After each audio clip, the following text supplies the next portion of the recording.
A quick check of the headlines here at 4 p.m. International Court of Justice hears Ukraine's case against Russia. Moscow refuses to participate.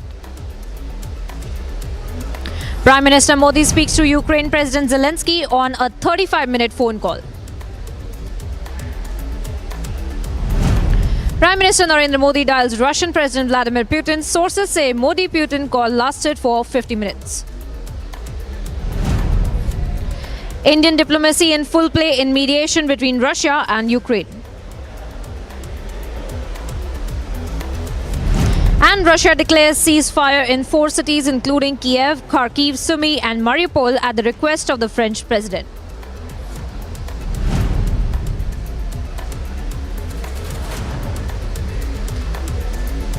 Round 3 of the talks between Russia and Ukraine likely to take place at the Poland-Belarus border.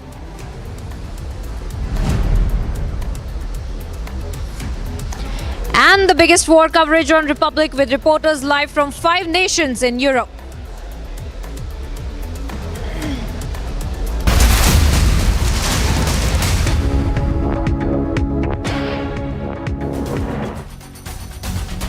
And at 4 p.m. we first cut across to breaking news coming in as we play out these pictures where residents of Kherson continue to gather to protest against the occupation of the city by Russian troops. Anti-war protests that we see in Kherson as such sporadic protests that have been taking place in several parts against Russian occupation in Ukraine and the widespread damage that has been caused in these 12 days. Ukrainians who continue to fight for Russian occupation to be brought down, and most importantly ceasefire that has been declared in 4 cities that include Kiev, Kharkiv, Sumy and Mariupol on the request of the French president, but not much change that has been witnessed on the ground is what our reporters also tell us. Now remember, all eyes are on the 3rd round of talks that are set to be held between Russia and Ukraine, and this is also coming on a day when Prime Minister Narendra Modi has had a 35-minute conversation with President Zelensky and a 50-minute conversation with President Putin. Ritzil, I want to bring you in at this point because we continue to put out these kind of pictures of sporadic protests in several parts where Ukrainians are urging Russia to back down.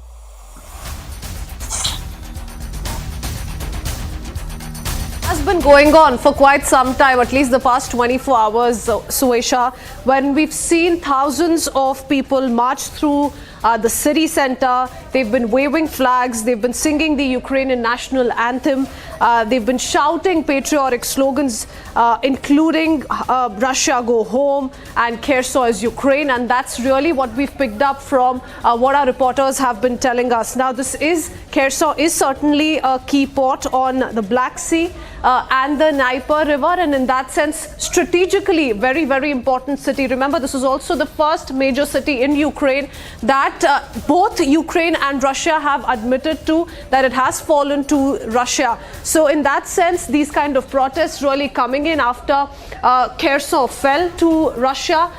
We also do know that the last 24 hours or so we've seen a lot of firing and shelling take place in Mariupol as well, which is another port city. So these kind of developments constantly taking place in some of these big cities as the Russian offensive continues, is only escalating by the day. But what we do see parallelly, Suesha, is also how diplomacy is shaping up to something to begin with. We do know that French President Emmanuel Macron's intervention has led to a ceasefire declaration, a temporary ceasefire declaration in at least 4 major cities, including capital Kiev. Now we're yet to pick up on what's happening on that front because Indian time 12:30 onwards is when the ceasefire was declared. So whether or not the humanitarian corridor is really helping people get out of these cities safely remains to be seen. But let me go back to Priyanka on that, if she's been able to pick up more on what's going on as far as these big cities in Ukraine are concerned. 4 of whom are looking at a ceasefire, a temporary ceasefire for today, a humanitarian corridor that will help safe evacuation of citizens. Priyanka, what's going on?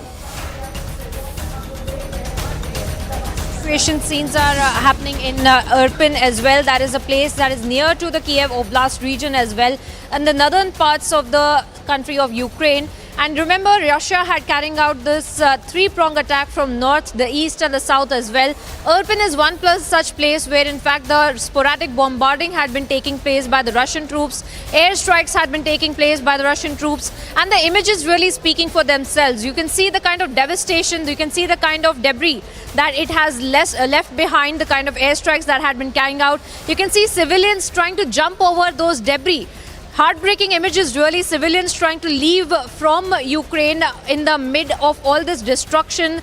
Suesha, Kritswin, we see how these images have come out from entire of Ukraine, not just from Irpin, but the latest now. This comes in the backdrop of the kind of temporary ceasefire that Russia had also promised, the humanitarian corridor that Russia had also promised. However, in these particular regions, a temporary ceasefire with respect to Kiev and some other regions of the Donetsk Oblast region had been promised, and which is why we see the civilians scrambling to just leave the country, even in the middle of all this destruction, hopping over the debris of destructed bridges and overturned vehicles. And these are the images really that tell us the real picture of what's happening in Ukraine and who really pays the price of this kind of an escalation that takes place in the ground. And the latest images from Irpin coming in. Absolutely, Priyanka, and it's not been easy. Some very heart-wrenching pictures that we continue to watch when little children, women, aged men who are trying to escape. All they are trying is that their lives are saved at this point, and the plight that they have to go through. And it's been 12 days that this has been continuing. Republic covering every angle. Piyush, who is at the Poland-Belarus border, had sent us this report a short while ago. He'll also be joining us live in just a bit. But first, we play out that report of what the situation is like. And before we do that, Piyush, I believe you're already connected with us, giving us a sense of what the Poland-Belarus border is looking like, because we continue to see how many of these now refugees are fleeing to other parts and are trying to escape. And of course, the very fact that why this border area is important, because today is also with the day that marks the third round of talks. Well, Krishna, if you're getting my audio right now, we are here at Belarus Polish border, and remember that the situation continues to remain tense between Ukraine and Russia. 2 rounds of talks have already taken place in Belarus, and if we talk about the third round of talks, it is all set to take place in the coming few days. The 2 rounds were completely unfruitful. No results came out. No significant things came out. If you talk about these 2 nations, Belarus, remember that 2 rounds have taken place, and in Poland, yesterday itself, Secretary of State of America, Mr. Blinken, had said that it is very much ready to send the fighter jets to Poland to fight and also assist Ukraine, so that Poland can further, send the jets to Ukraine. So the tensions continue to remain escalated. Right now, we are here at border, where the temperature is -4 to 5 degrees Celsius, and as the temperature, as we are talking about, temperature is decreasing day by day, minute by minute. The situation is also continues to be cold between these nations. We'll have to wait and watch how the things are going to further escalate. But we here at Republic continue to get global coverage as far as this entire scenario is concerned between the nations, be it about Ukraine, Russia, Poland, Romania, Lithuania. We are also now seeing that as to how there's some sort of deployment also taking place at some of your borders of NATO nations. So we'll have to wait and watch how things are going to further escalate. But right now, we are here at the border area, from where we are getting each and every update as the minute passes. Christine.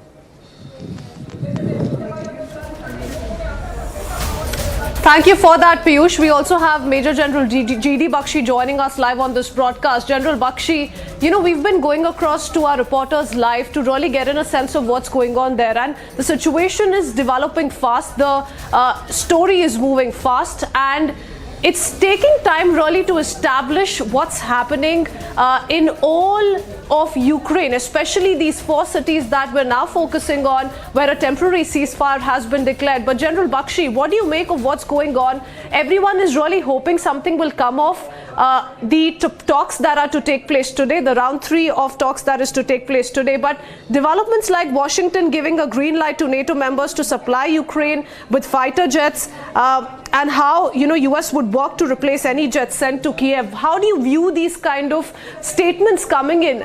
Aren't these to provoke Russia further? They are now being, in front of the world, held up as quite,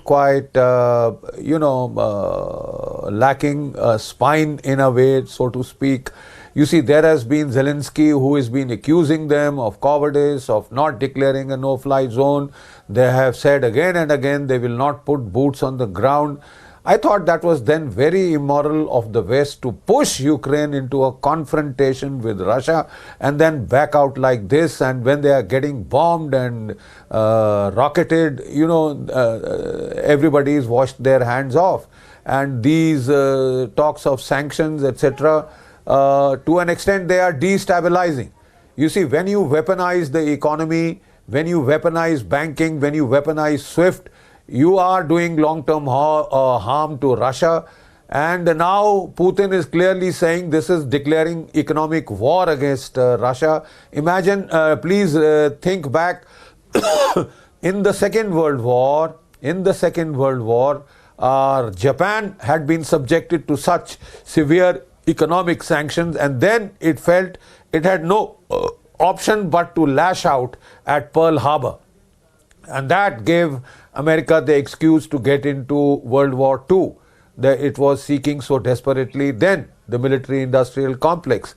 But the difference here is, very clear difference, that Russia has the largest nuclear arsenal in the world.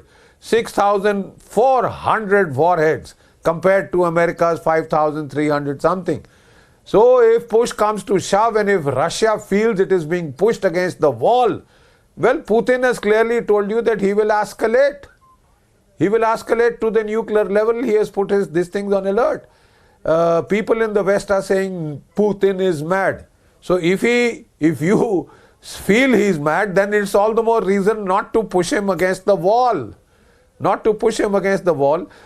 see no reason why the West should have started this fight. They had a losing hand from the beginning. They knew militarily they were not in a position to intervene, and if they had done so, it could easily have escalated as a nuclear war on the continent of Europe, devastated the whole of Europe first, and then possibly the whole world.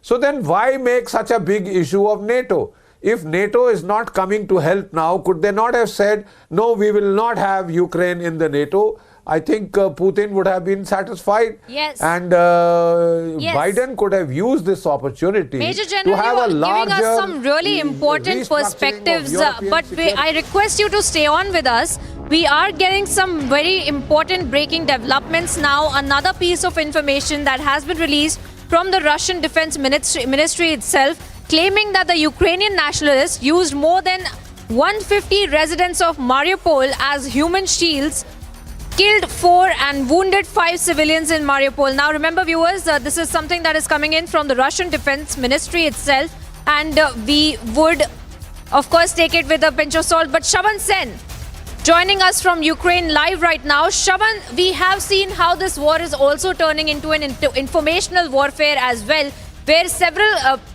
statements that are coming in from Russia and Ukraine, in the latest being Russia claiming Ukrainians had used around 150 civilians as human shields, Shaban.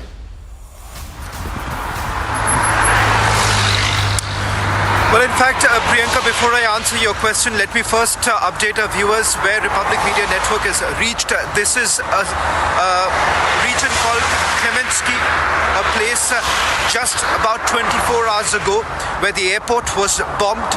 In fact, I'm basically walking towards the very place where a martyr has been brought back home, where you are looking at people paying tributes. I'll try and cross the road while Priyanka, you can just take it on, because I just need to cross the road and go towards where you would see a large number of people who are basically going in, gathering right now to pay tributes.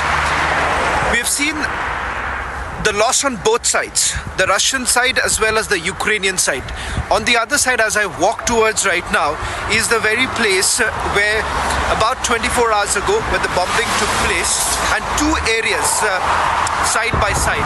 One was Vignettes, which is a place which we would be going in a short while from now. In fact, I'm told that Mridul was just going in where they had paid tributes, and we're just walking towards that place. You will also see some foreign crews who are here right now. So we'll be walking towards that very place to get you the latest visuals of the number of people who have gathered here to pay tributes. Now, important to point out here is how the people of Ukraine are standing with the army today. Even as the losses only increase on both sides, while the Ukrainian side have basically maintaining that Russians have lost at least one third of their troops that have been deployed here in Ukraine.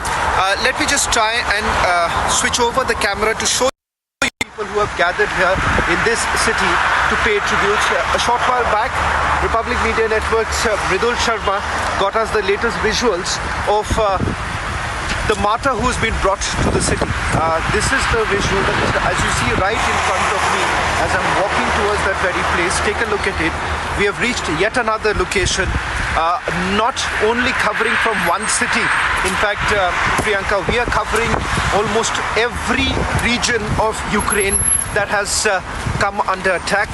Take a look at these images where more and more people are gathering straight down the road. I'm just going to speed up a little bit so that you get a closer look of the courage, the valor that has been shown by the Ukrainian army, the people of Ukraine at this point in time in this face of aggression. What you are looking at is, of course, take a look at this visuals of people not really being scared of the kind of bombing, the aerial bombardment that has taken place in this city. Yet the number of people who are turning up right now to pay tribute to the fallen soldiers of the Ukrainian army, that's only gathering. As you see right now on your screens, even some people that you see right now, images of people who are leaving the city. This, as you see right now, these are images of people who are leaving the city because what we have witnessed right now, that it is not only, while the whole world or the global media would be telling you that it's only about Kiev, that it's all about Kiev. Well, that's right. Undoubtedly, that's the intention that the Russian troops have at this point in time. But the fact of the matter is that almost every city that you are looking at right now, every city that has now come under attack, and mostly what we are witnessing is images like this.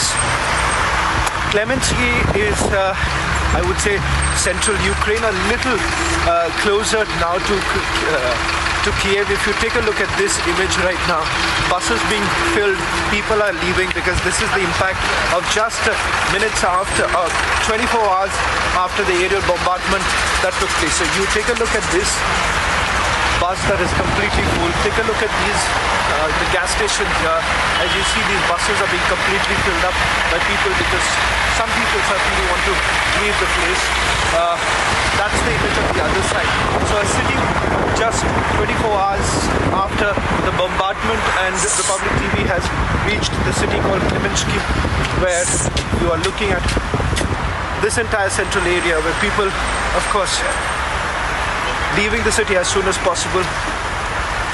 In fact, we are being told that there was yet another place not very far from where we are, and perhaps in a short while from now, in another hour's time, Priyanka, we would be basically moving to that place. So I want producers to basically cut to Mridul's camera, because Mridul's camera has actually captured the image of the martyr being brought to the city, where so that the people can actually pay the tributes. And of course, with every passing day, you're entering the 12th day of the invasion. What you're looking at, both sides seeing equal number of, if not equal, but certainly higher number of casualties on both sides at this stage. So the scene that we are seeing from covering from one city to the other, you've seen scenes of despair, and especially people not really having the time to gather together so that they can leave the city. So, Priyanka, I am unfortunately, I think so. I have will not be able to show you the images of the martyr who's been brought here. We'll probably have to cut to the camera that Mridul is on. Perhaps he's a little ahead of from where I am, and would be in a position to show you that angle. So let me stay here and actually show you a little bit more of the place that I am in. I'll just pull this up. What you see behind me right now, this is the city just 24 hours after the bombing has taken place in the city of Kremenchuk that you see. This is how the city right now looks. I'm giving you a 360-degree picture of what's really happening in this city. Priyanka, you were asking a question. If you could just repeat that so that I can answer your question in terms of some of the latest inputs that our newsroom is getting at this stage. Well, yes, Shravan, as you are getting us the latest visuals from the ground and you know what's really happening there where you are present right now, we see as the kind of information warfare that is also breaking out between Russia and Ukraine. Now, in the latest, I want to update you that the Russian Defense Ministry has also put out a statement claiming that it was the Ukrainians who were using about 150 civilians as human shields, and there are certain fatalities as well that have been reported. Now, again, I want to reiterate, this is the Russian Defense Ministry that has also set out the statement. Remember, Shravan, there was an earlier statement like this as well. And I want to speak to you about the information warfare that is also now going on between Russia and Ukraine, and the kind of statements that are coming in hours after the third round of the peace talks.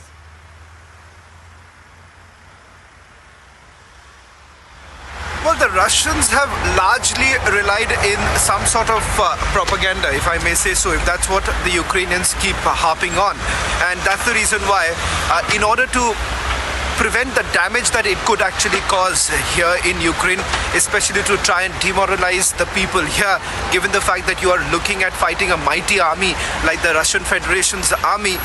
So there is an equal effort that is being put by the Ukrainians right now, the authorities here, to tell the people that there is a high possibility that time and again that you would be witnessing some sort of fake videos that would be doing the rounds, targeting the government, telling the people of Ukraine that your government has basically left you in a lurch, that no one is really fighting for you.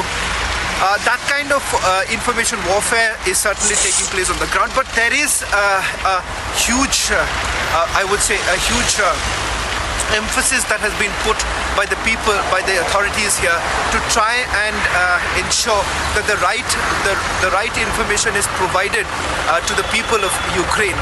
And if you take a look at what the Russians have been saying, the Russians have been saying that the Ukrainians or the Ukrainian government is lying to their own people. That's what the Russians have to say. And more importantly, what we are also picking up is the fact that right from the morning, roughly about 6 o'clock in the morning, the first set of updates really come in. And that is not only to the foreign press, but there is an effort that has been made by the government here so that that information actually reaches their own people.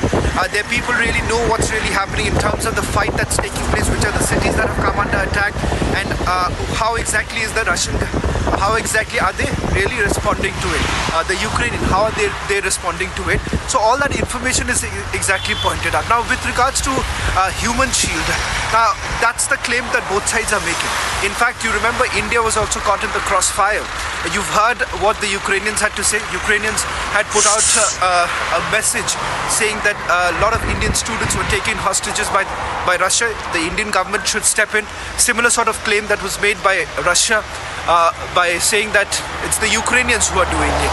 But the fact of the matter is that it's very difficult to verify on the ground whether at all anyone has been taken hostage. But the latest update that came into a short while back, as far as civilians, Ukrainians are concerned, especially in the city of Irpin, which is not very far from where we are. In Irpin, we are being told that civilians who are under the very bridge that was blown up by the Ukrainians to take cover from the Russian sniper firing, in that place there have been a lot of casualties. Ukrainians, there have been civilian deaths that have actually taken place. And that's the place from where the Russians are basically trying to enter Kiev at this point in time. Whether that's going to happen within a day or two, that's not very clear at this stage, but we'll be keeping a close eye. In fact, Priyanka, will have to be on the move right now because this city where the attack actually took place was on a military base. So it would be very difficult for the team to get you those images, but we've certainly got you the image of Mridul's camera has caught the image of a martyr being brought home. Remember the martyr, the Ukrainian army soldier who was killed in action just yesterday in the bombing that took place, and you saw those images here in the city.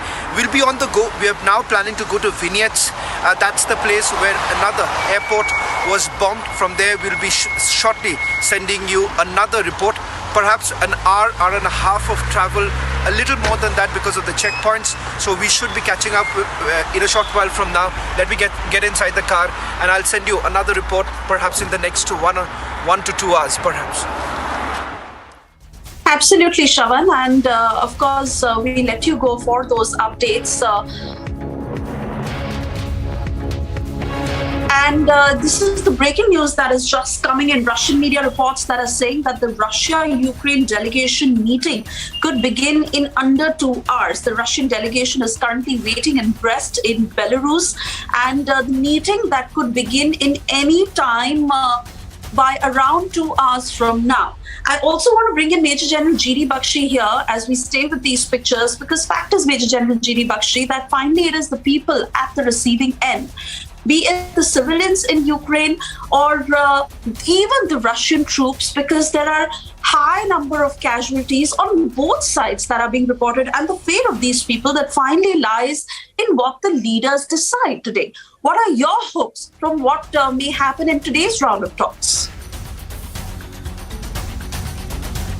Look, my heart bleeds for the people of Ukraine. They have been left high and dry to face the brunt of the Russian war machine. The Russians even tried earlier to try and finish it at less cost. Zelensky is determined to, be the hero at the expense of his people. This is not fair. This is no military match. And when it is so uneven, then just to please the Americans and the NATO allies, you want to fight the Russians to the last Ukrainian, I thought is immoral. It's highly immoral. All that he had to say to stop this carnage was, I am not joining NATO. NATO is saying they don't fulfill the conditions for joining NATO. So then where is the problem? Where is the problem? I don't see why this tamasha was allowed to happen. Joe Biden could have taken a long-term strategic view. If his main adversary is China, long-term threat is China, why choose to fight Russia and China together? He could have offered a grand diplomatic gesture of restructuring European security post-Cold War, post the demise of the USSR. There are new military technical realities in Europe, and you will have to recognize the vital security interest of Russia. You can't ride roughshod over them without getting a reaction. And now that you've gotten a reaction, we have seen that you are just impotent to do anything about it. You imposed all the sanctions that you had in your armory. You impose a bit more, you drive Russia against the wall when it thinks that, like 1991, its economy is going to collapse. That time they had created an oil glut. And because of that oil glut, the Russian economy had come down, crashing down, because oil had been reduced to almost $10 a barrel, 1930s price of oil. That is what collapsed the Soviet Union. So now will Russia collapse quietly? They will not use a single one of their 600 and 300 nukes, warheads. It just quietly collapsed for the benefit of NATO and the United States. I mean, it is a little unrealistic to think that they will do this. Like I said, in the Second World War, this is exactly what was done. They pushed Japan with economic sanction after sanction after sanction till Japan felt so desperate, they said, we'll go down anyway. We might as well go down fighting. So they did Pearl Harbor, and we know the rest of the story.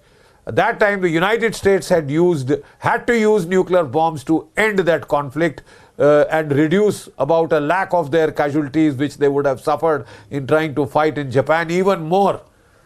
So now, you see, when there is a nuclear powers involved, one of the classic things of deterrence theory is that you don't push the other guy up the wall. You stop well short of it, his red lines. He laid down red lines, you violated them with impunity. He reacted in a hybrid war fashion. Firstly, you encouraged Ukraine to go ahead and do as much damage as possible, resist as long as possible, to create a TV spectacle, to create a TV tamasha to the whole world, to try and paint the Russians as warmongers, etc., etc. So the thing is now that you've left him with no option but to intensify his military assault, and he will have to use firepower if he has to take the cities. Right. That is precisely what he is doing. And we keep a close eye on how the talks turn out, Major General G.D. Bakshi. But for now, also playing out some other ground reports that give us a sense of how things are turning out. Civilian gas lines ruptured. And in the last 24 hours, there's been at least 3 civilians injured by Ukrainian attacks on civilian areas. And in Lugansk, the northern capital of the other breakaway Lugansk People's Republic, there was a oil depot hit by Ukrainian attacks. So on this side of the contact line, there's a big difference than what Ukraine is actually reporting. Ukraine continues to say this is a one-way thing, but the fact is the civilians are still coming under attacks here, as they've been coming under Ukrainian attacks for the last 8 years. This shelling of civilian area has not stopped.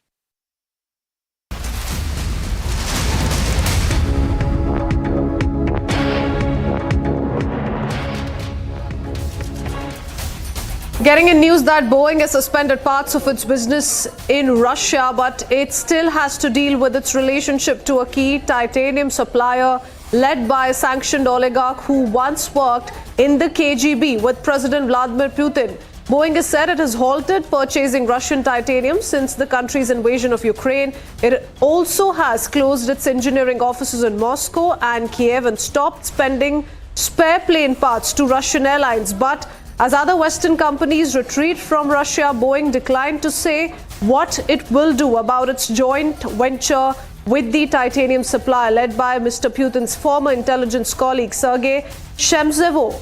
Now, the plane maker years ago made a big bet on the country's titanium, crucial for manufacturing its commercial jets and military aircraft, and Boeing has warned that geopolitical changes could create supply problems in the future. Boeing has also been getting about a third of its titanium from Russia, with the rest coming from the United States, Japan, China, and Kazakhstan. In fact, one of the spokespersons of Boeing has said that their inventory and diversity of titanium sources provides sufficient supply for airplane production, and they will continue to take the right steps to ensure long-term continuity. So Boeing now going ahead with this decision, deciding on suspending parts of its business in Russia, though it still has to deal with its relationship to a key titanium supplier led by sanctioned oligarch who is believed to be a close ally of President Vladimir Putin. We've already seen amid a broad suite of economic sanctions targeting the Russian financial system, Western powers are also significantly increasing their efforts to identify and freeze the assets of Putin's business allies. Will that happen in this case as well? Remains to be seen. But for the moment, putting out another ground report.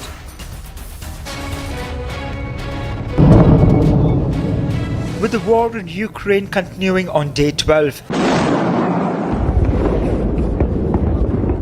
concerns over safety and lives of Ukrainians are on the rise.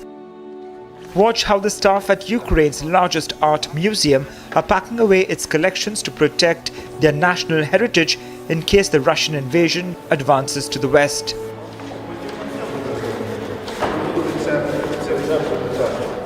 The doors of the National Museum in the western city of Lviv have been closed since Russia's war in Ukraine began on February 24th, and heritage sites across the country are facing danger as fighting continues. The museum's director walked its hallways, supervising as staff packed away its collections. In one partially empty gallery, museum employees placed carefully wrapped Baroque pieces into cardboard boxes.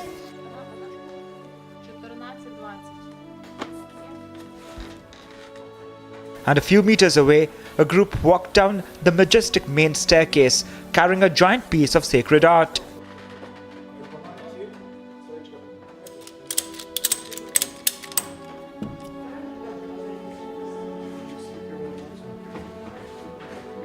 Amid the bare walls and shrouded statues, the employees lamented the empty museum, which has survived 2 world wars.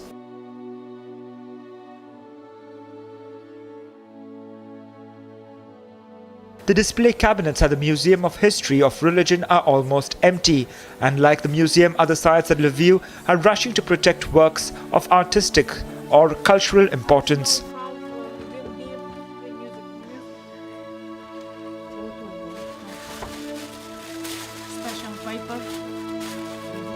Agency report for Republic TV. And in the southern areas of the Donetsk People's Republic, specifically near Mariupol, it's said that as of just over an hour ago, the ceasefire has taken place. It's unclear how well that is sticking. Here in Donetsk, we can tell, we can hear the shelling now. I'm not sure if my microphone's picking that up, but there's no ceasefire here in the on the front line between this side of the contact line in Ukraine. There's clearly battles going on back and forth. Down by Mariupol, we're not there. We can't say exactly how that's standing, but we're hoping some of the refugees are able to leave these hard-hit areas. The last ceasefire, day before yesterday, did not take. It's seeming like this one is not going to either. But the fact of Ukraine continuing to blame Russia for the breaks and ceasefires, from my point of view, on this side of the contact line, is totally false. There is clearly every day battle going on with intense firing going back and forth.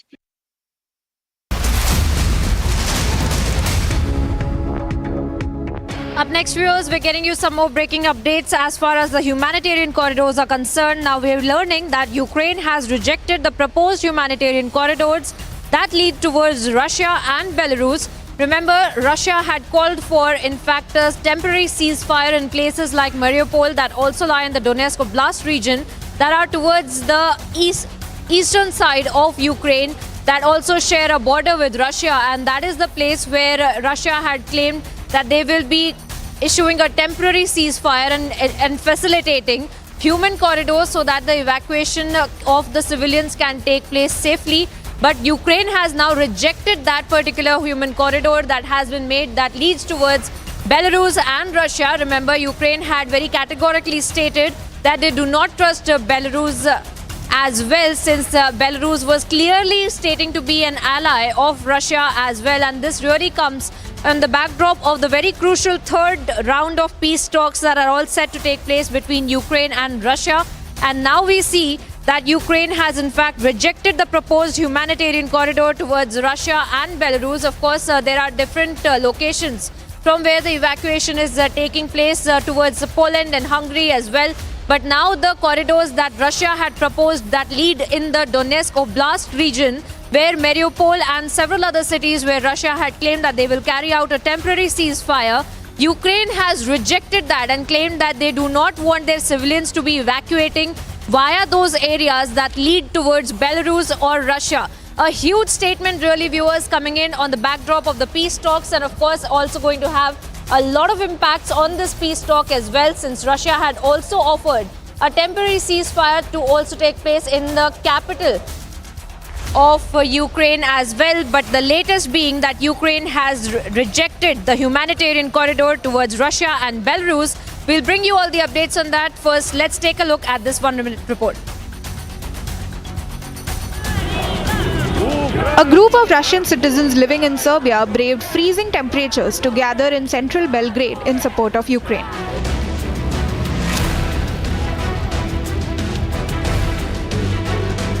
One Russian man set his Russian passport on fire to show his opposition to the invasion of Ukraine.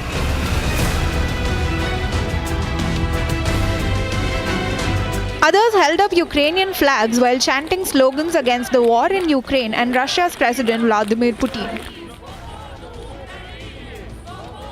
While the Russians at the rally were firmly against the war, many in Serbia support Putin and his invasion, largely blaming the West for the conflict. Serbia is a rare Russian ally in Europe despite seeking European Union membership, and the pro-Russian propaganda in the country is strong. There have been fears that tensions over the war in Ukraine could spill over to the volatile Balkans that went through a series of ethnic wars in the 1990s.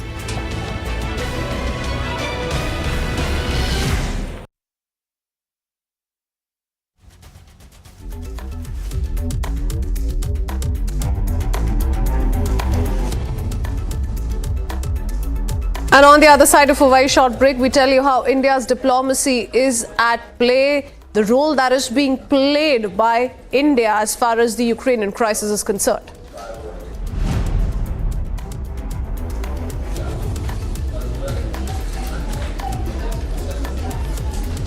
Also coming up, ceasefire has been declared for the day across 4 cities in Ukraine. Ukraine, though, in the latest has rejected the proposed humanitarian corridor. We get you more details up next.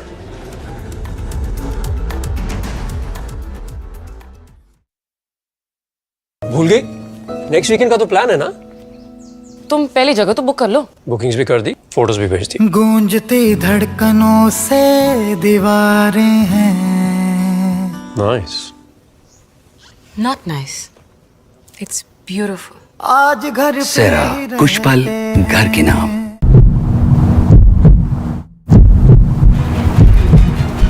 There's a siren alert that has taken place, so we'll have to move out from here. We're getting inside the car right now. I'll ask my entire team to quickly come. This is not very far from Kiev. So this is the place where the bombings have taken place earlier in the day. Driver Sergey is going to take us away from this very place. We'll try and go to a place which is a little safer.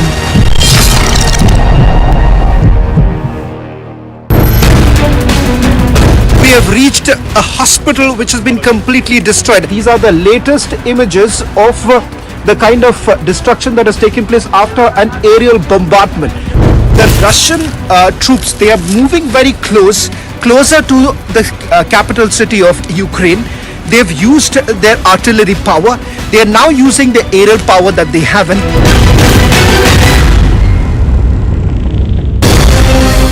More than 3,000 kilometers have already been covered by Republic TV, and what we have witnessed is large-scale destruction, scenes of despair in almost every place that we go to. यहाँ से आप देख सकते हैं 2 से 3 माले की इमारत थी, लेकिन यहीं पर वो धमाका हुआ जहाँ पर मैं खड़ा हुआ और मैं देख सकता हूँ कि यहाँ से अभी भी वो जलने की बदबू आ रही है कि समझ सकते हैं कितना जोरदार यहाँ से धमाका हुआ। Well, the Russians are basically saying that it's the military bases that are being attacked. That's not true, because where we are standing right now is a school which is functional, a school where I'm being told children were supposed to come in, but the bombing took place just before the children actually came in.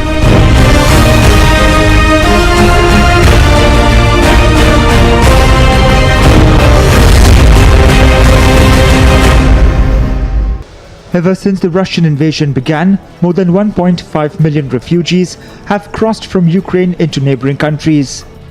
The Red Cross and the United Nations are negotiating access to the most impacted cities. You must have followed that yesterday we were hoping to have at least a humanitarian passage into Mariupol, but it didn't work yesterday, but those discussions continue. A crisis escalating so fast since the Second World War. That's a long time. Because of course in Europe there have been many refugee crises, including in the Balkans with the Bosnian wars, but it was a longer period of time. Now it's 10 days, 1.5 million in 10 days. So this is a major refugee crisis.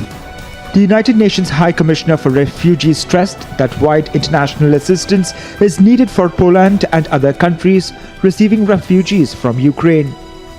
Agency report for Republic TV.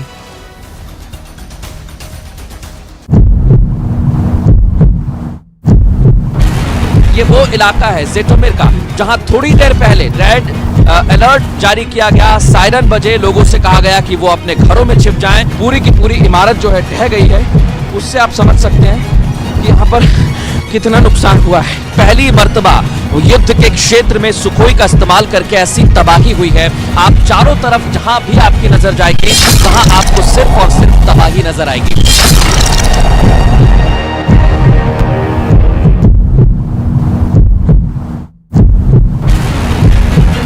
We have reached a hospital which has been completely destroyed. These are the latest images of the kind of destruction that has taken place after an aerial bombardment. Sukhois that were deployed from the airfields of Belarus, and then the aerial bombardment was carried out here in Zotomir and then in Kyiv. On the other side is that very building. Look at the damage that has been caused here that we are right now.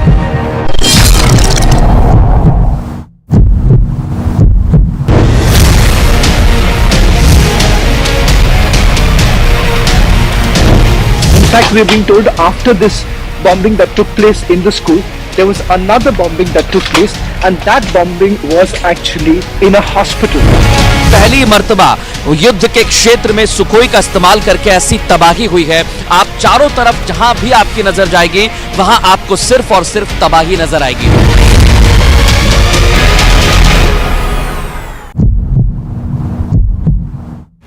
Republic Media Network has now reached the spot where just about 2 days ago, where an aerial bombing took place inside a school. What you see right now is the debris all around. It is just massive. Just take a look at this, with the impact of the missile that was dropped by the Sukhoi. Well, viewers, Republic has the largest team of reporters that are on the ground, and we have been getting you reports from the Poland-Belarus border, central Donetsk and Ukraine as well. Our reporter Shavan Sen brings you this report from Ukraine as civilians look to flee. Let's take a look. 24 hours ago when the bombing took place, and two areas side by side. One was Vineyards, which is a place which we would be going in a short while from now. In fact, I'm told that Mridul was just going in where they had paid tributes, and we're just walking towards that place. You will also see some foreign crews who are here right now. So we'll be walking towards that very place to get you the latest visuals of the number of people who have gathered here to pay tributes. Now, important to point out here is how the people of Ukraine are standing with the army today, even as the losses only increase on both sides, while the Ukrainian side is basically maintaining that Russians have lost at least one third of their troops that have been deployed here in Ukraine. Let me just try and switch over the camera to show people who have gathered here in this city to pay tributes. A short while back, Republic Media Network's Mridul Sharma got us the latest visuals of the martyr who has been brought to the city. This is the visual that is, as you see right in front of me as I'm walking towards that very place. Take a look at it. We have reached yet another location, not only covering from one city. In fact, Priyanka, we are covering almost every region of Ukraine that has come under attack. Take a look at these images where people, more and more people are gathering straight down the road. I'm just going to speed up a little bit so that you get a closer look of the courage, the valor that has been shown by the Ukrainian army, the people of Ukraine at this point in time in this face of aggression. What you are looking at is, of course, take a look at this visuals of people not really being scared of the kind of bombing, the aerial bombardment that has taken place in this city. Yet the number of people who are turning up right now to pay tribute to the fallen soldiers of the Ukrainian army, that's only gathering.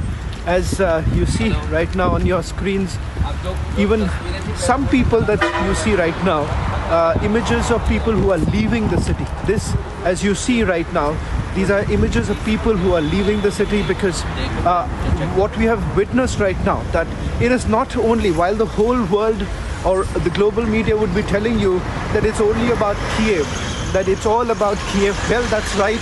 Undoubtedly, that's the intention that the Russian troops have at this point in time. But the fact of the matter is that almost every city that you are looking at right now, every city that has now come under attack, and mostly what we are witnessing is images like this. Klemensky is, I would say, central Ukraine, a little closer now to Kiev. If you take a look at this image right now, buses being filled, people are leaving because this is the impact of just minutes after, 24 hours after the aerial bombardment that took place. So you take a look at this bus that is completely full. Take a look at these, the gas station here. As you see, these buses are being completely filled up by people because some people certainly want to leave the place. That's the image of the other side. So a city just 24 hours after the bombardment, and Republic TV has reached the city called Klemensky, where you are looking at this entire central area where people, of course, leaving the city as soon as possible. In fact, we are being told that there was yet another place not very far from where we are, and perhaps in a short while from now, in another hour's time, Priyanka, we would be basically moving to that place. So Time now here for a short break, viewers. Coming up on the other side, Prime Minister Modi speaks to Vladimir Putin and Zelensky urges both leaders for direct conversation.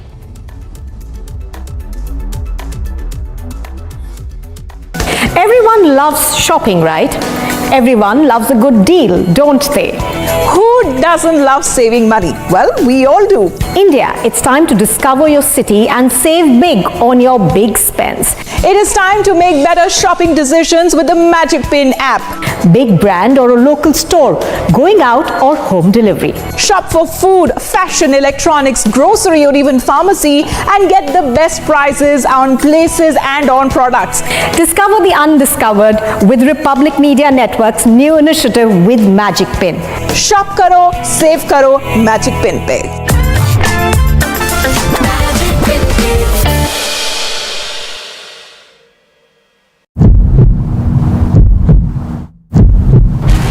ये वो इलाका है जेटोमिर का जहां थोड़ी देर पहले red alert जारी किया गया, सायरन बजे, लोगों से कहा गया कि वो अपने घरों में छिप जाएं। पूरी की पूरी इमारत जो है ढह गई है। उससे आप समझ सकते हैं कि यहाँ पर कितना नुकसान हुआ है। पहली मर्तबा युद्ध के क्षेत्र में सुखोई का इस्तेमाल करके ऐसी तबाही हुई है। आप चारों तरफ जहां भी आपकी नजर जाएगी वहां आपको सिर्फ और सिर्फ तबाही नजर आएगी।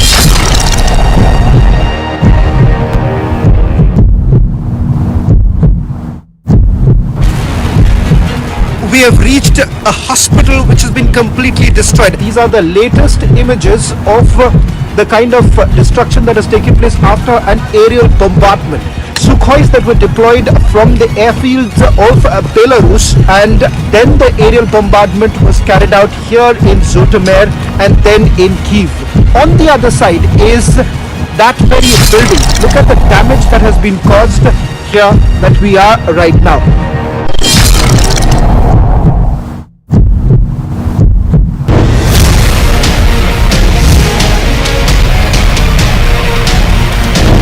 In fact, we have been told after this bombing that took place in the school, there was another bombing that took place, and that bombing was actually in a hospital. पहली मर्तबा युद्ध के क्षेत्र में सुखोई का इस्तेमाल करके ऐसी तबाही हुई है। आप चारों तरफ जहां भी आपकी नजर जाएगी वहां आपको सिर्फ और सिर्फ तबाही नजर आएगी।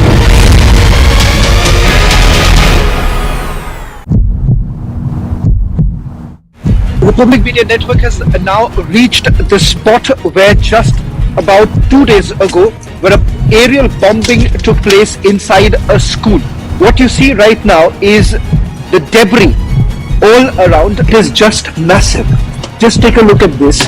With the impact of the missile that was dropped by the Sukhoi, this is the extent of damage that has actually taken place.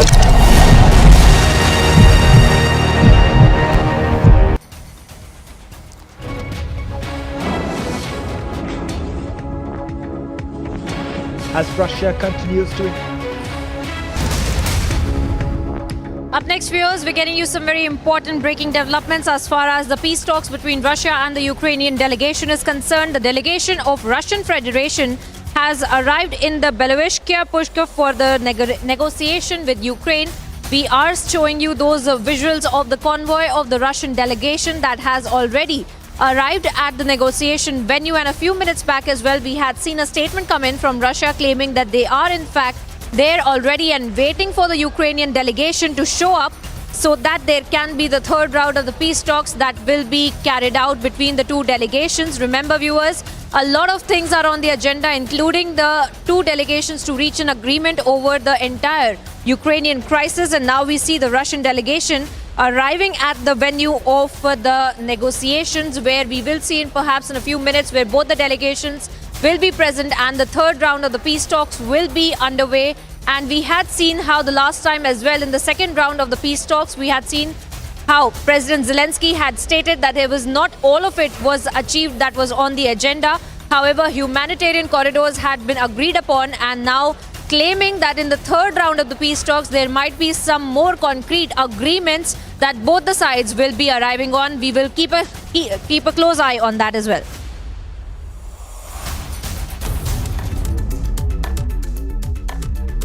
Time now here for a short break, viewers. Coming up on the other side, US and NATO sends additional weapons to Ukraine to counter the Russian offensive.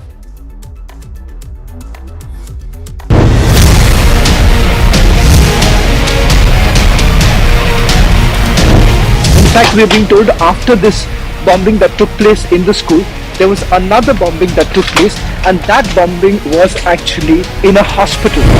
पहली मर्तबा युद्ध के क्षेत्र में Sukhoi का इस्तेमाल करके ऐसी तबाही हुई है।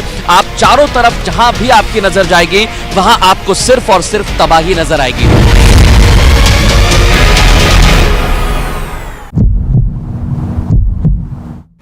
Republic Media Network has now reached the spot where just about 2 days ago, where an aerial bombing took place inside a school. What you see right now is the debris all around. It is just massive. Just take a look at this. With the impact of the missile that was dropped by the Sukhoi, this is the extent of damage that has actually taken place.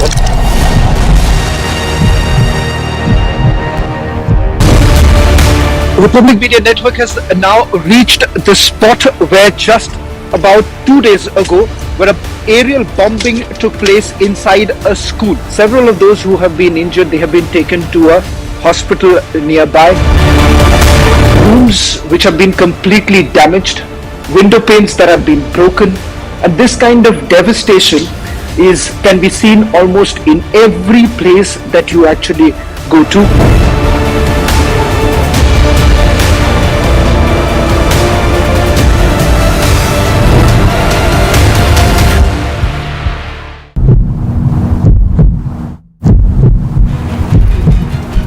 There's a siren alert that has taken place right now, so we'll have to move out from here. We're getting inside the car right now. I'll ask my entire team to quickly come. This is not very far from Kiev. So this is the place where the bombings have taken place earlier in the day. Driver Sergey is going to take us away from this very place. We'll try and go to a place which is a little safer.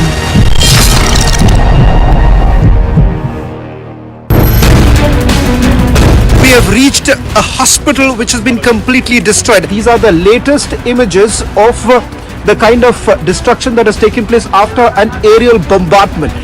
The Russian troops, they are moving very closer to the capital city of Ukraine. They've used their artillery power. They are now using the aerial power that they have. Amid the ongoing invasion of Ukraine, rights groups and observers say Russia is using cluster bombs, a charge that Moscow has denied. If confirmed, deployment of this weapon, especially in crowded civilian areas, would usher in new humanitarian concerns in the conflict. Cluster bombs essentially kill indiscriminately and endanger civilians long after their use. From Syria to Yemen, Afghanistan and Southeast Asia, Unexploded ordnance from cluster bombs continues to kill and maim people years or even decades after the ammunitions were fired. Though many countries have joined the global Round 3 of negotiations to take place today in Belarus is a breakthrough on the cards.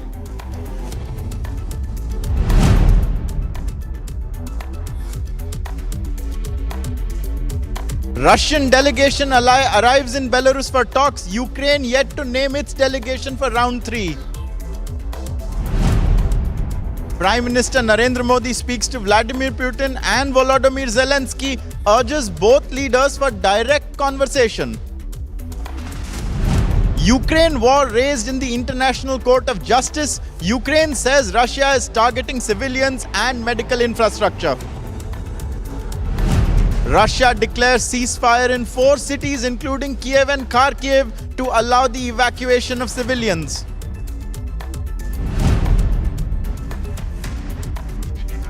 Ukraine claims over 11,000 Russian soldiers have been killed in the war so far. US and NATO send additional weapons to Ukraine to counter the Russian offensive. And from Ukraine to Belarus to Lithuania, Republic has the largest crew on the ground covering every angle of the war.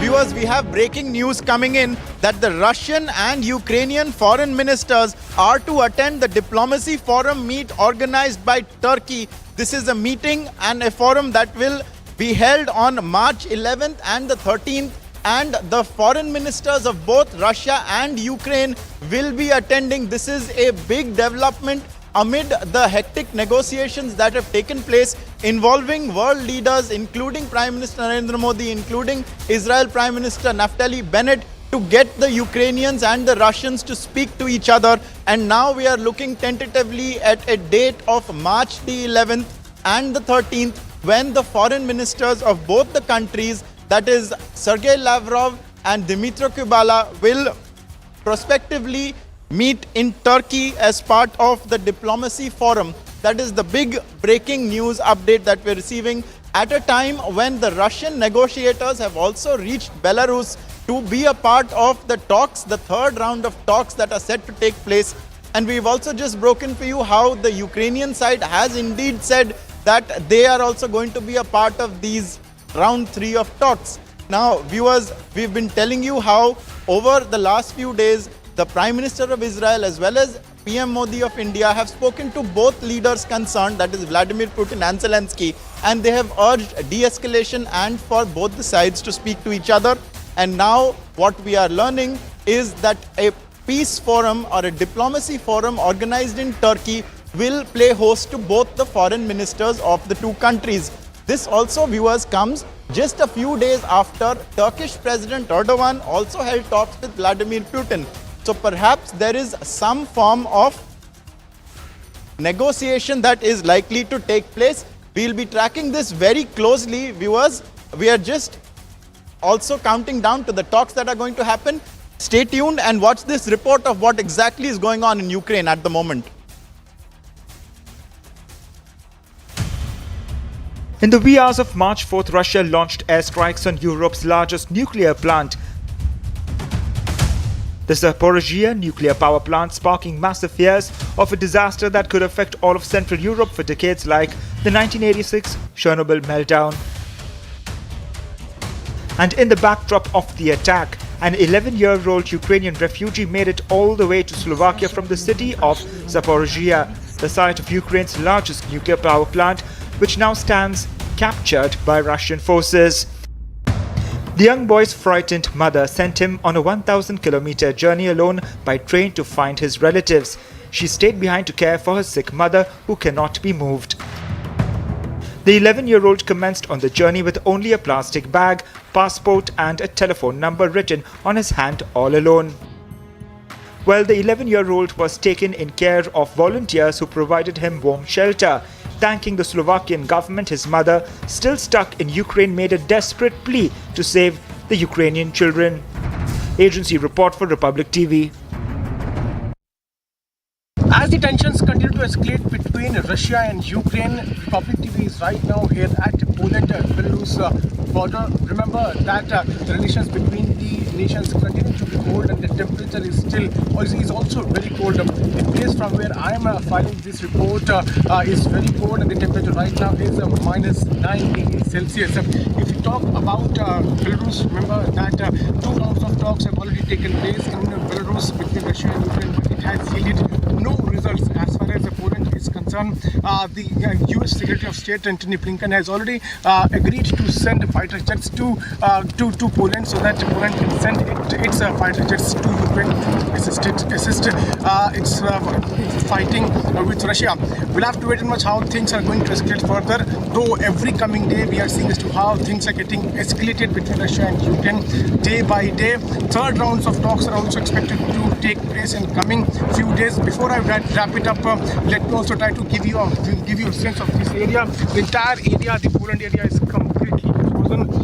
Snow is there, and like I mentioned, that the relations between the nations continue to soar, and it's continued to cold according to the temperature, which is also here at Polish-Belarus border. Stay tuned for more updates with me here at Polish-Belarusian border for Republic TV. A group of Russian citizens living in Serbia braved freezing temperatures to gather in central Belgrade in support of Ukraine.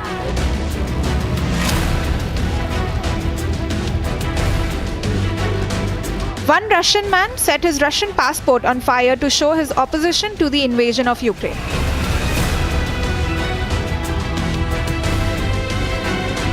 Others held up Ukrainian flags while chanting slogans against the war in Ukraine and Russia's President Vladimir Putin. While the Russians at the rally were firmly against the war, many in Serbia support Putin and his invasion, largely blaming the West for the conflict. Serbia is a rare Russian ally in Europe despite seeking European Union membership, and the pro-Russian propaganda in the country is strong. There have been fears that tensions over the war in Ukraine could spill over to the volatile Balkans that went through a series of ethnic wars in the 1990s.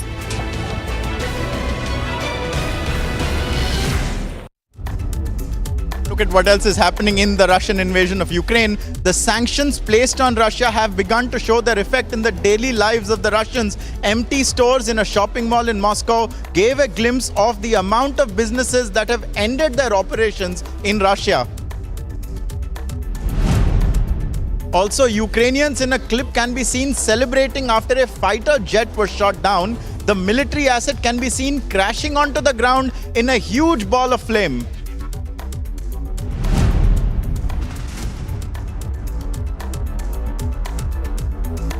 Another visual shows the regional prosecutor's office in Kharkiv suffering the after effect of Russian shelling. Smoke can be seen rising from the building.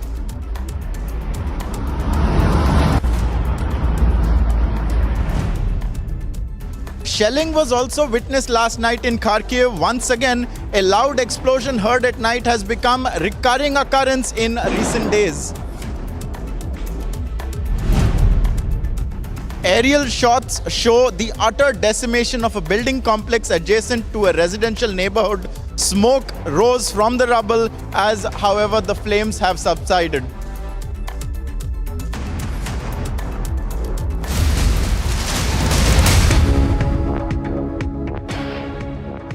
Viewers, we have troubling news coming in from Kharkiv, where a kindergarten has been destroyed. This is the latest that we're hearing from a locality in Kharkiv called Derevyanko Street. And a school there, a kindergarten, a school meant for small kids, has been destroyed. We've been showing you how Ukraine has complained constantly, including at the International Court of Justice right now, how Russia has been bombarding all kinds of civilian areas. And now we're hearing in Kharkiv, a school for small kids has also been lost in the collateral damage. We are yet to find out if there were any injuries there, but one presumes that there are no kids in the school right now. However, that is not stopping Russian aggression, sometimes venturing into the residential areas. We had also shown you, viewers, how yesterday Shavan Sen and the Republic crew had reported from a city just 60 kilometers from Kiev, where another school had been totally decimated. And these are the visuals that we're getting you right now from the Derevyanko street in Kharkiv, where a school, a kindergarten, has been destroyed. Viewers, you can see that there is a rubble from what appears to be the aftermath of a shelling. The buildings adjacent to it don't have any window panes. They're all shattered because of, I can presume, the amount of shelling that's gone on over the last 12 days, particularly in Kharkiv, because Kharkiv is the big city that is very, very close to the Russian border.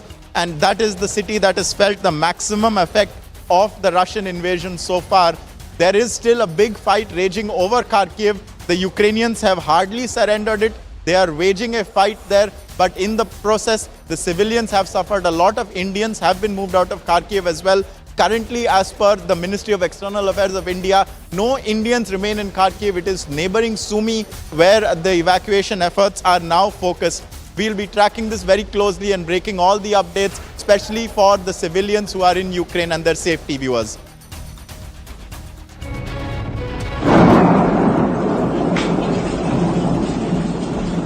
As Russia continues to intensify its military offensive against Ukraine, Ukrainian nationals are now rushing to flee the country in a bid to escape the ensuing violence.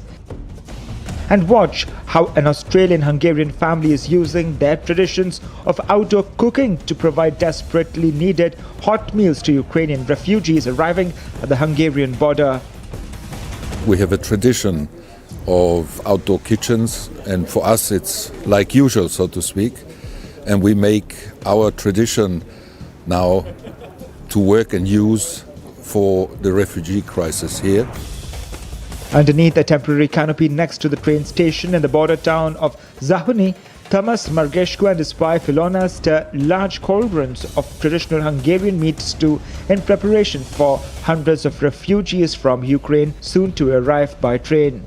Both Tamas and Ilona say that they feel a sense of responsibility to help those that are fleeing their homes to escape the war. The inspiration obviously was the need, and when you're at home watching the news you feel so helpless, and not that this is such a big act, but it's something to make you feel that it's important for people when they come off those trains to have somebody smiling at them and to know that there are people here that care. As Ukrainian nationals flee their country with rather harrowing memories of war, it is people like Tamas and Ilona bringing much needed relief to the refugees. It's a traditional meal and it's cooked with love, hopefully accepted in that way. Yeah. You feel very responsible to look after those people coming across the border, because my parents are still telling me stories about when they were refugees and they were looked after. Agency report for Republic TV.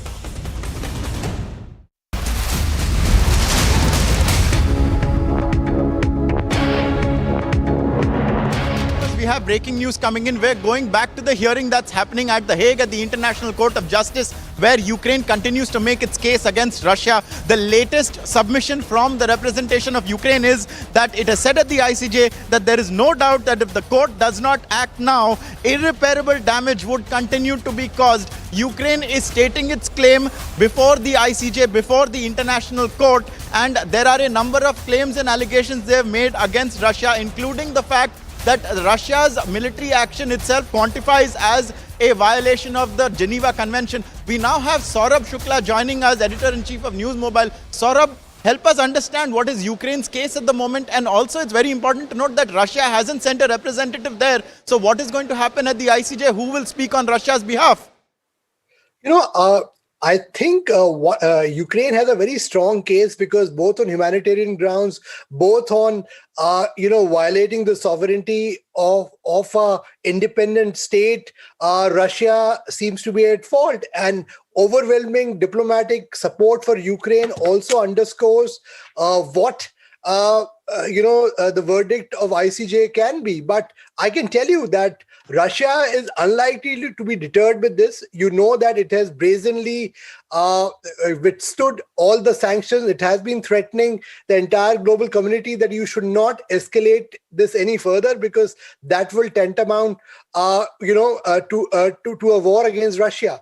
But I want to bring another important element of this entire Ukraine invasion story that has happened today. India has stepped in its diplomatic efforts. Prime Minister Narendra Modi has spoken both to Vladimir Putin and President Zelensky of Ukraine, urging them,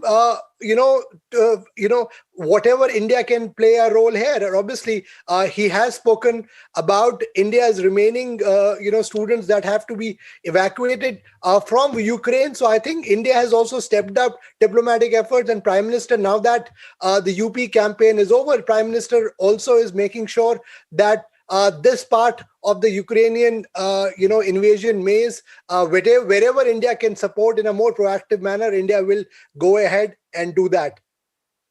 Right. Saurabh, also thank you for joining us. Saurabh Shukla highlighting something very important there, which is that India has also stepped in its negotiation efforts and is speaking to both sides, and also very importantly urging both sides to talk to each other. And this is happening even while hectic negotiations take place in Belarus. Ukraine is set to join. Russia is already there. And also this is at a time when the Turkish forum is going to host the foreign ministers of both the countries. We are staying tuned, viewers, to the ICJ. We'll be getting you all the updates from the International Court as well. Ever since the Russian invasion began, more than 1.5 million refugees have crossed from Ukraine into neighboring countries. The Red Cross and the United Nations are negotiating access to the most impacted cities. You must have followed that yesterday we were hoping to have at least a humanitarian passage into Mariupol, but it didn't work yesterday, but those discussions continue. A crisis escalating so fast since the Second World War. That's a long time. Because of course in Europe there have been many refugee crises, including in the Balkans with the Bosnian wars, but it was a longer period of time. Now it's 10 days, 1.5 million in 10 days. So this is a major refugee crisis. The United Nations High Commissioner for Refugees stressed that wide international assistance is needed for Poland and other countries receiving refugees from Ukraine. Agency report for Republic TV.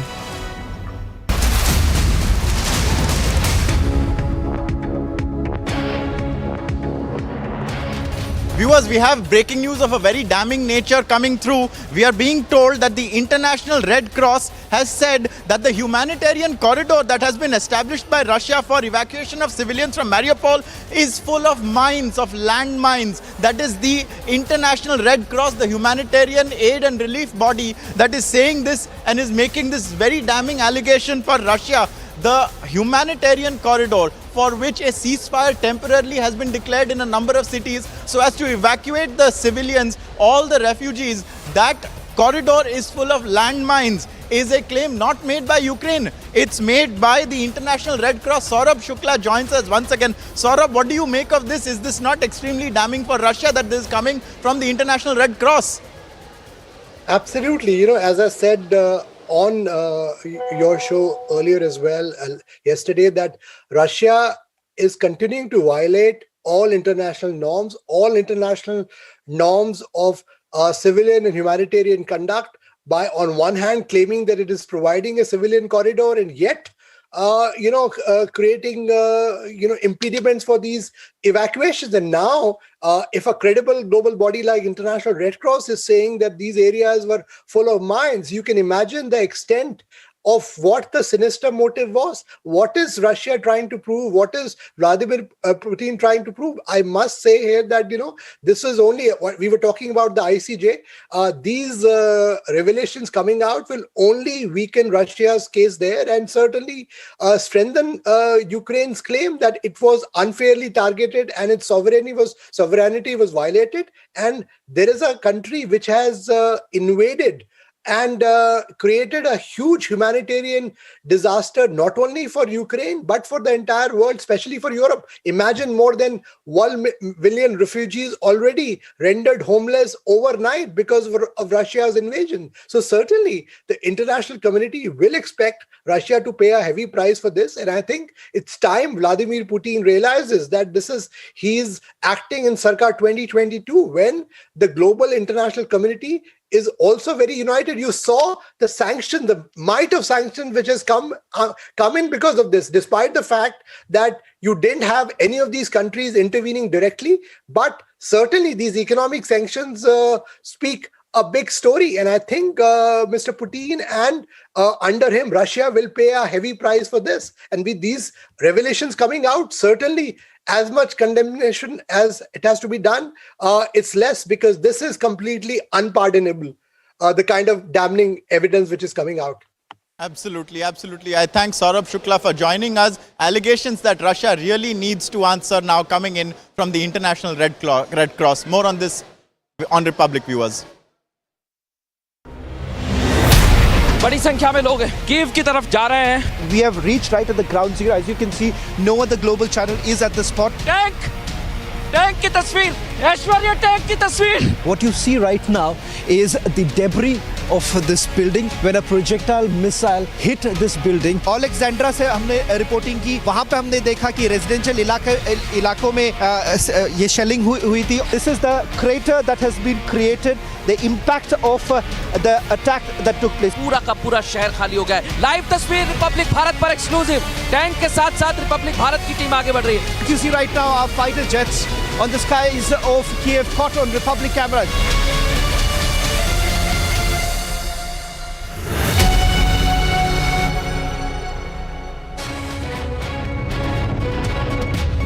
One kilometer to the west of the Ukrainian capital Kiev is a village called Stoyanka. As Russian forces continue to pound Ukraine for 12 straight days. Stoyanka was seen in smoke and fumes on Sunday due to the attacks by Russian troops. The distraught residents of nearby Irpin continue to leave the area, seeking shelter elsewhere. You could also see a long line of cars moving slowly along the road. The damage by shelling resulted in some cars to have missing back windscreens. According to locals, Russian troops installed checkpoints in the city but are letting residents pass. On day 12 of Russia's war on Ukraine, Russian troops have shelled and encircled cities, and it looks like a second attempt to evacuate citizens from Mariupol has failed due to continued violence. Agency report for Republic TV. Viewers, a lot more going to happen in Ukraine. It appears round 3 of negotiations are set to take place today in Belarus. Could a breakthrough be on the cards is the big question. And also the Russian delegation has arrived in Belarus for talks, even as the shelling continues and Ukraine is yet to name its own delegation. All that and more coming up on Republic. Don't go anywhere.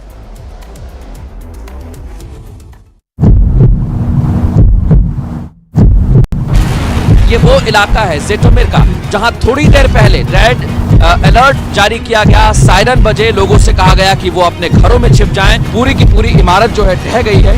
उससे आप समझ सकते हैं कि यहाँ पर कितना नुकसान हुआ है. पहली मर्तबा युद्ध के क्षेत्र में सुखोई का इस्तेमाल करके ऐसी तबाही हुई है.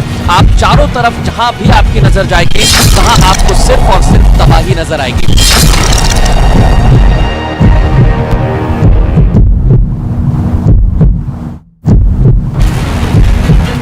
We have reached a hospital which has been completely destroyed. These are the latest images of the kind of destruction that has taken place after an aerial bombardment. Sukhois that were deployed from the airfields of Belarus, and then the aerial bombardment was carried out here in Zhytomyr and then in Kyiv. On the other side is that very building. Look at the damage that has been caused here that we are right now.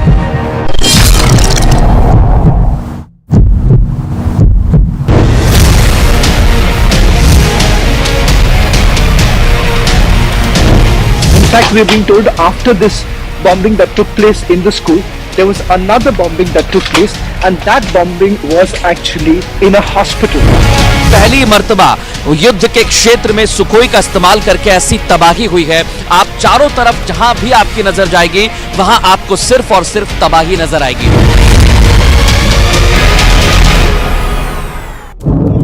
With the war in Ukraine continuing on day 12, concerns over safety and lives of Ukrainians are on the rise. Watch how the staff at Ukraine's largest art museum are packing away its collections to protect their national heritage in case the Russian invasion advances to the west.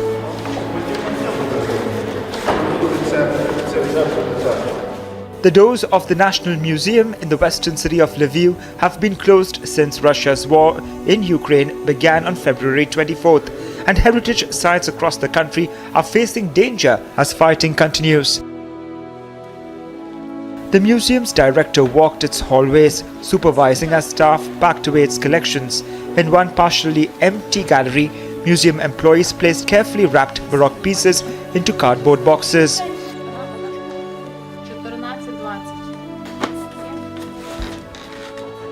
And a few meters away, a group walked down the majestic main staircase, carrying a giant piece of sacred art.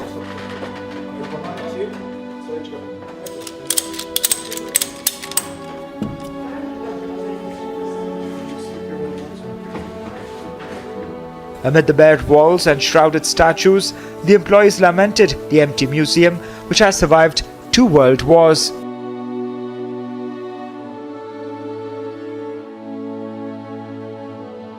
The display cabinets at the Museum of History of Religion are almost empty, and like the museum, other sites at Lviv are rushing to protect works of artistic or cultural importance.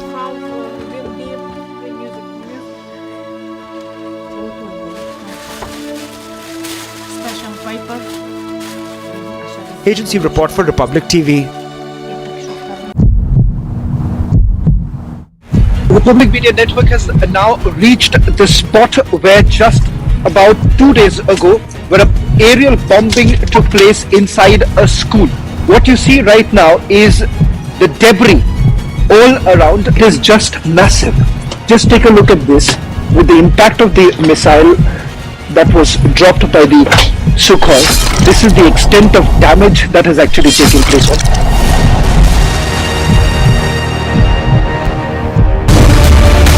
Republic Media Network has now reached the spot where just about 2 days ago, where an aerial bombing took place inside a school. Several of those who have been injured, they have been taken to a hospital nearby.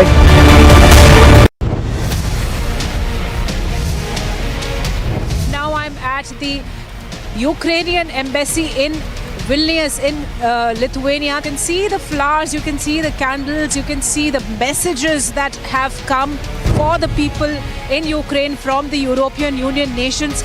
You can see the flags of Ukraine on so many buildings. The whole street has been now renamed after Ukrainians' freedom. Slava Ukrainia, that says glory to Ukraine, and that's the message that is going ahead high.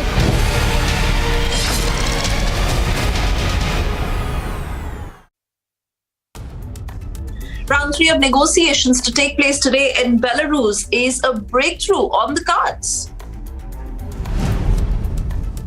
Russian delegation arrives in Belarus for talks. Ukraine yet to name the delegation for round 3. Prime Minister Modi speaks to Vladimir Putin and Zelensky, urges both leaders for direct conversation. Ukraine war raised in International Court of Justice. Ukraine says Russia is targeting civilians and medical infrastructure. Russia declares ceasefire on 4 cities, including Kyiv and Kharkiv, to allow the evacuation of civilians.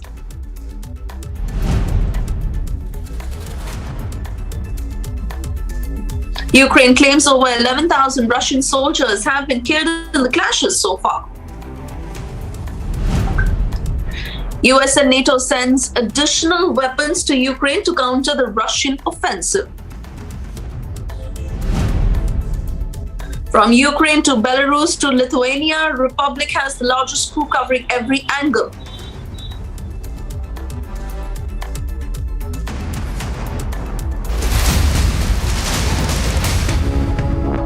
This is the latest video that has emerged of a big protest against Russian occupation, this time in Kherson region, and to be precise, in Chaplinka. Chants heard loud saying "Go home." 2 civilians were also reportedly wounded earlier. Ankit joins us on the broadcast as we continue to stay with these pictures. Ankit, more and more protests, especially in Kherson region, of the videos that are emerging, and it is not just Kherson but several parts, sporadic protests demanding that they be freed of Russian occupation. Absolutely, Suesha, and viewers will remember that Kherson is a city of 3 lakh people of Ukraine that was taken over completely by Russia. It was the first of the big Ukrainian cities to have been taken over. Subsequent to that, the Russian occupiers and the Ukrainian authorities in Kherson, they decided that they will come together, and they charted out a human charter, basically that will allow the people of Kherson to venture out at certain points in the day and also then use their vehicles to buy essentials, medicines and things of that nature, and also they will be able to use the Ukrainian flag on some of their installations, and only then will the Ukrainian people be allowed to venture out of their homes. However, it appears now that the Ukrainian people have had more than enough of the Russian occupation there. It's been a couple of days and they are coming out in large numbers, and like you rightly pointed out, this is a similar theme in different cities of Ukraine also. It's also happening incidentally, Suesha, in Russia, where very small protests are breaking out demanding peace to reign, and that is also a campaign that Republic is running at the moment, which is to give peace a chance. However, these visuals from Kherson depict, I think, the mood of the Ukrainian people. A lot of them are coming out, and a lot of them, they don't have weapons or anything like that, so the Russians can't do anything to them. They simply want peace to reign, and that is what we are seeing here.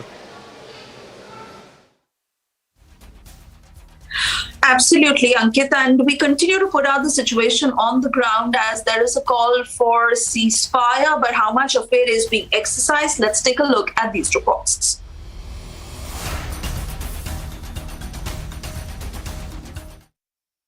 As the war continues in Ukraine, this is the Russian embassy in Lithuania. You can see the messages of solidarity from the people in Lithuania that have gone out for Ukrainians. This embassy had seen a number of protests over last 12 days because they have claimed that this is the war that has been started by aggressor Putin, and they are mentioning that this war must stop. You can see these posters out here. They say stop Putin, stop war, and this is the kind of support that all the European Union nations has been seeing against Russia, and they stand with Ukraine. And these ribbons on these trees outside, these are the Ukrainian flag colors that you see. They have been tied out here, and hundreds of these ribbons have been tied out here, and regular protests have been happening out here in Lithuania. It is snow shower today. Perhaps that's the reason why people are not out. But since last few days, there have been multiple protests out here, and people have also called for slogans like Slava Ukrainia, glory to Ukraine. And these slogans have been heard inside Lithuania.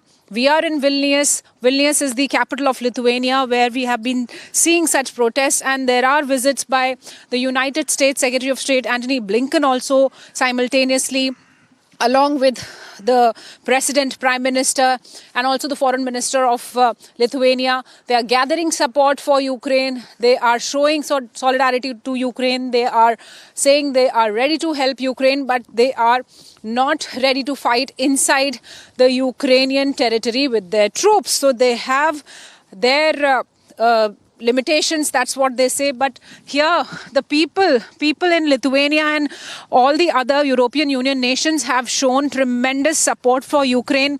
They have called for the president of Russia to stop this war, stop Putin, and stop this war.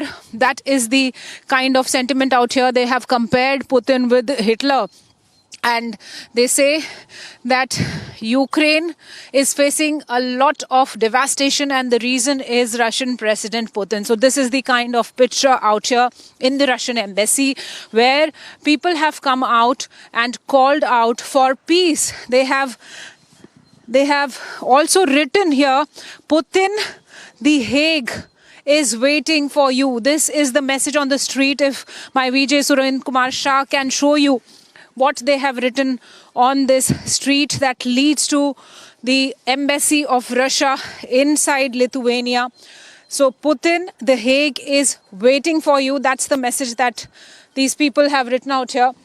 And this is the kind of support Ukraine is seeing all across these European Union nations.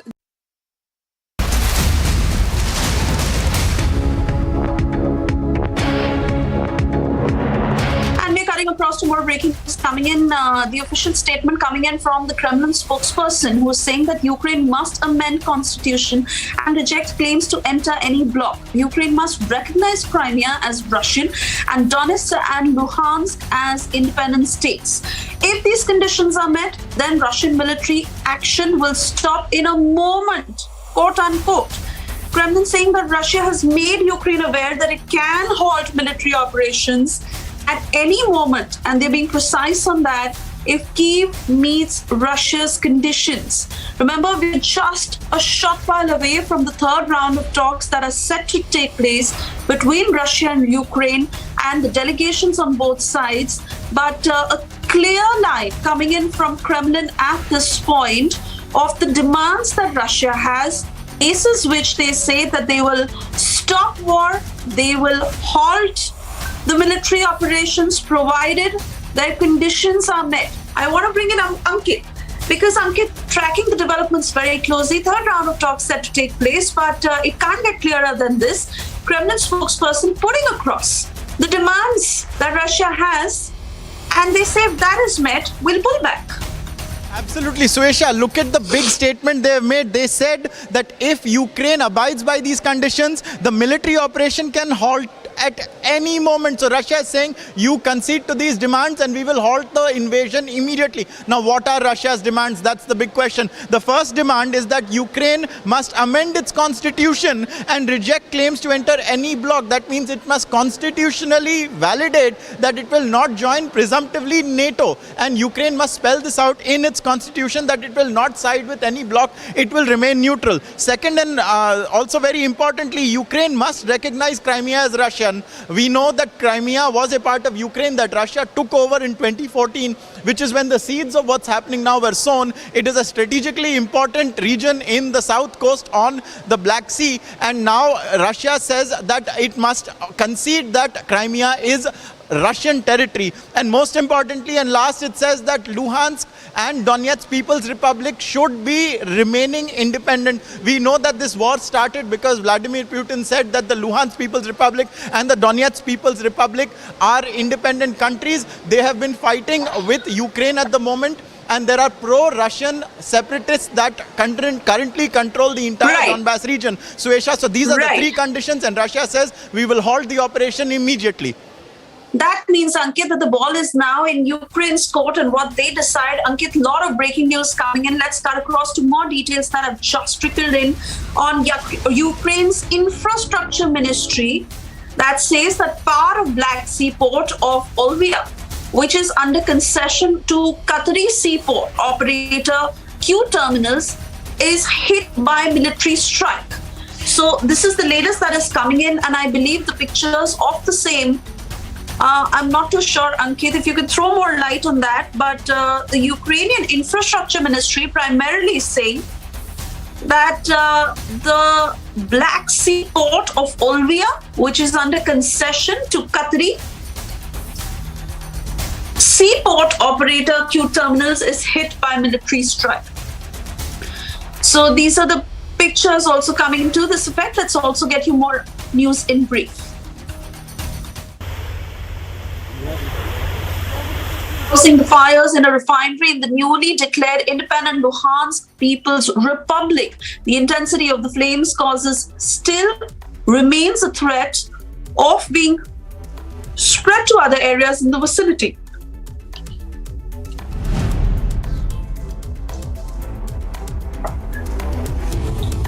Civilians in the clip can be seen recording the damage received by residential buildings in surrounding areas following shelling experienced in an area nearby. Impact from the sound waves from the explosion can be seen on the windows of the buildings. Residents of various ages are seen distraught after experiencing the impact of shelling near their residences in Mykolaiv. They can be seen exiting the building from a little space between the exit doors impacted by the bombing. Significant structural collapse of a house can be witnessed in the following clip. The structure stands so following damage received by Russian military fire. An exploded missile can be seen resting perilously on the streets of Mykolaiv. The city is experiencing one of the most intense amounts of shelling since the past few days.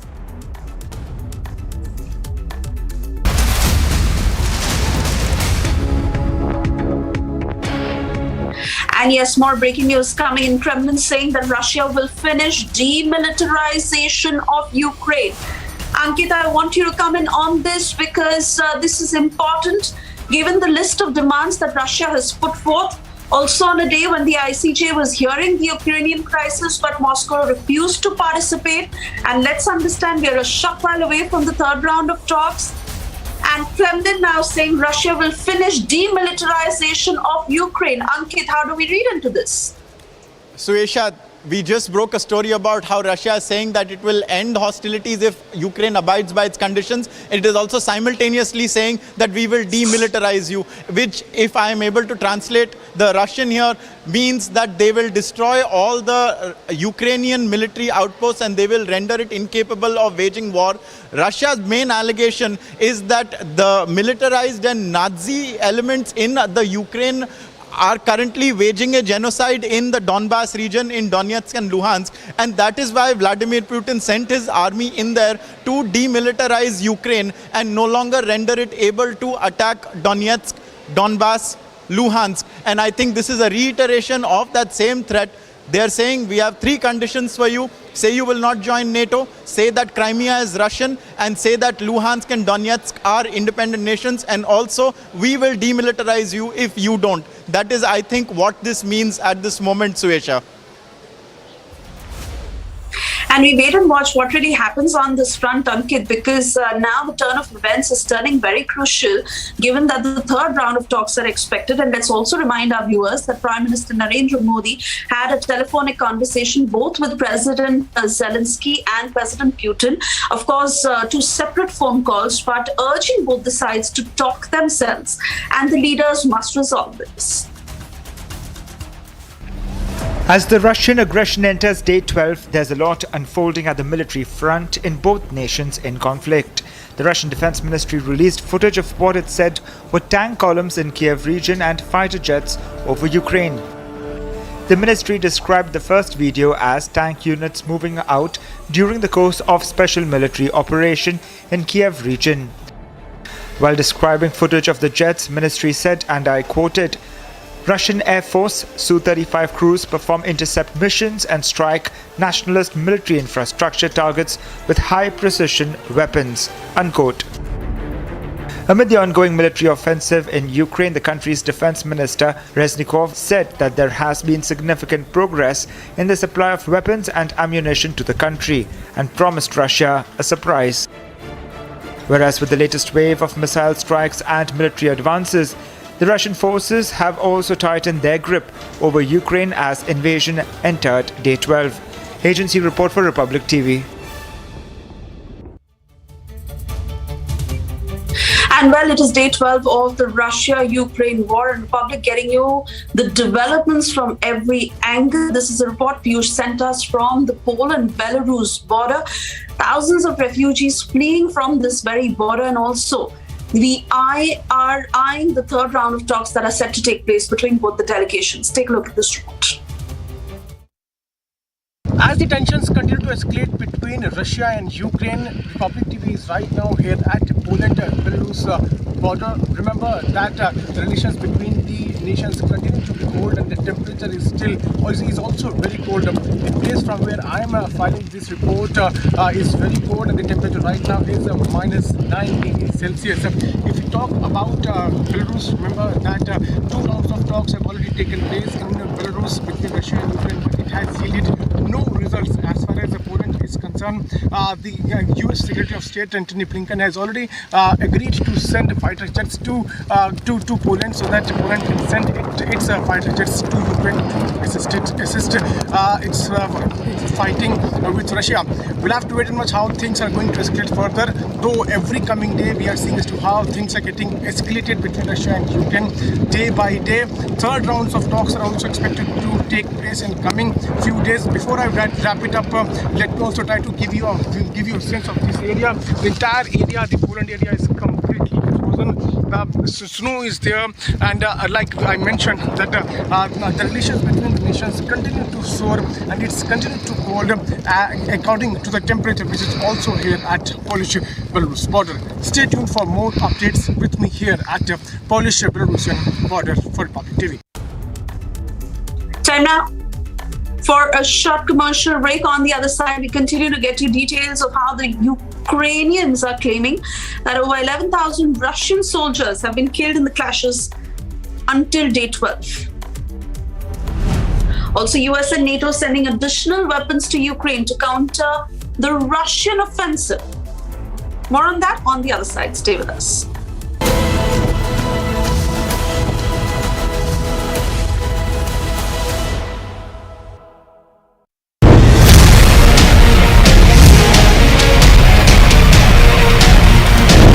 In fact, we are being told after this bombing that took place in the school, there was another bombing that took place, and that bombing was actually in a hospital.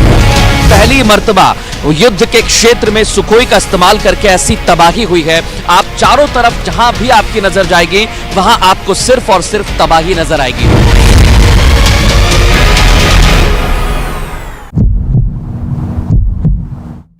Republic Media Network has now reached the spot where just about 2 days ago, where an aerial bombing took place inside a school. What you see right now is the debris all around. It is just massive. Just take a look at this. With the impact of the missile that was dropped by the Sukhoi, this is the extent of damage that has actually taken place.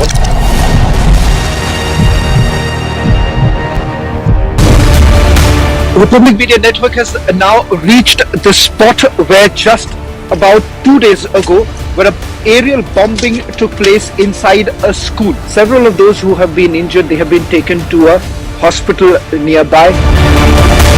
Rooms which have been completely damaged, window panes that have been broken, and this kind of devastation can be seen almost in every place that you actually go to.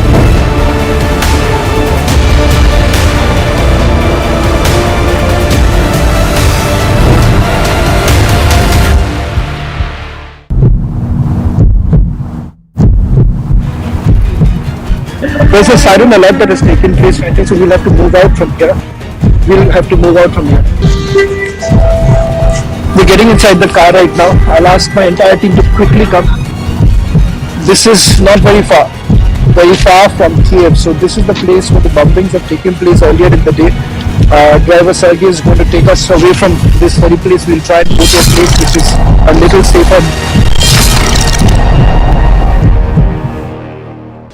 Ever since the Russian invasion began, more than 1.5 million refugees have crossed from Ukraine into neighboring countries.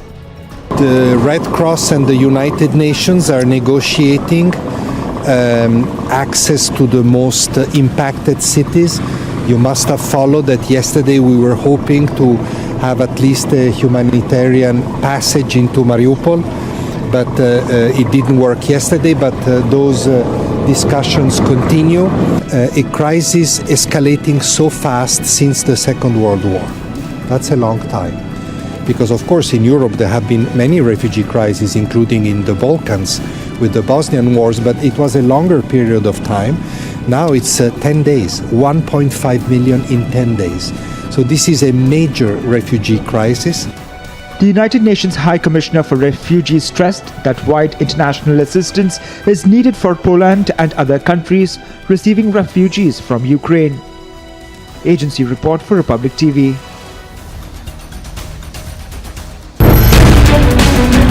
We have reached a hospital which has been completely destroyed. These are the latest images of the kind of destruction that has taken place after an aerial bombardment.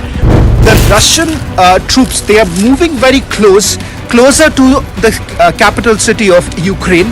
They've used their artillery power. They are now using the aerial power that they have.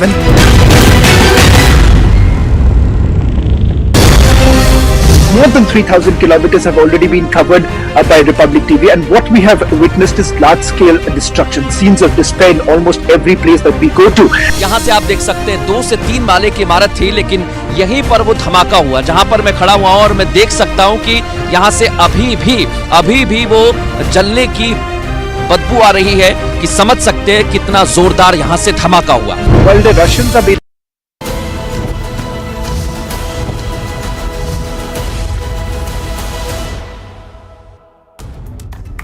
Round 3 of negotiations to take place today in Belarus. Is a breakthrough on the cards?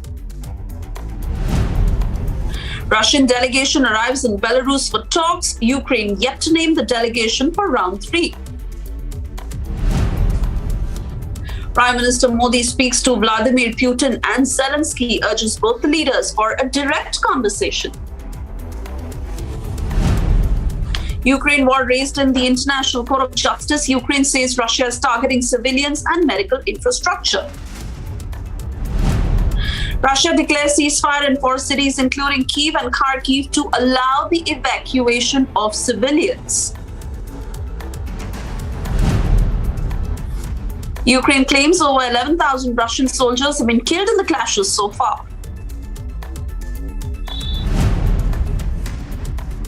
US and NATO send additional weapons to Ukraine to counter the Russian offensive.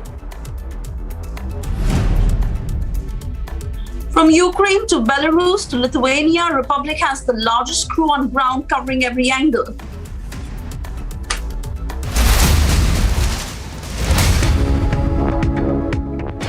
And more breaking news coming in. Ukraine has just concluded its set of arguments at the International Court of Justice.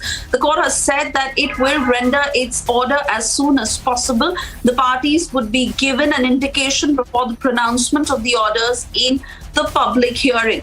We'll try and cut across to my colleague Rhythm to get a sense of how the arguments have panned out this even as we add that the Russian side has not participated. Yes, Moscow refused to be a part of this hearing at the ICJ while the Ukraine crisis was being heard at the International Court of Justice. And the Ukraine side of arguments have just concluded is what we are learning. The court has said that it will render its order as soon as possible and the parties would be given an indication before the pronouncement of the orders in public hearing. Remember, today is the 12th day of war between Russia and Ukraine and the matter that was taken to the International Court of Justice. This even as Russia has laid a set of demands saying that if those demands are met, they will pull back. For the moment, Rhythm is joining us live on the broadcast. Rhythm, how did the arguments pan out at the International Court of Justice? What is Ukraine saying? And what from now? All right, so as we Suesha tell our viewers, let me quickly tell you what's been happening on the story.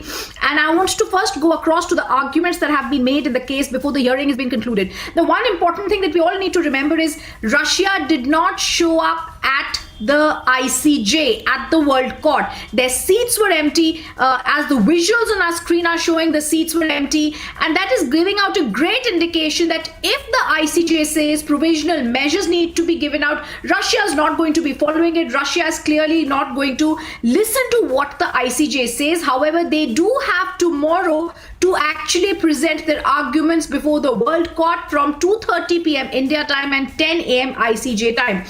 The most important things of this hearing that went on for over 3 hours is first, Anton Kornevich, who's representing Ukraine in the case against Russia at the UN, had stated Putin lies and Ukrainians, our citizens, died. It's a clear indication of what they believe. Then several details were given out, but the most important point that nearly today has to be marked out and given out in great detail is what the provisional measures are which Ukraine is asking for.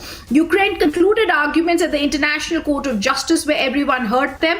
At one important crucial point, Suesha, before I go across to those arguments, the ICJ also regretted that Russia was not showing up for these hearings as this world court hearing started between the two nations. One very interesting thing that Ukraine said is, let's give nationalized, civilized nations such as us a chance to sit and talk. International law means something. Having a conversation and trying to settle through dialogue also means something. And that is also what we've been saying. Give peace a chance. It is time that that happens. We're going to slip into a quick break. Suesha, back to you. Absolutely, Rhythm, and we'll tell our viewers more about what exactly happened at the ICJ. But on the other side, as we're tracking the third round of negotiations that are all set to take place in Belarus today, and the biggest question being, is a breakthrough on the cards? That's coming up on the other side.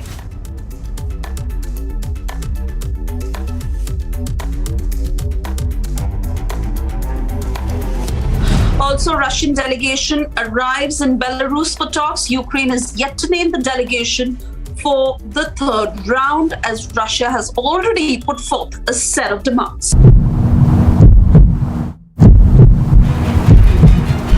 There's a siren alert that has taken place, I think, so we'll have to move out from here.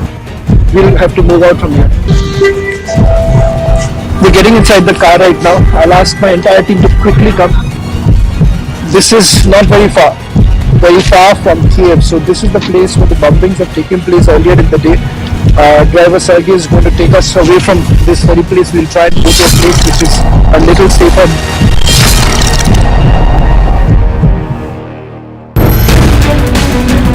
We have reached a hospital which has been completely destroyed. These are the latest images of the kind of destruction that has taken place after an aerial bombardment. The Russian troops, they are moving very closer to the capital city of Ukraine. They've used their artillery power. They are now using the aerial power that they have.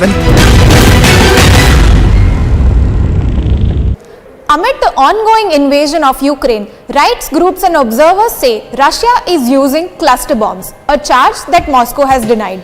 If confirmed, deployment of this weapon, especially in crowded civilian areas, would usher in new humanitarian concerns in the conflict. Cluster bombs essentially kill indiscriminately and endanger civilians long after their use. From Syria to Yemen, Afghanistan and Southeast Asia, unexploded ordnance from cluster bombs continues to kill and maim people years or even decades after the ammunitions were fired. Though many countries have joined a global convention limiting their use, cluster bombs are still used in conflict zones around the world. Let's take a look at the weapon in details and why its use sparks concern. So what exactly is a cluster bomb? Cluster bombs are weapons that open in the air, releasing bomblets that are dispersed over a large area intended to destroy multiple targets at once and can be delivered by planes, artillery and missiles.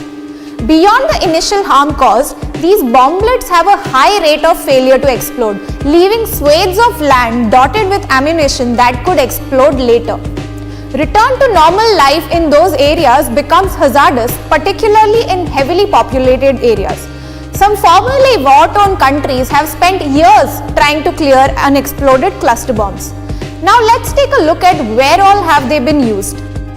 Syrian government troops have often used cluster bombs supplied by Russia, frequently hitting civilian targets and infrastructure. Israel has used cluster bombs in civilian areas in South Lebanon, including during the 1982 invasion that saw Israeli troops reach the capital Beirut. Now, is using cluster bombs a war crime? Use of cluster bombs itself does not violate international law, but using them against civilians is most certainly a violation. Any strike determining a war crime requires looking at whether the target was legitimate and if precautions were taken to avoid civilian casualties. A convention banning the use of cluster bombs has been joined by more than 120 countries who agree not to use, produce, transfer or stockpile the weapon and to clear them after they've been used. It's significant to note that Russia and Ukraine have not joined that convention and neither has the United States. More than 3,000 kilometers have already been covered by Republic TV, and what we have witnessed is large-scale destruction, scenes of despair in almost every place that we go to.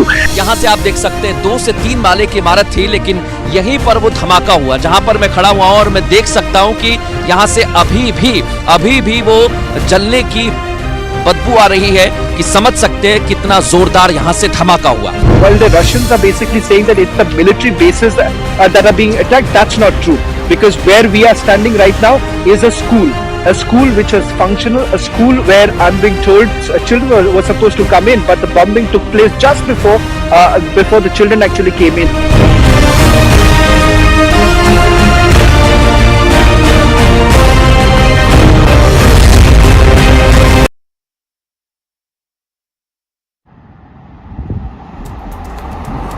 Negotiations to take place today in Belarus is a breakthrough on the cards.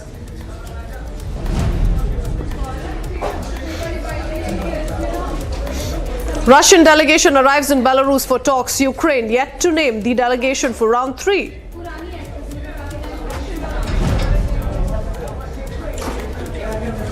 Prime Minister Modi speaks to Putin and Zelensky, urges both leaders for direct conversation.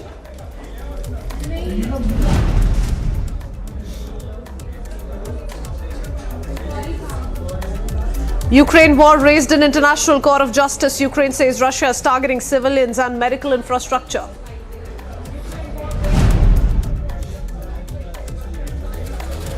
Russia declares ceasefire in 4 cities, including Kiev and Kharkiv, to allow evacuation of civilians.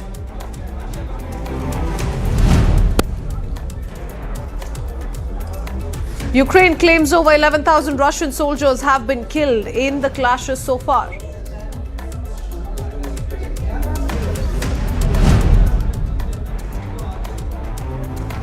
US and NATO send additional weapons to Ukraine to counter the Russian offensive.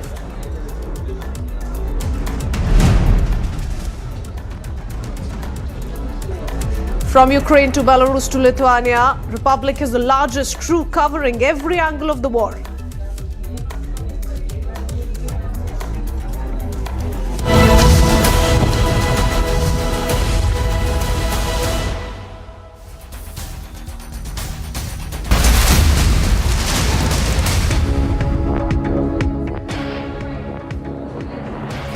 A very good evening. Thanks for staying with us here on Republic TV. At 6 p.m. we break down details of the conditions that have been reiterated by Kremlin. Kremlin spokesperson says Ukraine must amend the constitution and reject claims to enter any bloc. So they've demanded that Ukraine must recognize Crimea as Russian. The Donetsk and Luhansk must be recognized as independent states. Further, Kremlin says if these conditions are met, then we will stop action in a moment. That's what Kremlin has reiterated. So yet another set of demands that essentially have been put out by Russia to bring an end to this war. Russia once again highlighting that Ukrainians must acknowledge that Crimea has been annexed. That's what happened in 2014, and a recognition must take place now, and that Donetsk and Luhansk regions must be recognized as independent states. And if these conditions are met, military operations will stop in a moment. Let me quickly go across to our guest joining us this evening, a Ukrainian MP, Vladimir Ariev, who's joining us from Kiev. Vladimir, thank you for speaking to us and taking out your time. Now, these are extremely difficult times. First up, we want to know from you, how are you holding up? What is the situation in Kiev looking like? And then we'll perhaps go across to come across to you and take in a word on the conditions that have once again been put out by Kremlin. But first up, how are you holding up, Vladimir? Well, we are now in a safe situation for a moment. So all the night there were battle on the north and northwest of the city. The rest directions are well fortified by Ukrainian army, and they mentioned also is perfectly good defended, and there are some humanitarian corridors Ukraine request to evacuate the civilians from the towns of suburbia like Irpin, Bucha, where the active battlefields is taking place. So we are here. Sometimes, of course, explosions. Sometimes we have air raid alarms, but we have no shortages in Kiev of foods, of fuel, electricity. Everything is working, and city services are doing their job well.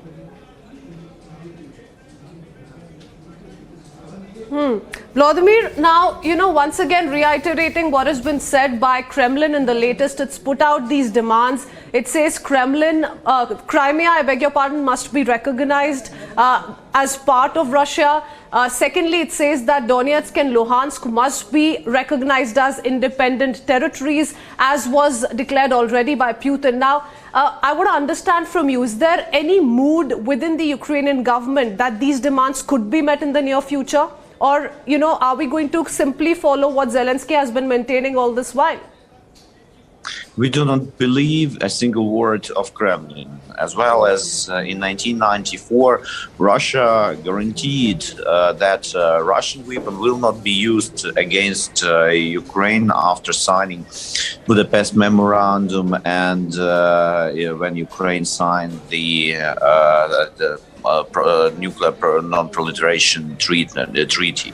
So when Ukraine stripped down the nuclear weapon, Russia guaranteed that never in the future Russian weapon will be used against Ukraine. So you can see this how the Russia keep their promises on the very horrible pictures from Ukraine. So we understand that Russia doesn't interesting only in the recognition by Ukraine, Crimea, and so-called Crimea is part of Russia, and independence of so-called Donetsk and Luhansk Republic.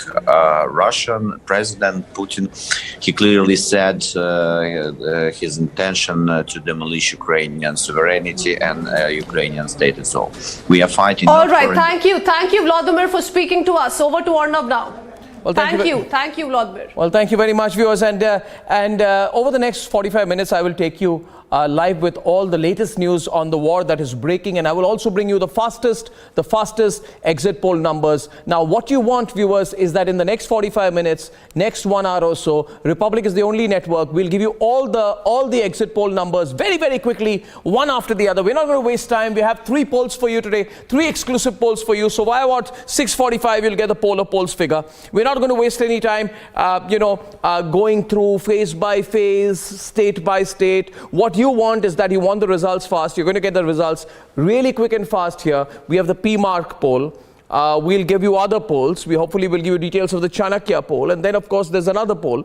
There's a third poll which we have for you. So 3 comprehensive polls telling you who's winning the elections in the 5 states which have gone to the elections: Goa, Manipur, Uttarakhand, Punjab, and of course the big state of Uttar Pradesh. I also want to tell you what's happening on the war front, because things are moving very fast there. In fact, if you tell me the developing news story continues to be very much the Ukraine-Russia war, which doesn't appear to cease. And viewers, just before I go to one breaking news after the other, I want to tell you that we are on the 12th day of the ongoing waging war, and none of the efforts so far have brought any peace. No side is ready to back down. There is no de-escalation happening, no de-escalation on the ground at all, ladies and gentlemen.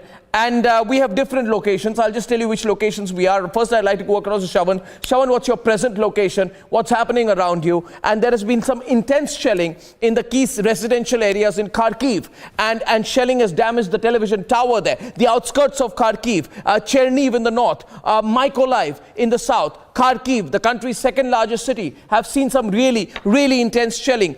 And we also saw pictures there that there's been a kindergarten school which was destroyed. Those were shocking visuals, ladies and gentlemen. And I'd like our producers to start picking up and showing all our viewers the latest visuals. We mark the visuals, we tell the visuals which location they are from, especially the visual of the burned down kindergarten in Kharkiv's Derevanko street. And there has been also a confirmation from the military or Ministry of Infrastructure of Ukraine confirming that the Olivia seaport was hit. So a seaport is being hit. And so the big breaking news story, if you ask me right now, the massive big breaking news story continues to be very much Ukraine. I'm going to get you the big news right there in the big bold graphics which will be on your screen, ladies and gentlemen. Ukraine is facing a lot of casualties, and Ukraine has claimed a total of 11,000 Russian forces. According to the Ministry of Foreign Affairs data, they are saying 999 armored vehicles of different types, 46 aircraft, 68 helicopters, 290 tanks, 117 artillery pieces, 50 MLRs were hit during the combat. And Modi has spoken. And Modi is speaking both to Putin and to Zelensky. That's the other big news. And that is one of the most important round of mediations. Are we seeing any cessation of violence? Absolutely not. Absolutely not. But did Modi play a bigger role? I think the big story today is that Narendra Modi has spoken both to Russian President Vladimir Putin and he has spoken to Ukraine's President Zelensky. And during his call to Zelensky, which we are told lasted for about 45 minutes, after that, Zelensky tweeted and he said that India appreciates the assistance to its citizens during the war and Ukraine's commitment to direct peaceful dialogue at the highest level. Now, joining me live from Ukraine is Shawan. There's heavy snowfall in the region where Shawan is reporting from. Shawan, over to you. What's happening on the ground right now in the war zone? Well, in fact, Arnav, we have reached a region called Melensky, which is about on the southern side of Kiev. 24 hours ago, there was a blast, a bombardment that took place in this very city that we have reached. We have been on the go. We have covered from the northern side. This time, we've decided to look at what's really happening down south and move towards up Kiev. Now, this place, we are told that there was 2 aerial bombardment that took place, but these were military bases that were attacked just yesterday, roughly about 7 o'clock in the evening. A little ahead from here, the very next place that we are planning to go is a place called Vinnytsia. Vinnytsia is the place which is closest to Kiev, and that's where the intense battle is taking place. There is a place called Irpin, and Irpin is it connects. There's a bridge that connects between Irpin, Vinnytsia and Kiev, which is blown up by the Ukrainian army. That was essentially done to slow down the advancement of the Russian troops. And what we are witnessing right now, unfolding before our eyes, there is absolutely no de-escalation. All that is happening is that, look around me, and this place is almost resembling a ghost town, because this is just few hours after the aerial bombardment that took place, and right now almost a lot of places that we have been going to, we are only seeing people leaving these places. So take a look at this place, which is not very far from the military base that we've been reporting from. We were not allowed to film inside the military base, so hence we decided to come in and see what's really happening. Are people still there? They're leaving, and these are the images. Residential columns have been completely evacuated, because remember, right now what the Russians are doing, they're not just limiting their attacks on military bases, they're looking at residential areas, they're looking at schools and colleges. In fact, now the numbers that have been given by the Ukrainian side is that about 211 schools I have some breaking news also coming in. I have some breaking news also coming in from the Russian side while you're speaking, Shawan. Sorry to interrupt, and Republic Network is announcing that Shawan is at the location of the bombings. That is Vinnytsia, ladies and gentlemen, where the bombing took place. Those are the shots on your screen. The bombing that has happened in Vinnytsia. And Republic Network, Shawan, the only reporter on the spot, and unlike other reporters who are sitting safe in some urban locations, Shawan yesterday was at the place of the bombing. Today he's at another place of the bombing. This is real war reporting, ladies and gentlemen. At the spot, not just in the urban centers, not reporting from 5-star hotels. That's Shawan on the ground. And Putin is escalating, ladies and gentlemen. Major escalation right now. Escalation. Putin is urging EU's Michel to convince Kiev to respect humanitarian law. That's a clear escalation from the side of Russia, which is getting very, very edgy. Very, very edgy, Shawan. Putin is telling EU's Michel well to convince Kiev to respect humanitarian law. What sense are you getting? And can you tell us the location which you're at and the significance of that location as well? Well, Arnav, we are just next to Vinnytsia, a place called Melensky, the place where the bombing took place. So there were two areas, two regions yesterday where the bombing took place. One where we are standing right now, named as Melensky, yes. And the next town that we would be reaching in a while from now, an hour from now, is Vinnytsia. Both of the places were bombarded. Now, asking about whether at all there is de-escalation, no, that's not happening. But if the Russians are essentially pointing out that they are looking for some sort of a negotiation, yes, the Ukrainians have put up some conditions, but it's going to be very, very difficult to put up with what's really happening right now. For how long will they be able to push back? That's not very clear. We have entered the 12th day. There have been losses on both sides, not just the Russians, but also on the Ukrainian side. There have been massive losses. In fact, a short while ago, my colleague Mridul Sharma, who was in another city, his cameras have captured the tributes that were being paid by the locals to a fallen soldier in this area itself, and that was after the bombing that took place. So on our cameras, we've also had those heartbreaking images of people paying tributes to their fallen soldiers here in Ukraine. That's just to point out that yes, there have also been losses on the Ukrainian side. Not much being spoken about it, at least the Ukrainians are talking about more about how the Russians have lost. They are saying 1/3 of the Russian troop. That's the number that they're talking. 1/3 of the Russian troops have lost their lives in the battle, in this ongoing battle. So clearly, both sides are at least playing the hardball at this point in time. But I would say that as the Russian troops are closing in Kiev, because what we are doing, looking at the whole side, right from the northern side to southern side, we have seen the Russians are trying to encircle Kiev as much as they can. Yeah.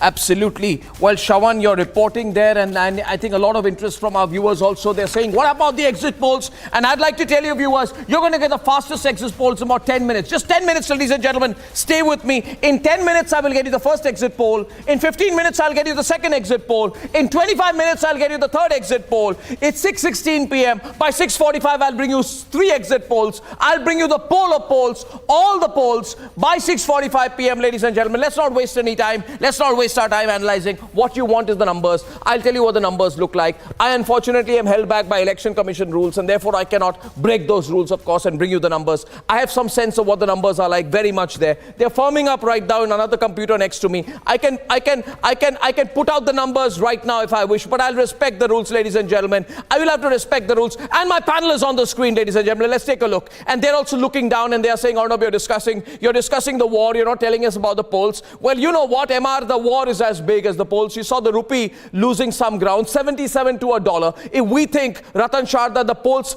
the exit polls are bigger, I say no, the war is bigger. In my mind, this war is a big war, 77 to $1. We've got our economic interests in the war as well. We're very worried. We're very worried, as much worried about who's going to win the elections in Uttar Pradesh as we are about the polls. Vandana Singh is there with me. She's looking all nervous. She's put out everything for the Samajwadi Party. She wants the Samajwadi Party to desperately win. If you give it to the Latvians media, the Samajwadi Party has already won. If you ask the Latvians media, the Samajwadi Party has already won. If you read the magazines, I was reading a couple of magazines over the weekend, you don't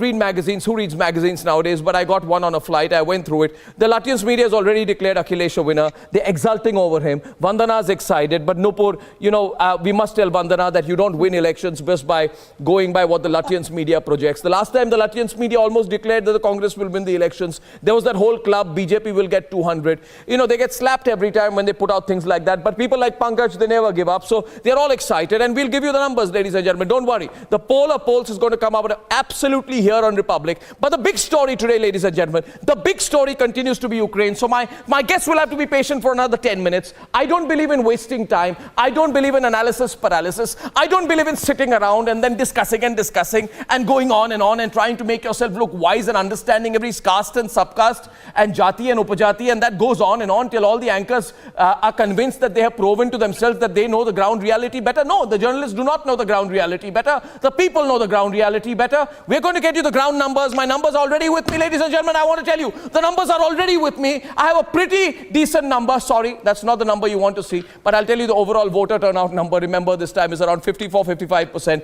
Let that graphic come out once again. Minus 6.89% is the voter turnout this time, which means what? It means essentially that 6%, 7% less people have voted. Now the BJP will be hoping that is the other side which has lost out on the vote. Who knows? But is 6% enough to differentiate in the election? Maybe not. As long as that 6 to 7% is not, as long as that 6 to 7% is not entirely from the BJP will be home. If that 6 to 7% is entirely a BJP voter who's irritated with the BJP or is going away from the BJP has something to be extremely worried about. Will the BSP factor come in? I don't know. We can never really say. We can never really say. What do you think? Nupur? Nupur, what do you think? What's it going to be like? You're not looking reassured today. You're not looking reassured. Good evening. Have you been seeing too much of the Latvian media? Good evening, Arnab. Good evening. Good evening, Arnab, to you, to co-panelists and also to your viewers. Well, actually, I'm too experienced because I live in Latvians, Delhi.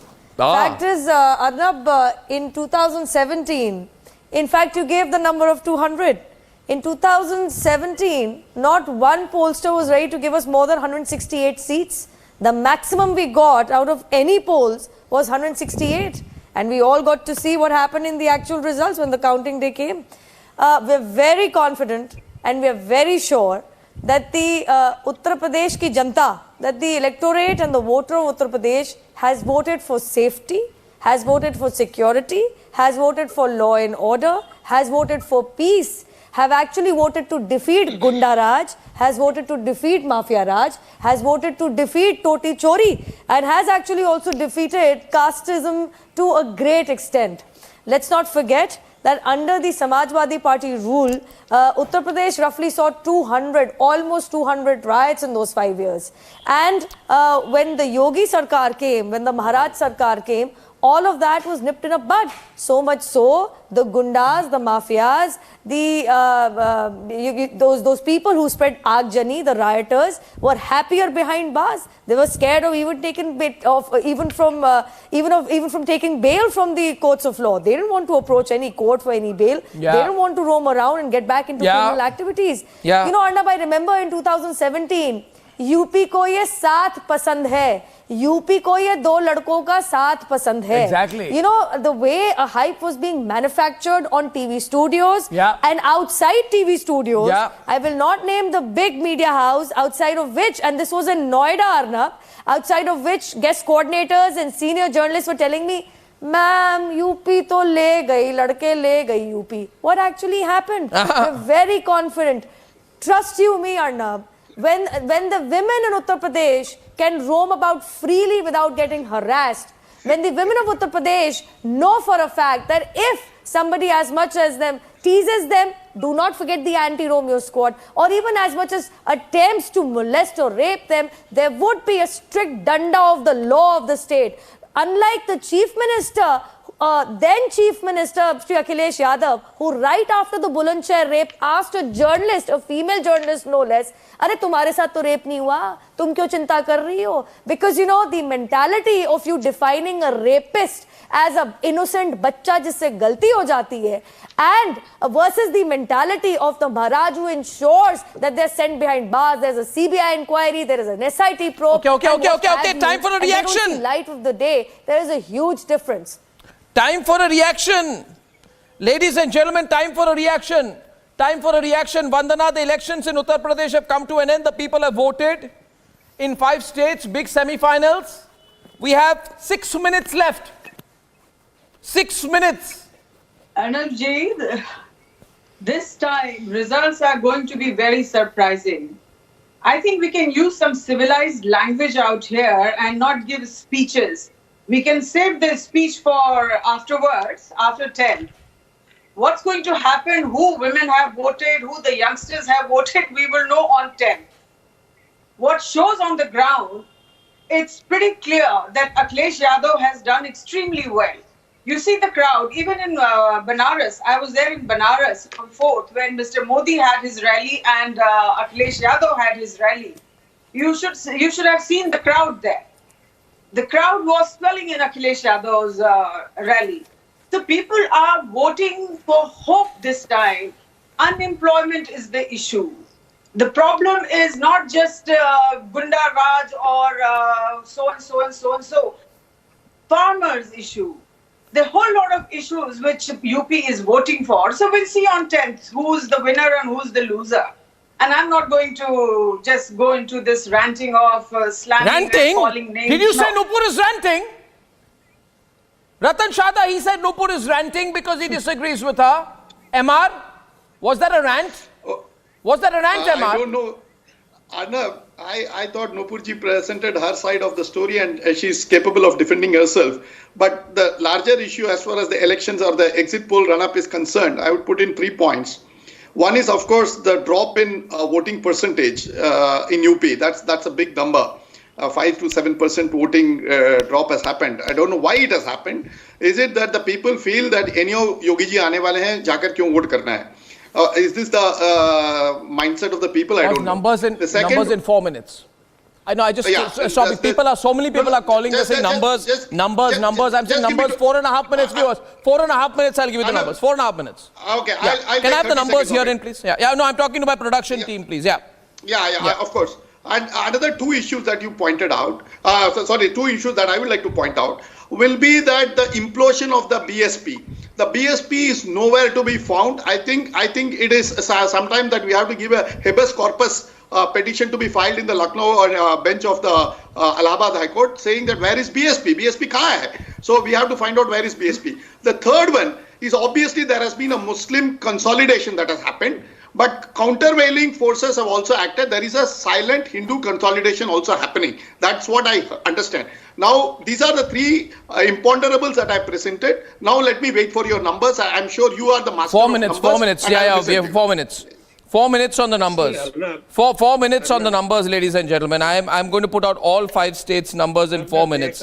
I've got a couple of exit polls. I've got Metris for 2 states. I've got PMark for 5 states. So I got 2 polls coming your way in exactly 3 minutes. Ratan Sharda, 2 polls in 3 minutes. Sorry, 2 polls in 3 minutes. Yeah. See, Chanakya in 15 minutes. Yeah. If I have to believe Samajwadi Party, Kashi had already made Kejriwal the MP from Kashi. So let us not go by the crowds. Secondly, if you look at the voting percentages, just to give an idea, but to refresh people's memory, 2012, BJP 15%. Samajwadi Party 29.91%, BSP 25.9%, Congress 11%. 2017, BJP jumps to 40%, Samajwadi drops to 81.82%, and BSP 22.23%. Congress drops to 6.2%. 2019, BJP touches 50%, SP, BSP together get 37.54%, Congress 6.36%. Now all these people are fighting separately, which means SP has to take its voting percentage from 20% to at least 40% to challenge BJP. This is the bottom line that we must understand. All the hype, even if going by every photograph, every video, every LinkedIn comment is to be taken on the ground, you need to cover huge gap of 15% swing away from BJP towards SP. And if BSP has lost ground, where does the vote go? Definitely, Dalits are not going to vote for SP, under which it suffered tremendously. And whether Congress is going to retain or get 1 or 2 more percent, that is the second point. So I think despite all the hoopla, BJP is going to be home, whether it's 312 or whether it's 250. But SP's, the unreality of SP's margins tells me that's very difficult for SP to come to power on its own. Yeah, the gap is too much. People are asking numbers. Okay, viewers, I have 1.5 minutes. Please be patient. The number is with me, ladies and gentlemen. Number is with me. Here it is, the number. 1.5 minutes, ladies and gentlemen. First poll, 1.5 minutes. Second poll in 7 minutes. Nupur, 60 seconds, Nupur. I'm looking at the numbers. I'm looking at the numbers. They're in front of me. Arnab, just to... Yeah. Arnab, I'm sorry, I've never debated with this lady before. I believe that she's new to television debates. My name is Vandana. Usually, one resorts to personal attacks. I don't know your name, madam. I don't know your name. It doesn't I don't know matter your whether name, and you I don't know you don't either. know my name. And I'm glad I'm I not don't. interested what you You know, know, what you don't know. I'm not addressing. Just let debate civilized way. Yeah, even I'm not interested in what you pretend to know. With you. You know, so we can Arnab, just be very the fact civilized to is, each other. You seems to be an educated lady, so let's debate educated. Yeah, she's educated. They're all educated. Yeah. Well educated. 1 minute, ladies and gentlemen. Arnab, I didn't know you called my... 30 seconds. I didn't know... Arnab... May I please? I did not know you called my school and university principal on this debate. Oops, madam, I don't remember you ever. But, I didn't know. You know, usually the losing side... The losing side resorts to personal attacks and perhaps heckling too. Usually on television debates, the losing... Yeah, madam, I'm much younger. Too bad you feel old. Yeah, madam, I'm much younger. Too bad you feel old. Arnab, may I please speak on my time? You know, the losing side usually resorts to personal attacks and heckling. That's often seen on television debates, and I've been with you on TV debates for almost a decade and a half. Now, you know, Arnab, what is actually interesting is, when you speak about civilized language, well, certainly nobody from the Bharatiya Janata Party was asking for the color of undergarments of women residing in Uttar Pradesh. Most certainly, Bharatiya Janata Party was actually not calling rapists or rape accused as innocent boys. Most certainly, when you speak about unemployment rate, it's not my data, but I would like to share with you the CMI Okay, we break the numbers, ladies and gentlemen. The first poll is on the screen. First poll is on the screen, and Metris is the first poll, and Metris is predicting an exit poll number BJP 262 to 277. Metris is predicting Samajwadi Party 119 to 134. Plus 80, minus 51, BJP 262 to 277, Samajwadi Party. Graphics on the screen, please. And Metris is predicting 7 to 15, 11, minus 8 to the BSP. Ladies and gentlemen, let's put the numbers out there. Metris is predicting 6 to the Congress, minus 1. So Metris, our first exit poll, ladies and gentlemen, is predicting that the BJP will get 262 to 277 at an average of 268, averaging about 268 to 270 seats, which is well past the halfway mark, and indicating what will then be a historic win for Yogi Adityanath on the back of what Metris is predicting, a 44.6% vote share. And according to Metris, the BJP, the SP is projected to put up a tough fight and get up 119 to 134 seats. That's on the back of a 32.5% vote share. Ladies and gentlemen, Metris is predicting that the Congress will get 3 to 8 seats on the back of a 2.6% vote share, and Metris is predicting that the BSP is projected to get 7 to 15 seats with a 13% vote share. And the numbers, if this is the Metris poll, remember this is the first of 3 polls we are putting out today. According to the Metris poll, ladies and gentlemen, according to the Metris poll, the BJP will be creating history by coming back to power in the state of Uttar Pradesh. If we are probably looking at a Yogi comeback with slightly less seats, but a vote share that has increased, meaning more people will be voting for the BJP. But because the Samajwadi Party puts up a tough fight, the numbers for the BJP significantly go down. Now BJP will be relieved but not very happy with these numbers, because the Samajwadi Party that was shunted in 2017 and failed to make an impact in 2019 has proven that it is the key opposition in the state. But not more than that. Net zero impact of Priyanka Vadra. Zero impact. Vadra Congress deployed Priyanka Vadra. She was the face. She declared herself the chief ministerial face. She said, I am the face. There's no other face. I am the only face. And what impact does that face have? Complete disaster. Decaying party. Going down and down and down. They thought not less than that, but it's further down. -1. Blaring statement on the future of the Congress party, ladies and gentlemen. Remember, this is the first of the 2 polls. Uttarakhand now from Metris. According to Uttarakhand, wow. According to Uttarakhand, the Congress is ahead in Uttarakhand. The Congress is ahead in Uttarakhand according to Metris. Metris says BJP wins Uttar Pradesh, but the Congress is marginally ahead in Uttarakhand. Let me tell you what the numbers are. They are saying in their exit poll 32 on a 29 to 34 position. That is -25. Congress, big comeback, 33 to 38. 36 on an average, +25. Swing, BSP, 1 to 3, 2, -2. That's +2.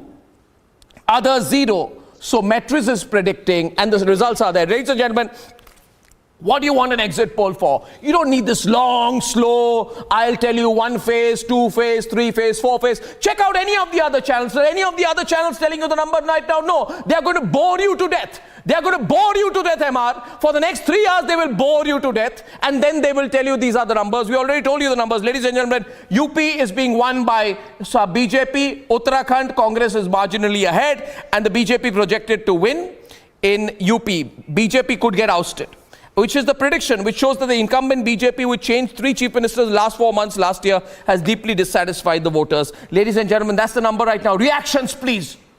Reactions. Vandana, you're not saying anything anymore.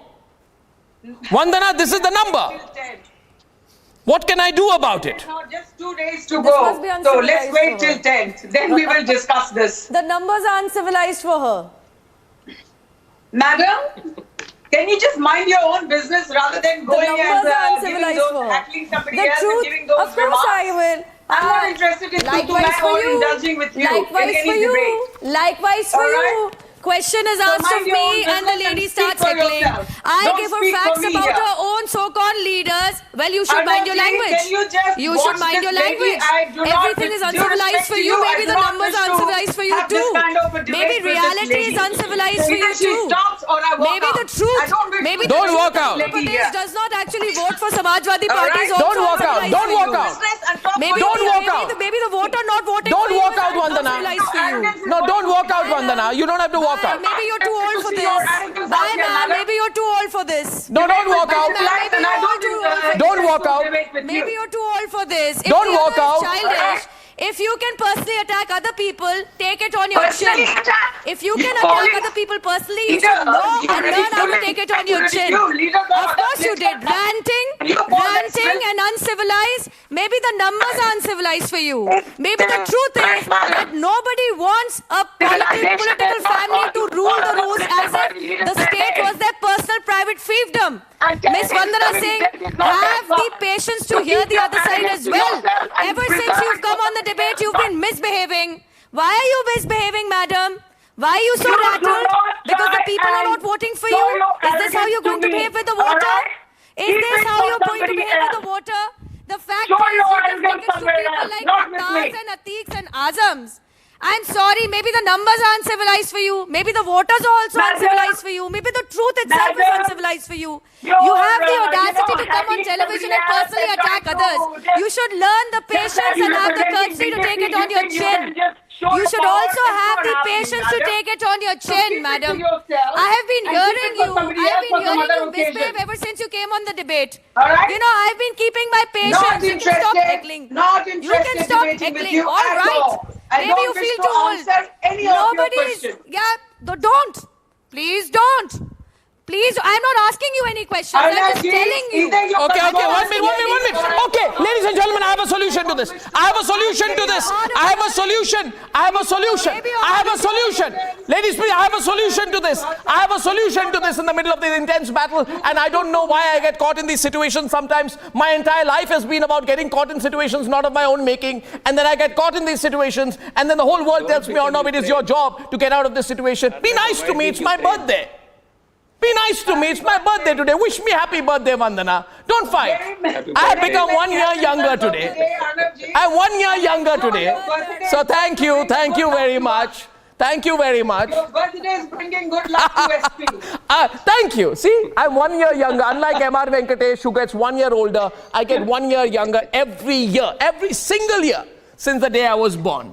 Okay, now, second exit poll, ladies and gentlemen. I'm telling you, the other channels are fooling you. What they want is they want to delay the polls. They want to delay it and tell you around 9 o'clock when Arnab begins his debate, we'll tell you the final result. Please don't waste time with them. The PMark poll is on the screen, ladies and gentlemen. I think I have a guest from PMark, do I? Okay, the PMark result, you want the results fast? I'll tell you the results fast. PMark is a fantastic polling organization who we're also working with. The PMark exit poll. Oh. It's a different number. PMark is saying 240 for BJP. Interesting, MR. Ratnakar Shetty, much less than Metris.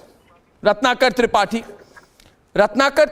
they say 240 with a range plus minus 15, which means 225 right up to 255, but still comfortable government. SP they say 140, BSP 17, others 2, Congress 4. So P mark numbers are in for Uttar Pradesh, ladies and gentlemen. Big bold graphics on your screen. Ratnakar Tripathi. Either which way, Matris says. Many happy returns of the day, Dr. Goswami. Thank you. Many happy returns of the day. Thank you. I don't want to disappoint you on this day of your birthday. And I wish you 2 days more of electoral happiness. Minus plus 15, no. Minus plus 45. 45, 50. Minus plus? Ask them how many seats are BJP going to win in Varanasi. Minus plus 45, 50. Out of this 240, least 45, 50. They are going to lose very badly. And you are not admitting it on the garb of these all exit polls. This is the exit time for Yogi Adityanath. And BJP will show him the door.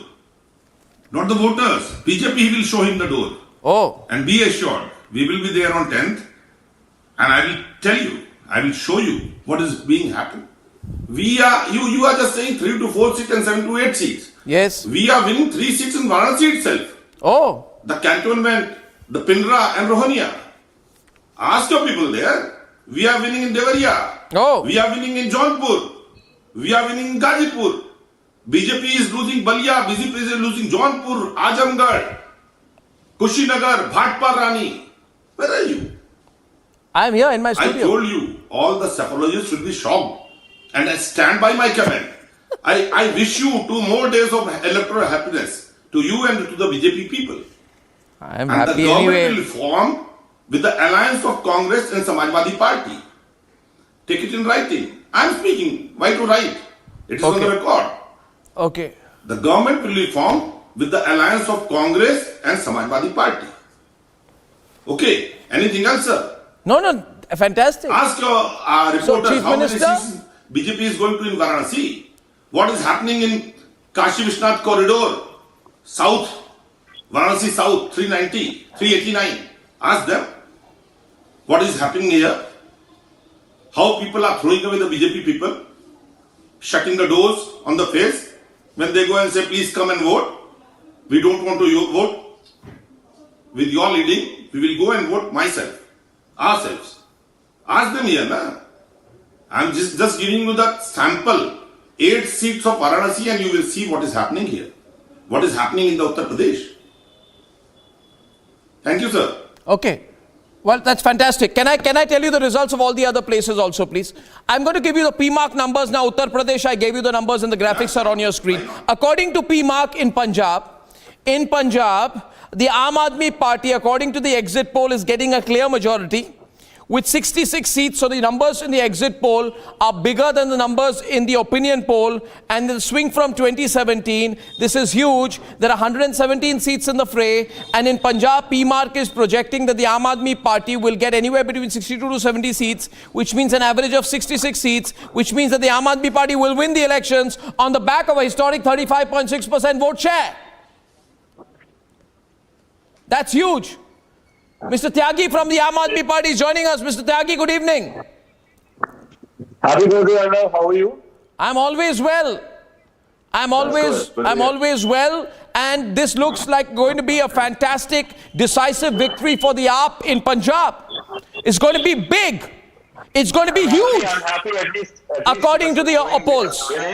But frankly speaking, I still expect at least 5% more vote share and seats somewhere above 75 seats in Punjab. That is what we expect, and I think that is going to happen on the day of counting, and we expect more than 40% vote. And thank you for showing that we are winning Punjab, and we are actually winning Punjab. People actually all over the country, people have they are sitting up and taking notice of what is happening in Delhi and how we've been able to transform the governance in Delhi. And that is why we are going to win Punjab, and we are going to get good votes in other states also where we've contested. Okay, I'm just looking at the numbers, ladies and gentlemen. on all the polls, and I am just calculating the final number that I have for Uttarakhand according to PMark, where there are 70 seats in the fray. Nupur, PMark is saying that the BJP is ahead. The previous poll said the Congress is ahead, but it's a close fight. BJP 37, Congress 31, BJP 35 to 39. It's really close, and Congress 28 to 34. Very close. Very close. Aam Aadmi Party gets 2, so Uttarakhand is projecting that the BJP gets the halfway mark just about. Nupur. Very close. Which... Well, you know, Arnab, we respect all pollsters. We respect all pollsters in spite of the fact that in Uttarakhand, Arnab, the elections happened, the voting happened on the 14th of February. The fact that the EC had banned physical rallies, we had started doing digital rallies.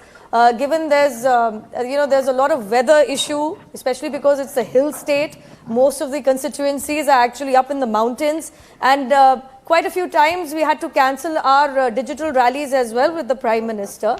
But I can tell you this much for sure, that in the last 3 days of campaigning, when the EC finally allowed physical rallies to take place, there was a wave of supporters coming out for the Prime Minister's rally. They even came out in huge numbers. I had personally attended the Home Minister's rally just on the outskirts of Dehradun in Raipur constituency. And also Yogi ji, the Chief Minister of Uttar Pradesh, had given 1 day in spite of UP elections to Uttarakhand campaigning as well. So I would just say that in spite of what the history holds, there is just insurmountable love that the people from the Pahad, especially Garhwal and Kumaon, have for the Honorable Prime Minister, and they actually pretty much, they bless him as if he was a family member, he was a son or a father from their own family. And, I could see it. I mean, the love that they have for the Prime Minister is actually tangible in Uttarakhand, and maybe that's why. For that matter, if you see, ever since the state became Uttarakhand, every 5 years the government changes. But on the day of voting, our own surveys were very positive. We are very confident that it might be close, but we are going to form the government in Uttarakhand as well. That's big. So Uttarakhand is close. Can I give you the numbers in Goa? People calling in me from Goa, a lot of people calling from Bengal to know what's happening in Goa, because the Trinamool Congress put in so much effort in Goa. Okay. Close. This is incredible, the number here. According to this number, Ratan Sharda, BJP and Congress are getting the same number in Goa. 13 to 17 with an average of 15 for BJP, 13 to 17 with an average of 15 for Congress, 2 to 4 with an average of 3 for Trinamool Congress, and others too, which means it's absolutely going to be a hung parliament according to PMark in Goa, Ratan Sharda. Oh yes, oh yes. Totally hung. And AAP will get 2 to 6 seats with a vote share of 15.2%, which means either BJP and AAP, which can't happen, either AAP and Congress, or AAP and TMC, or AAP, TMC, Congress, to keep the BJP out. If AAP, TMC, Congress come together, they keep the BJP out. But will they? Arnab, I think BJP is able to get 17 seats. It's a big fight back because its image in Goa had a very bad reflection because of so many negative factors, including the governor's claim against it. And it has had bad reputation there in many constituencies. So it has been a very wonderful fight. They get 17. And Congress, though it had private religious groups, passing directives to vote for Congress, if it is not able to get majority, that will be tragic for it. And coming to Uttarakhand again, BJP tried to lose, do its best to lose by having changing chief minister again and again. The new chief minister and also the Modi ji's image, that is what BJP may see through in Uttarakhand. Otherwise, it was going to be Rawat, but Rawat was not given due place by Congress. So Congress again has itself. As far as Punjab is concerned, I'll be surprised if it gets the majority. AAP gets the majority. It's good for Punjab that it gets a majority, but I fear that the kind of people who have joined AAP, whether they'll be able to provide the right kind of environment in Punjab Punjab is debtors in the means of whether it's convergence, whether it's economic well-being. Punjab is in a very bad shape. Whether AAP will be able to keep on rolling out money or try to create a new development environment, there is a big question in Punjab. Well, let me tell you the number in Manipur. I think that we are projecting the BJP will scrape through the halfway mark. Just about scraping through, but because previously the BJP was supposed to be going smooth, it's come down. And BJP is getting 29, NPP getting 8, NPF 4. So they'll form a government together.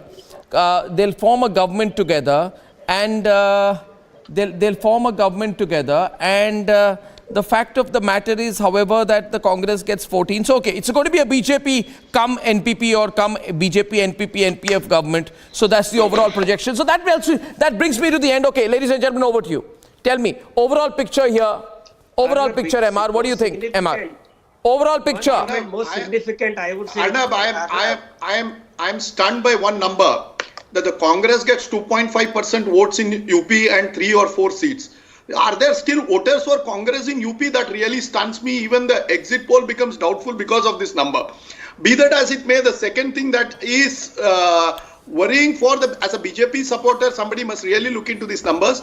There seems to be some drop in vote share in UP. From 50% in 2019, there is somewhere between 40 and 45. The best number seems to be 45 and the worst number seems to be 40. They may still be forming a majority government in UP, but definitely this must give some sort of worrying nights for the BJP. And the Punjab, they don't seem to... It was a post-COVID election. No, I'm not in election under the shadow of COVID. No, Ratanji, I'm not into anything. I'm only talking about the numbers. Let us not. We are just talking about the numbers, and I'm only on the numbers. If 40 to 45 is the number of vote share, which is what is the ballpark figure given by most pollsters, this is definitely a drop in the voting percentage. This must be causing some worry. I'm not saying this will cause sleepless nights. I'm saying this must be introspected by the BJP, because this is not something that they anticipated. They actually looked at something close to 50. The second one which I would like to say, that in Goa and in Uttarakhand, whatever said and done, it looks to be a very, very marginal case both ways. And the rise of AAP in a sensitive state like Punjab really puts me off, because AAP is a vociferous party. It has no ideology, no economic policy. So this is something that the BJP needs to look into it, as to how they allowed Party to come up. MRG, I respect your opinion, but I think the rightful comparison would be of 2022 assembly elections with 2017 assembly elections. In 2017 elections, we polled 39.67% of the votes polled. And I think any improvement, which I do assume would happen, and I think the actual breakup you're only going to get after the results are announced, all the votes are counted, and thereafter you'll be able to tell how many votes actually went both ways to the BJP or to any other political party. So any improvement above 39.67 is going to be advantage BJP. Secondly, I heard Mr. Ratnakar, I was waiting for my turn to respond. Out of Banaras, Ratnakarji, I don't want to sound extremely rude to you, but let's not forget there was a huge rally done by Priyanka Vadra in 2019 elections in Lok Sabha. I was in Banaras, I was stationed there for work as well.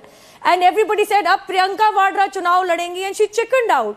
So even for the Samajwadi Party spokesperson, if mere numbers and rallies were going to actually translate into votes, then Bihar wouldn't have been won by the Bharatiya Janata Party. We were the single largest majority. And the same stands for the 2017 UP Assembly elections as well. There were huge number of people, huge crowds in Akhilesh Yadav and what's his name, Rahul Gandhi's rallies too. Fact is, may I please, I don't know where you're counting from. Abhi to matlab sare vote bhi poll nahi hue honge. People are still standing in queues outside their voting stations. Aapko zarur pata hai. Aaj to voting khatam hui hai. There might still be people who are still yet to vote. Aapko zarur pata hai. Fact is, we respect all posters.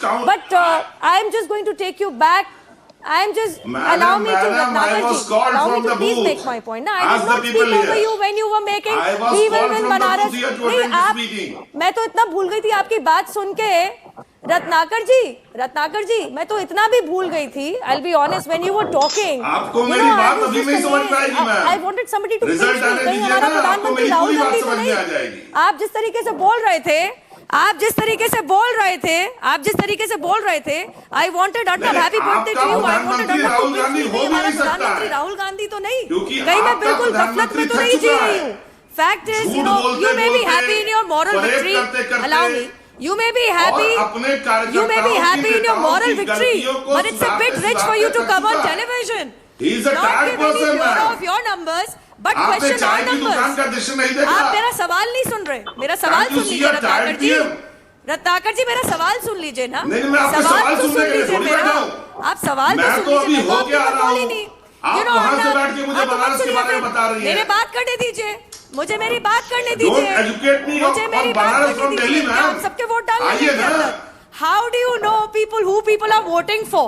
And if you know, Ratnakar ji, then there's something wrong. I can tell you this much for sure. People trust you the can know Bharatiya it Janata from Party Delhi. double engine And sarkar. I have voted People in trust Varanasi. the I am here in Vikas work Varanasi campaigning for the been party. doing. And That does not. Speaking to the people I don't know. Sir, there was no election in आपके Delhi pass for कौन me C to vote जादू here. है? There You was have that no disparsed, voting in Delhi for me to vote here. Do allow me to complete. Please respect the other person. I have been called because I also have some experience. I may be much younger to you. हमारा भी कुछ सर्वे होता है, हमारा भी कुछ feedback होता है. अगर आपको लगता है जीतेंगे, आपको अपनी moral victory मुबारक हो. But I just have one question. How about Congress actually gives an explanation as to their own numbers? I think last election, Arnab, they got 6 seats. If they are reduced to 3. If they are reduced to 3 and 2.5% vote share, that's a lot for Congress to answer for. In 2015, you still got 9% voting in Delhi की बात करते हैं. In 2015, आपके पास leader नहीं है तो आपको जलन है तो मैं क्या करूं?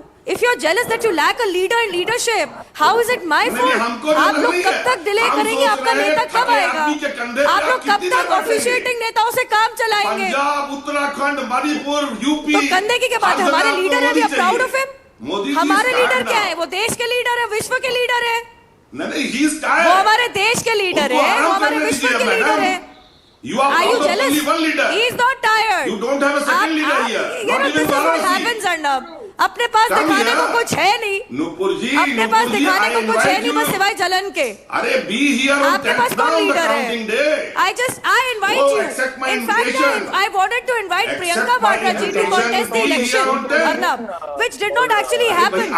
You know, it's easy to sit in a press conference and announce, I am the only face of Uttar Pradesh. But not actually go on the ground and contest the election. That's a question I think Mr. Ratnakar should rightly answer. आप road show देखी थी? कौन जादू नहीं है? Are you still stuck in a Bollywood movie? मैं तो आपको आंसर दे ही रहा हूँ ना. अगर 6 से भी 3 पे गिर गए आप, उसका तो जवाब दीजिए ना आप. मैं तो पूछना चाह रही हूँ, प्रियंका वाड्रा जी ने, तो प्रियंका वाड्रा जी ने चुनाव क्यों नहीं लड़ा? If everything is going in your favor, why did Priyanka Vadra not contest the election? भाई देखिए. Please tell me. बीजेपी के हिसाब से पार्टी नहीं चलती है. नरेंद्र मोदी क्यों एक पार्टी का इलेक्शन लड़ते हैं यहाँ से? उनकी सांसदी चली जाती. तो आप मुझे आपके हिसाब से मोदी जी कैंपेन क्यों करेंगे रत्नाकर जी? ये कैसा आर्गुमेंट है? सांसदी चली जाती. तो आपके हिसाब से भाजपा के लीडर क्यों काम करेंगे? ये कैसा आर्गुमेंट है आपका? जम्मू एंड कश्मीर, आपका कैसा आर्गुमेंट है? वो तो हर चुनाव में बैठते हैं सर. अनुराग ठाकुर, प्रधानमंत्री मोदी, सर वो तो हर चुनाव में बैठते हैं. लोगों की सर वो तो हर चुनाव में बैठते हैं. हम तो हर चुनाव में जाते हैं. Okay, ladies and gentlemen. Sonbhadra का देखा था ना आपने? भूपेश चौबे का. हम तो हर चुनाव में जाते हैं. Okay, I just got a visual coming in from Ukraine. Ladies and gentlemen, one minute. I've got a visual. This is an interesting picture of Putin. Vladimir Putin's picture just comes in. Just see this, ladies and gentlemen. Vladimir Putin is himself testing a flight simulator at the Aeroflot Training Center. This is the latest picture that's coming in of Vladimir Putin, and it shows Vladimir Putin inspecting personally a training complex for pilots. Can I put it on air, Anand, please? Can the production team please put it on air? It shows Putin inspecting a training complex for pilots and then making a virtual flight over Sochi on the Sukhoi Superjet 100 flight simulator. So this is Vladimir Putin himself, ladies and gentlemen, simulating flying a fighter jet, a superjet. Sukhoi Superjet 100 flight simulator, accompanied by aircraft commander Maria Kassianik. Ladies and gentlemen, dramatic footage coming in. That's Putin trying to show to the world he's very much in charge, and that he's ready to continue the escalation till he gets what he wants. Ladies and gentlemen, big visuals coming in. He's trying to keep the morale of the Russian people up. As another set of pictures come in, ladies and gentlemen, another set of pictures of Ukrainian paratroopers destroying the Russian column. This is coming in from Luhansk. Latest pictures coming in from Luhansk. Ukrainian paratroopers have just destroyed the Russian column in Luhansk, ladies and gentlemen. And that's big. That's big as well. So two different sets of pictures. Can the producers put up the second set of pictures, please? And this is it, ladies and gentlemen. Ukrainian paratroopers are just destroying the Russian column in Luhansk. The fighting is getting very intense. We're getting lots of inputs coming in from the ground, ladies and gentlemen, and constant news inputs that are coming in. Ukrainian negotiators have arrived. Ukrainian negotiators have arrived, and the place they have arrived in is called Belovzhiskaya Pushcha, to meet with the representatives. Breaking news on big bold graphics, ladies and gentlemen. Ukrainian negotiators have arrived in Belovzhiskaya Pushcha to meet with representatives of the Russian Federation. So yes, talks are continuing. Talks are continuing, ladies and gentlemen. Talks are very much continuing. And the Secretary to the National Security and Defense Council, Danilov, has said, representing the Ukrainian government, he says, never make war with Ukraine. Our people have gone through inhuman trials for thousands of years. They've crushed more than one empire, and from this they've only become stronger and more resilient. So it will be now. So Ukraine declares war on Europe as well, ladies and gentlemen. Putin is testing a Sukhoi 5 fighter jet. Both the pictures on both sides of the screen and the big bold graphics on your screen. The world is at war. More details when I come out on the other side. This is breaking news, ladies and gentlemen, on Republic. On Republic. And remember, only on Republic. Only on Republic I'm getting you both the news coming in from Ukraine, and I'll get you the poll on polls. We've already shown you two complete polls, ladies and gentlemen. Well ahead. We're 1 hour, 2 hours ahead of any other channel. Our reporter Shaman is live in multiple locations. And when I come back, I'll tell you about that humanitarian corridor and whether it's working and whether it's going to be successful at all or not. But should I take a break or should I go back to the numbers one more time? And when am I get the Chanakya numbers? Can I just be told when the Chanakya numbers are going to come in? When are the Chanakya numbers coming in? Okay, Uttarakhand numbers. I'm getting Chanakya Uttarakhand numbers in Niranjan. Is that Chanakya Uttarakhand numbers? Should I stay? Should I stay? Do I have it with me? Chanakya is putting out Uttarakhand numbers. Chanakya, ladies and gentlemen, big news. MR, Chanakya is predicting a big sweep for the BJP in Uttarakhand, totally contrary to the true polls. Whoa. According to Chanakya, the BJP is getting 43, the Congress is 24, big smile on MR's face. How is this so different from the others? But you know what, Chanakya always is very different from the others and often gets it right, doesn't it? This is crazy. This is crazy. Two of the three polls are saying BJP is winning in Uttarakhand. One says it's sweeping, one says it's just scraping through. What do you think, MR? I'm getting a bit confused right now. Yeah, obviously, when you see various exit polls, it's intended to get confused. That's your intention also. No, not my intention. Why should I have that intention? This is what it will be. And no, the numbers will be what they are. You can't help it. That's the nature of the beast. But be that as it may, Arnab, the issue that is more interesting is that people are having various shades of opinion. Yeah. And this will play it out as day progresses. And even in UP, you will see people quoting 220 to 320. As the day progresses, people will quote 220 to 320 for the BJP. That's going to be astounding also. That's big bold graphics, there are punters who say 220 for the BJP, 320 for the BJP. No, I'm surprised, Chanakya. Chanakya predicting huge win for BJP.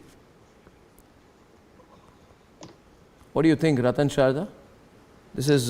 see, in a clearly two bipolar election, even 1% vote makes a lot of difference. The difference between Congress and Uttarakhand, BJP, even 1% can make a huge difference. It's a clearly bipolar election. Correct. So I won't be surprised if the numbers swing like this. Yeah. Because how you translate the votes into algorithm is how the numbers come. Yeah. So Chanakya has a different calculation as compared to others. Correct. One thing is clear, BJP has a better edge than others, and it is chance that BJP is going to get majority, that is clear. But to say whether it's 30 or whether it's 39 or 48 is going to be a big gamble for any exit poll. But you just know, like you know, we can say anything, but often haven't you seen in previous elections, Chanakya is. That's right, because as I said. Okay, I need to take a short break. I'll take a short. Can I take a short break? Can I take a short break? Not others. Can I take a short break? I've got big numbers, ladies and gentlemen. Okay, I'll take a break in 2 minutes because it's top of the hour. A lot of viewers just coming in. Viewers, if you're coming in, I'm going to tell you the full numbers right now. Full numbers is Chanakya saying big win, and it all be put in the big bold graphics as I speak. Chanakya is saying big win, Uttarakhand, BJP. P-Mark is saying Uttarakhand. P-Mark is saying Uttarakhand, BJP wins but scrapes through. Metris is saying Uttarakhand, Congress scrapes through. Now, Uttar Pradesh, Metris is saying big win for BJP, 270. Uttar Pradesh, P-Mark is saying win for BJP, 240. Uttar Pradesh, I don't have the Chanakya numbers. In fact, we are desperate for the Chanakya numbers now on Uttar Pradesh as well. So that will give us a sense. But broadly, Yogi is getting through, Pankaj. The big picture is Yogi is getting through. Pankaj. See, exit polls are exit polls. So, you know, there is no point in commenting on these results today.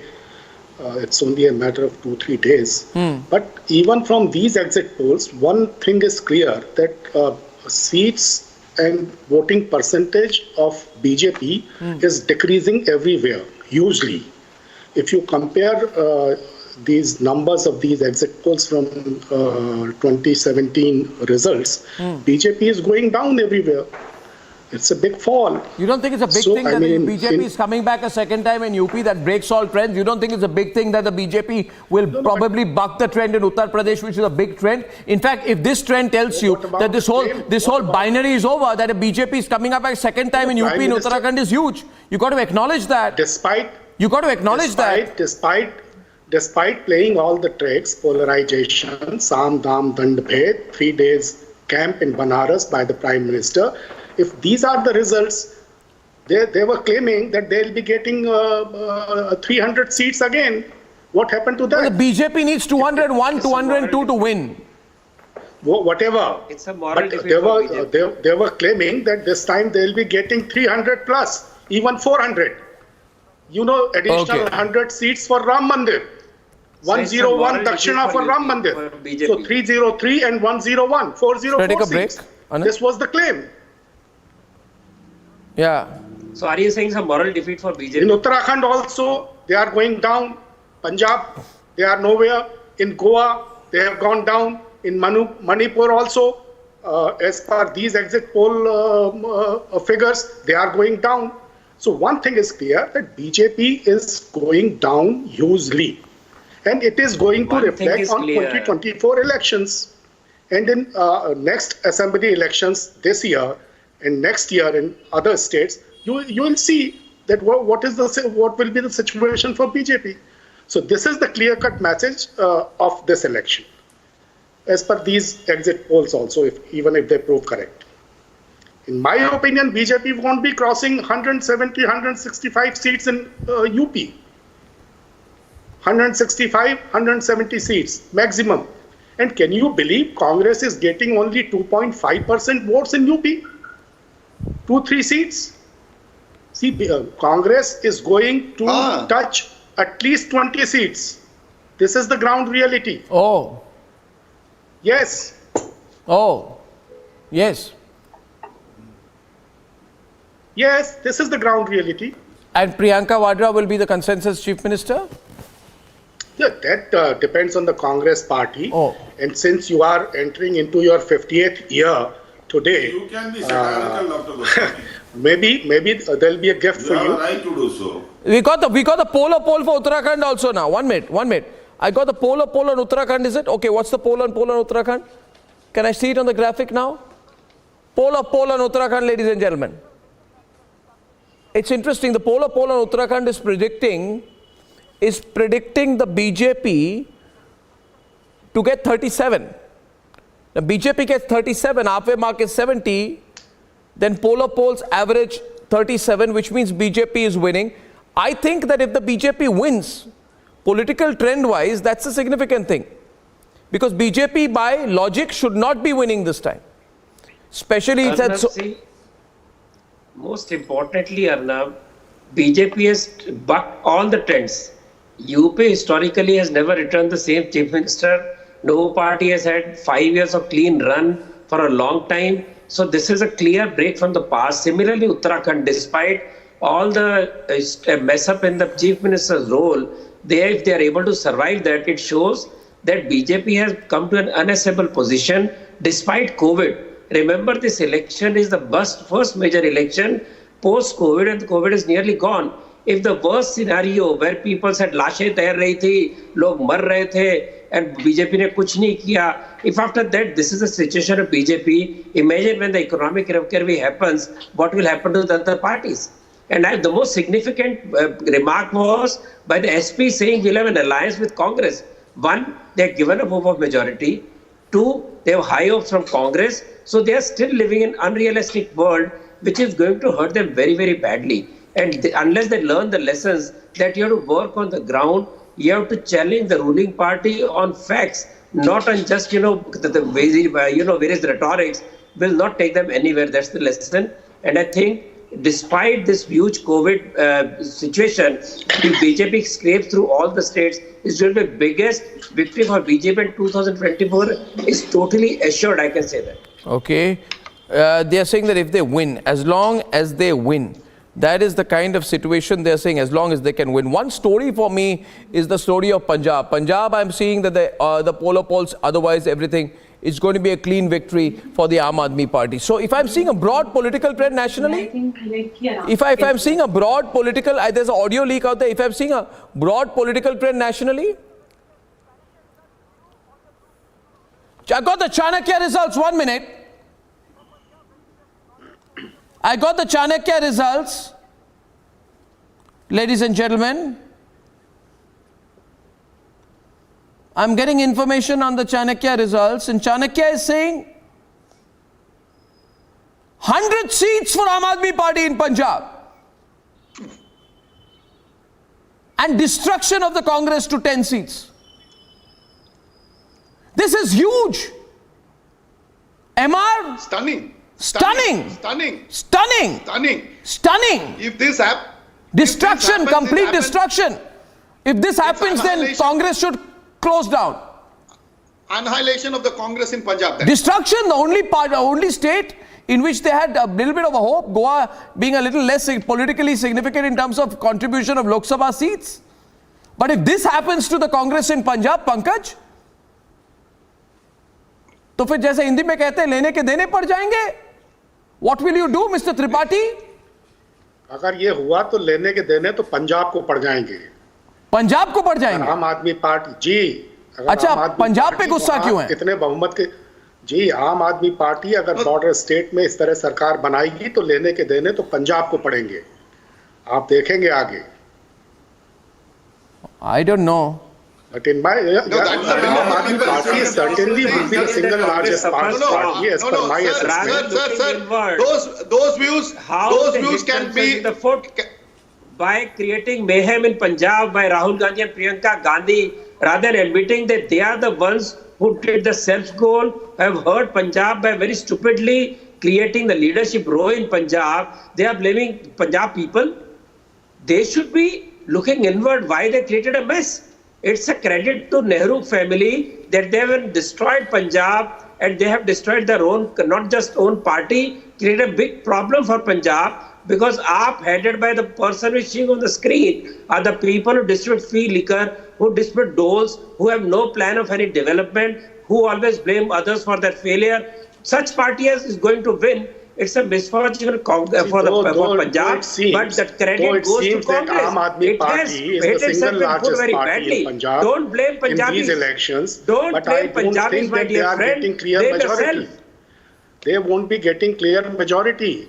Aam Aadmi Party, it seems that it would be the single largest party, but it won't be getting clear majority. No, it's an absolutely clear majority. I'm taking a break. That's the big breaking news right now. Ladies and gentlemen, the overall picture that I see in the poll says BJP is winning UP, BJP is winning Uttarakhand, Aam Aadmi Party is sweeping Punjab, Goa, anybody's game, Manipur, BJP alliance winning. That's the big picture. I take a break. This channel has already given you all the exit polls. The only thing I'll give you when I come back on the other side will be the UP numbers of today's Chanakya, and then the picture will be over, ladies and gentlemen. Big breaking news on Ukraine, Uttarakhand, UP, Goa, Manipur, Punjab. Only and only on Republic. Be back with me in just a couple of minutes.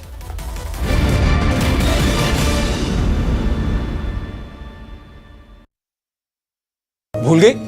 Next weekend का तो plan है ना? तुम पहली जगह तो book कर लो। Bookings भी कर दी, फोटोज भी भेज दी। गूंजती धड़कनों से दीवारें हैं। Nice. Not nice. It's beautiful. आज घर पे सेरा, कुछ पल घर के नाम।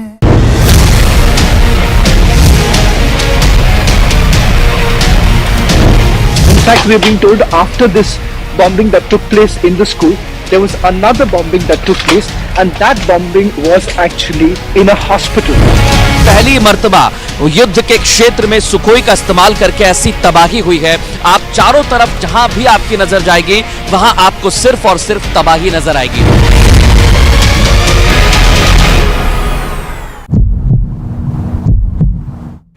Republic Media Network has now reached the spot where just about 2 days ago, where an aerial bombing took place inside a school.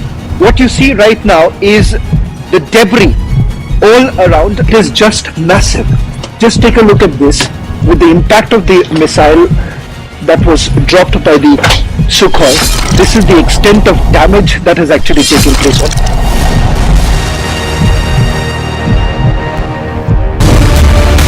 Republic Media Network has now reached the spot where just about 2 days ago, where an aerial bombing took place inside a school. Several of those who have been injured, they have been taken to a hospital nearby. Rooms which have been completely damaged, window panes that have been broken, and this kind of devastation can be seen almost in every place that you actually go to.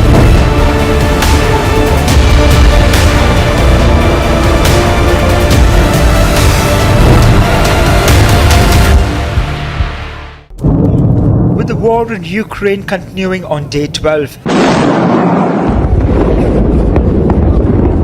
concerns over safety and lives of Ukrainians are on the rise.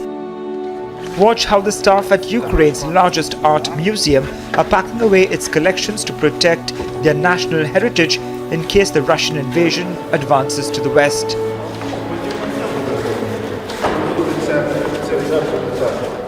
The doors of the National Museum in the western city of Lviv have been closed since Russia's war in Ukraine began on February 24th, and heritage sites across the country are facing danger as fighting continues. The museum's director walked its hallways, supervising as staff packed away its collections. In one partially empty gallery, museum employees placed carefully wrapped Baroque pieces into cardboard boxes.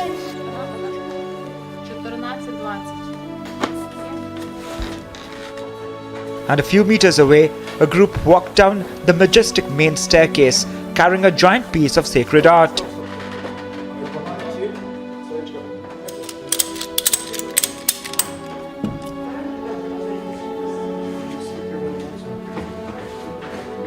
Amid the bare walls and shrouded statues, the employees lamented the empty museum, which has survived 2 world wars.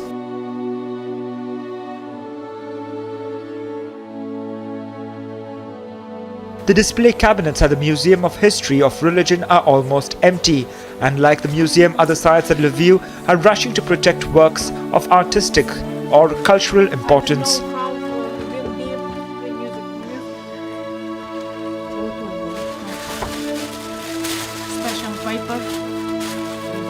Agency report for Republic TV.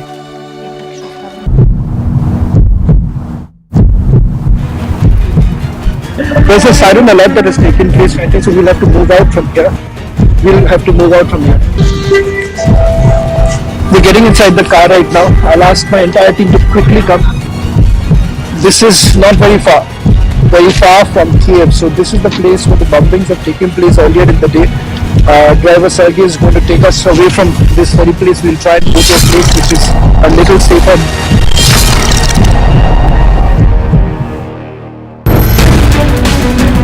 We have reached a hospital which has been completely destroyed. These are the latest images of the kind of destruction that has taken place after an aerial bombardment.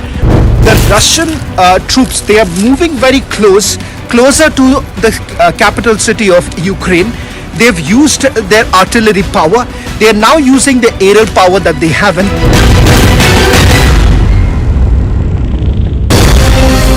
More than 3,000 kilometers have already been covered by Republic TV, and what we have witnessed is large-scale destruction, scenes of despair in almost every place that we go to. यहाँ से आप देख सकते हैं 2 से 3 माले की इमारत थी, लेकिन यहीं पर वो धमाका हुआ जहां पर मैं खड़ा हुआ और मैं देख सकता हूं कि यहाँ से अभी भी वो जलने की बदबू आ रही है कि समझ सकते हैं कितना जोरदार यहाँ से धमाका हुआ. While the Russians are basically saying that it's the military bases that are being attacked, that's not true. Because where we are standing right now is a school which is functional, a school where I'm being told children were supposed to come in, but the bombing took place just before the children actually came in.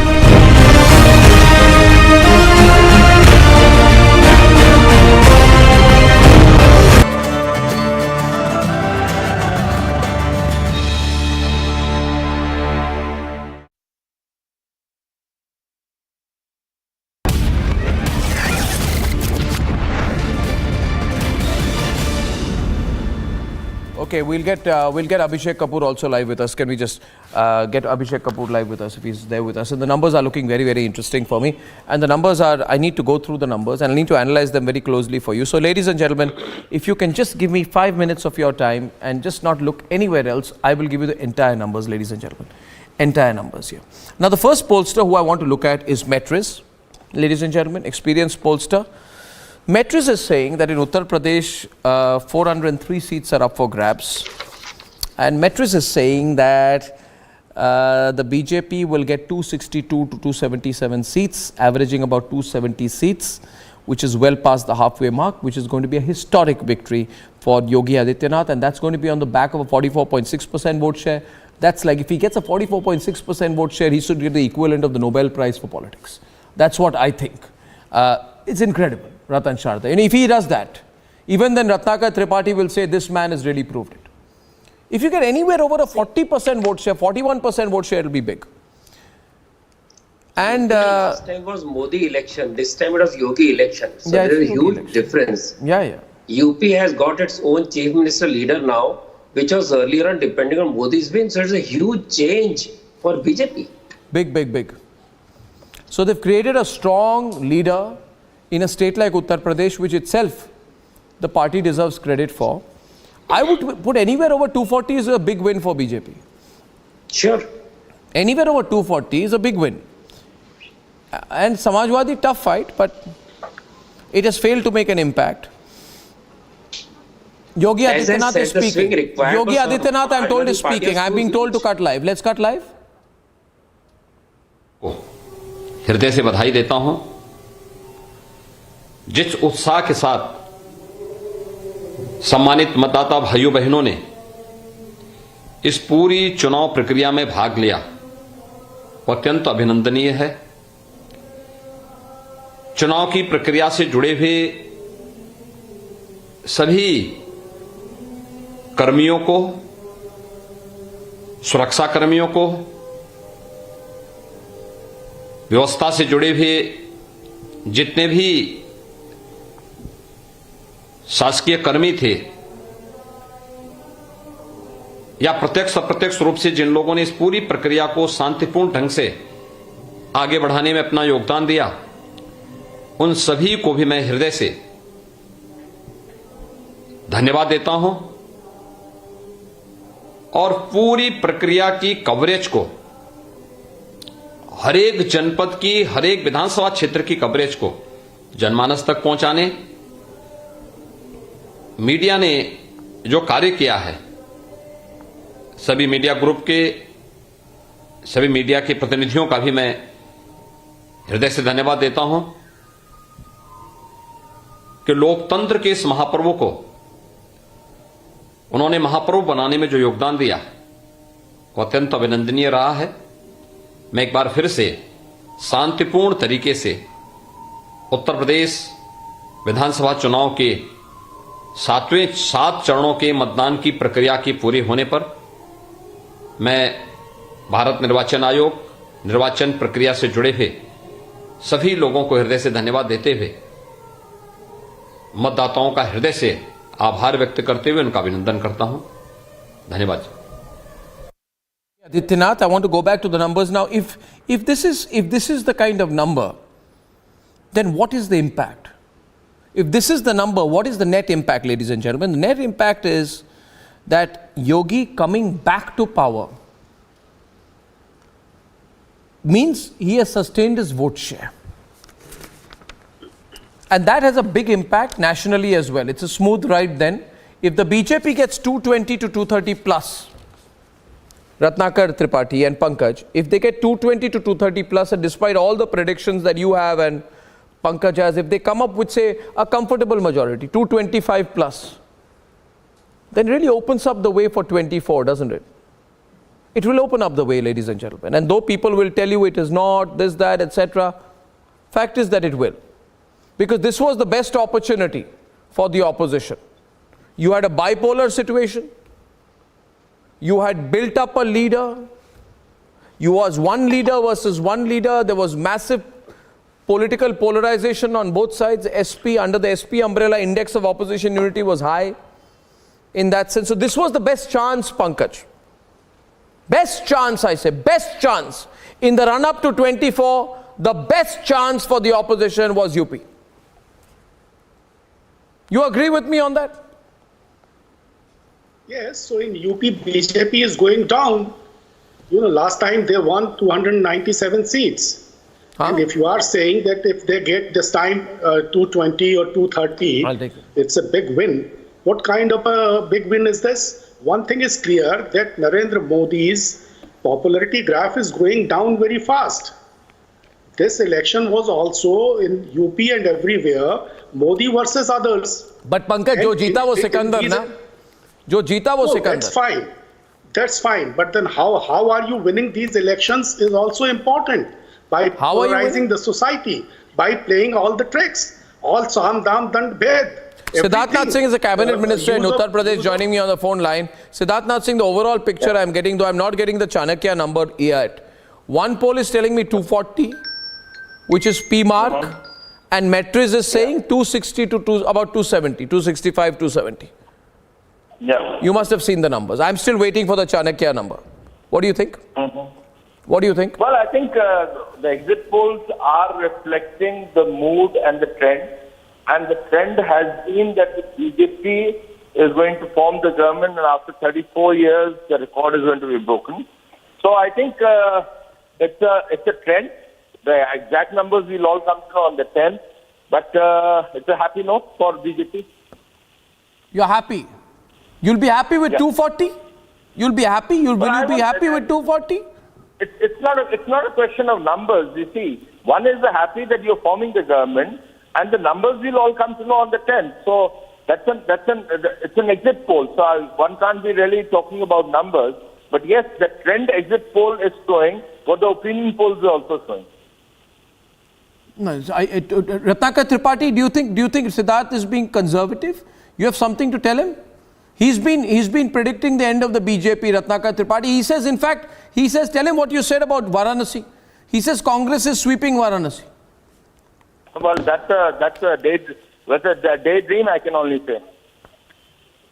Daydream. BJP will win all the seats in Varanasi. Varanasi is a sweep for BJP. Deputy Chief Minister Keshav Maurya is losing in the seat of Sirapur. Pallavi Patel is going to win. You are losing at least 5 seats in Varanasi. And this is the beginning of your end. And Dr. Goswami, let me come to your numbers. What you asked to Venkateshji. If you count it on 240 and 260 itself, BJP got 312 seats. Please, bear with me. In 2017, you are saying an 18 to 24% loss, a fall in the vote share and the seat share.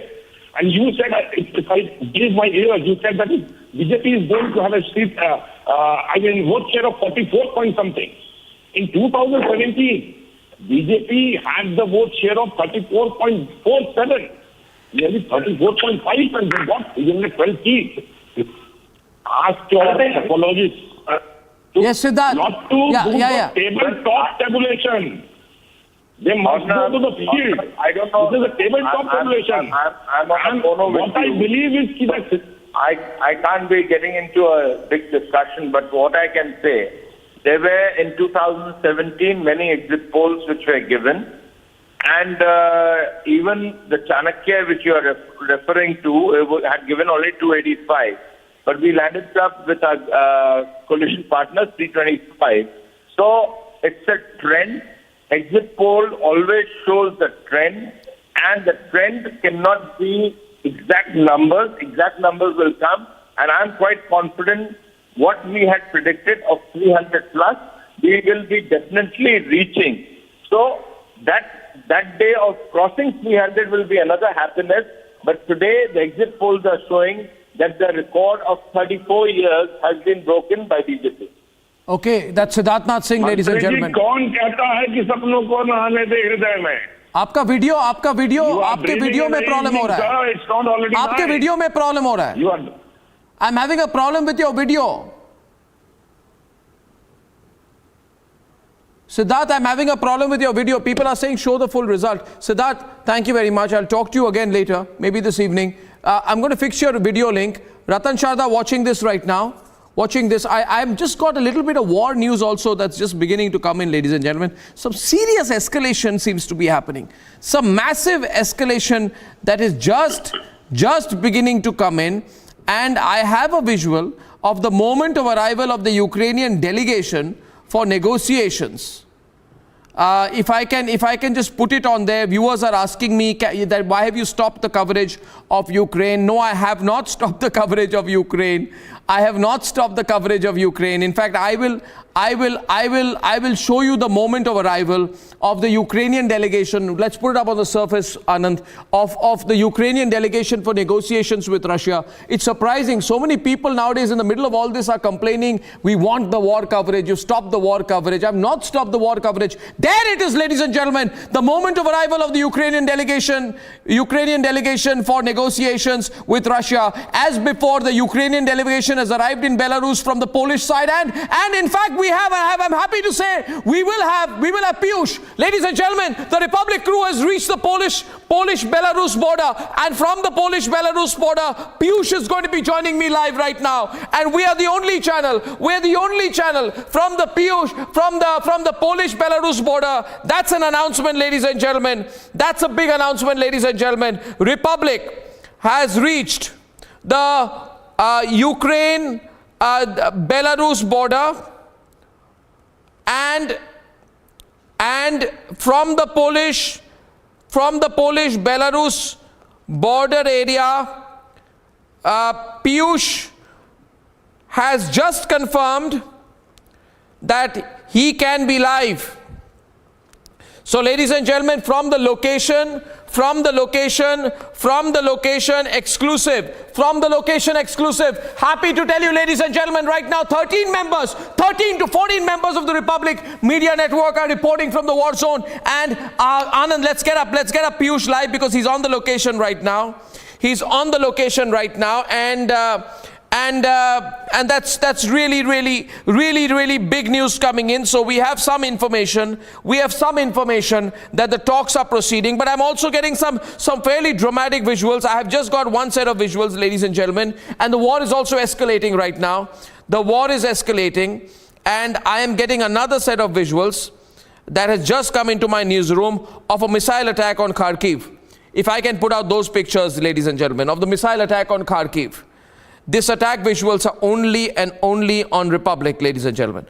only and only on Republic, on the Republic Media Network. The Kharkiv missile attack visuals will also be on your screen in just about a second. Just about a second. So both sides, I'm just surrounded by a lot of breaking news. I think I have GD Bakshi also coming in. GD Bakshi, good evening. GD Bakshi, good evening. On the one side, good evening. General Bakshi. General Bakshi. General Bakshi.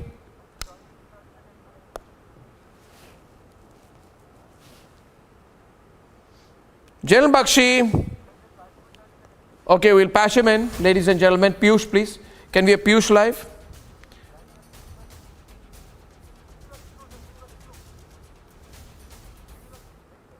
Okay. GD Bakshi, Antony Blinken is just saying that Ukrainian people can... General Bakshi, good evening. Arnab here. Sir, good evening. Hello, Arnab, I can hear you. Sir, day 12, day 13 is going on. Blinken is saying that the Ukrainian people can count on the support of US, Latvia and many countries around Europe and the world. But I've also got the dramatic visuals of the missile attack in Kharkiv. Look at that, ladies and gentlemen. The missile attack in Kharkiv is big. So the Russians are continuing to pound. The whole world is telling Putin now to stop. Narendra Modi spoke to him. Our government spoke to him. The Turkish are speaking to him. The Israelis are speaking to him. But he continues to pound. These are dramatic visuals. He's just not stopping. What do you make of it? Is he going to stop? Or is this leading to a nuclear escalation? Arnab, with your permission, I have always said, what is to stop him? NATO has said openly, United States has said openly, they will not put boots on the ground. They tried to impose a series of sanctions that did not stop him. Now they are surreptitiously trying to say they will smuggle in weapons, they will smuggle in some mercenaries, and they will smuggle in aircraft. My question is how? The sea coast is blocked. It will be impossible to land anything on any Ukrainian airfield. Most of them are destroyed. That only leaves the land route, and the moment they cross into Ukraine, they will be open to targeting by the Russian Air Force, Russian missiles and the others. So this is it's extremely sad, Arnab. The NATO, the United States, they egged Ukraine to poke Russia in the eye, to defy its red lines. And you know, the Ukrainians had 6 biological warfare facilities established in their territory by the American Department of Defense, DARPA, to do study on Russian bat coronaviruses. And then they were planning to, as the Russians say, purloin some fissile material from the nuclear plants and make nuclear weapons. So they have secured all their nuclear plants of consequence. They have burnt their infrastructure, destroyed their infrastructure, their oil, gas storage, their gas pipelines have all been destroyed. Now it is up to Zelensky how long he wants this dance of destruction to go on, because he is being cheerled, he is being made into a Churchill-like figure, and he finds it very heady, very exotic. It's at the cost of the Ukrainian people. Well, it is extremely sad. No, but Russia is still pulling its punches. They still haven't unleashed their full might. They are letting the population to get out of the way, and then they'll go in full hog. Kyiv could have fallen long time back if they wanted, but they knew that it would entail heavy collateral damage, heavy civilian casualties. You know, as this whole situation is escalating, Oleksiy Honcharuk, former Prime Minister of Ukraine, is joining Republic once again. And Mr. Honcharuk, the pounding is actually increasing right now. And I have this breaking news that just come in with the Latvian Foreign Minister Edgars Rinkēvičs saying we discussed the matter of how to reinforce the presence of NATO forces here in the region. And I would like to underscore, we would like to have a permanent solution against the situation developing. We are going to work on having effective protection of all NATO states. So are you going to get the NATO help, or is this where it stops? And how is the situation right now? Mr. Honcharuk, please. The situation, thank you for your attention to our country.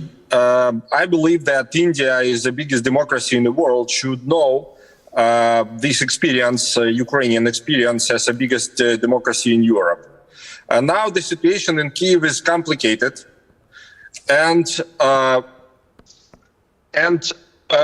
Russia started to act against civilians. They are bombing. Yes. Sorry, lost you there. The video is frozen, ladies and gentlemen. The video has just got frozen.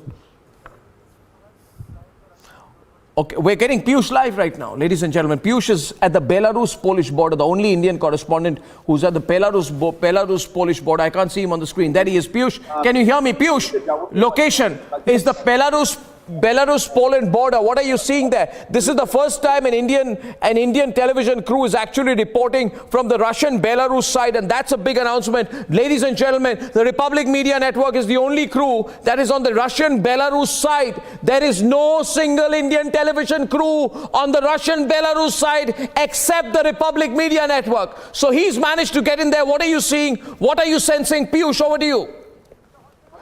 Well, Arnab, remember that the third round of talks is right now underway between Russia and Ukraine. A delegation of both the countries have already arrived there at the Brest area of Belarus. Remember that that last time 2 rounds of talks took place, but it yielded no results. Republic TV decided to reach there at the place where the talks are taking place. We have managed to reach there at the Poland-Belarus border. And if we talk about these 2 countries, remember that these 2 countries are right now playing a very, very important role. Belarus has been holding a series of meetings. Those are taking place here at Belarus. Last time it took place in forest area. Last time the first round of talks took place at Gomel area, and this time it is taking place in the Brest area of Belarus. If we talk about Poland, remember that Poland has already been promised by the America that fighter jets would be sent by the America to Poland so that it can further extend its help to Ukraine. So right now we are at a very important place. These 2 countries are playing very important important role as far as the entire scenario, world scenario, which is right now erupting. We are here at the Poland-Belarus border. Third round of talks right now underway between both the warring nations. Day by day, we are seeing as to how the things are escalating. We are right now in an area which connects the border of both the nations. We'll have to wait and watch for how long these talks will go on. Remember that, Arnab, it's the third round of talk which is right now underway. Shawan is also joining us live. 2 rounds of talks taking place, but it yielded no results. Still, we are waiting for an official confirmation. And I want to tell you, though the Russia I'm telling you, can I get GD Bakshi back? Another big news right now I'm just getting here is that I think the Germans are saying it may be difficult to impose full sanctions. GD Bakshi, the global alliance on the other side is breaking. The economic reality is beginning to sink in. If Germany goes with Russia, if Germany refuses to impose sanctions the way America wants, what will be the consequence? Are we seeing a new world order emerge?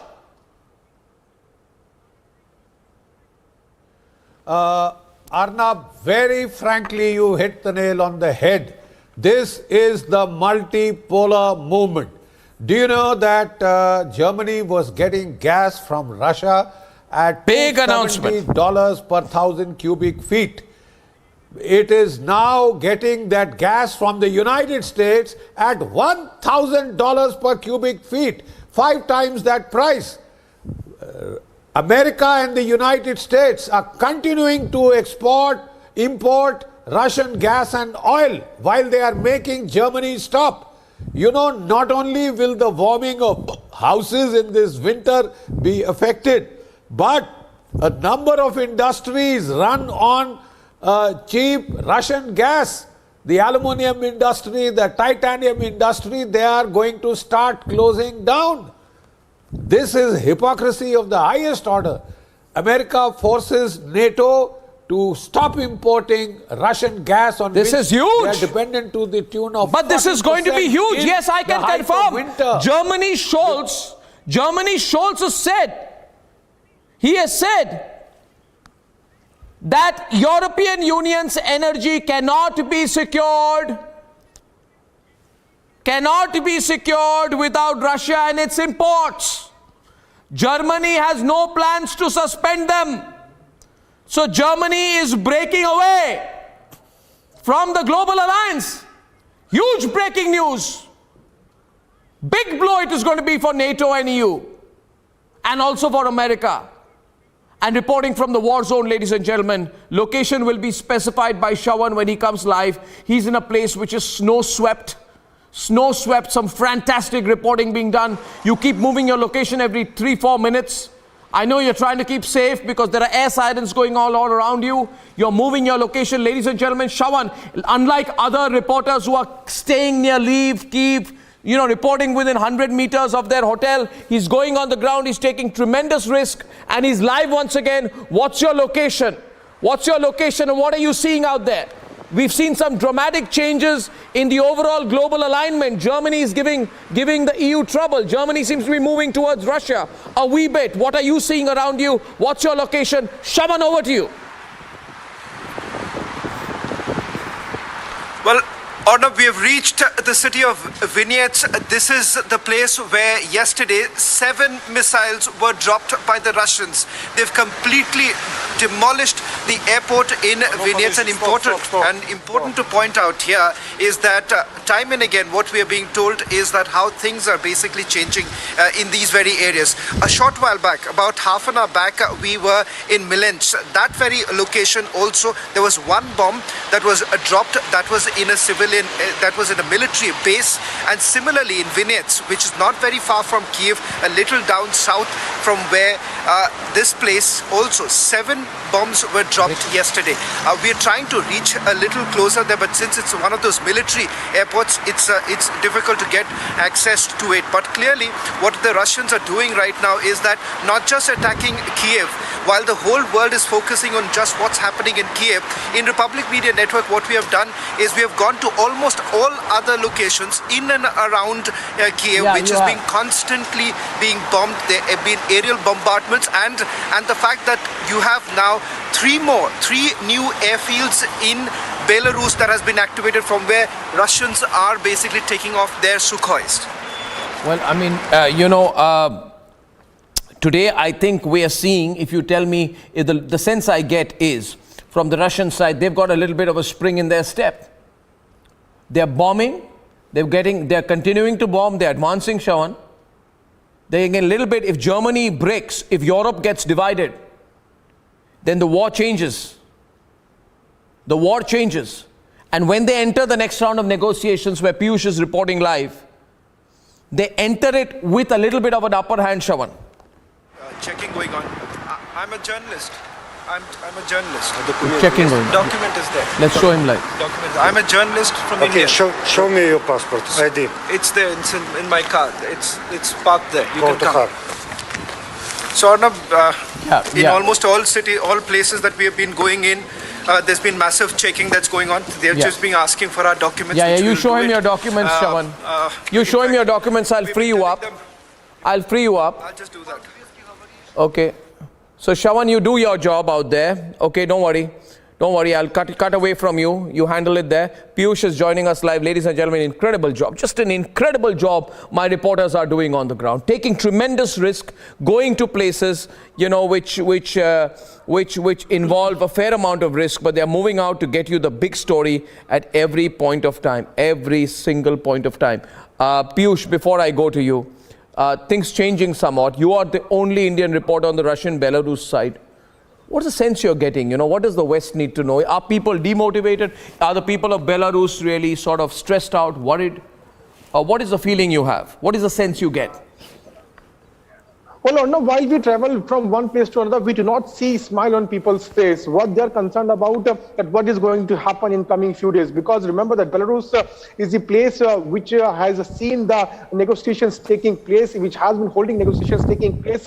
The first round of talks took place in Gomel area of Belarus, and then the second round in Forest area. Right now, as we are speaking, it is taking place at Brest area, which is very much near to Poland. So we are right now there at Poland, Belarus border. Republic TV is the only channel which has managed to reach here. Remember that these two nations are right now playing a very important role. Belarus is the one which is holding negotiations between both the nations, warring nations, Russia and Ukraine. On the other side, now we are also seeing as to how the world is very much divided. As far as Poland is concerned, to Poland, America has already said that it is very much ready to provide the fighter jets to Poland if it is ready to help Ukraine. So right now the world is very much divided. The NATO nations are playing a very important role. On the other side, Russia, Belarus are at the one side. So we are here in Belarus for Poland border. And when we speak to people, they do not talk to you much. They are very much tensed. We do not see smile on their faces.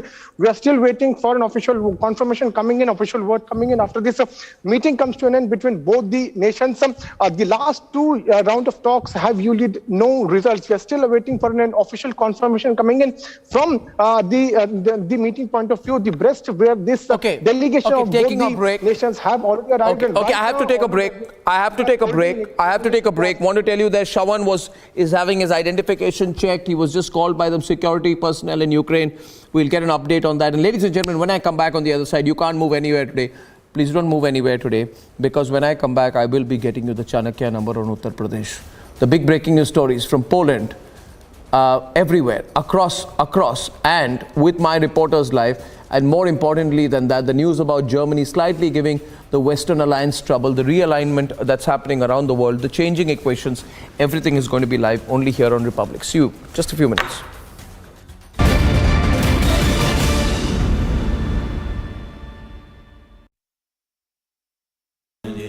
Amity has been ranked India's #1 not-for-profit private university for 9 years, with top 10 ranked institutions in management, engineering, biotech, law, masscom, telecom, hospitality, fashion and more. Yet another top ranking for Amity University.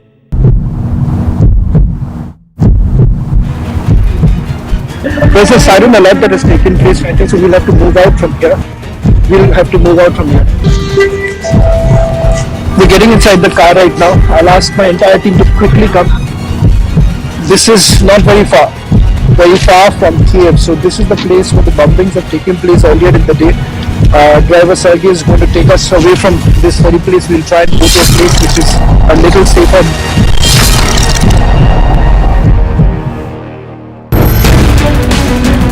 We have reached a hospital which has been completely destroyed. These are the latest images of the kind of destruction that has taken place after an aerial bombardment. The Russian troops, they are moving very closer to the capital city of Ukraine. They've used their artillery power. They are now using the aerial power that they have.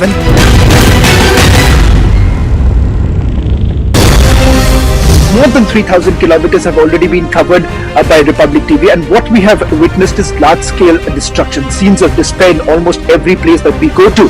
यहाँ से आप देख सकते हैं 2 से 3 माले की इमारत थी, लेकिन यहीं पर वो धमाका हुआ जहां पर मैं खड़ा हुआ हूं, और मैं देख सकता हूं कि यहाँ से अभी भी वो जलने की बदबू आ रही है, कि समझ सकते हैं कितना जोरदार यहाँ से धमाका हुआ. Well, the Russians are basically saying that it's the military bases that are being attacked. That's not true, because where we are standing right now is a school which is functional, a school where I'm being told children were supposed to come in, but the bombing took place just before the children actually came in.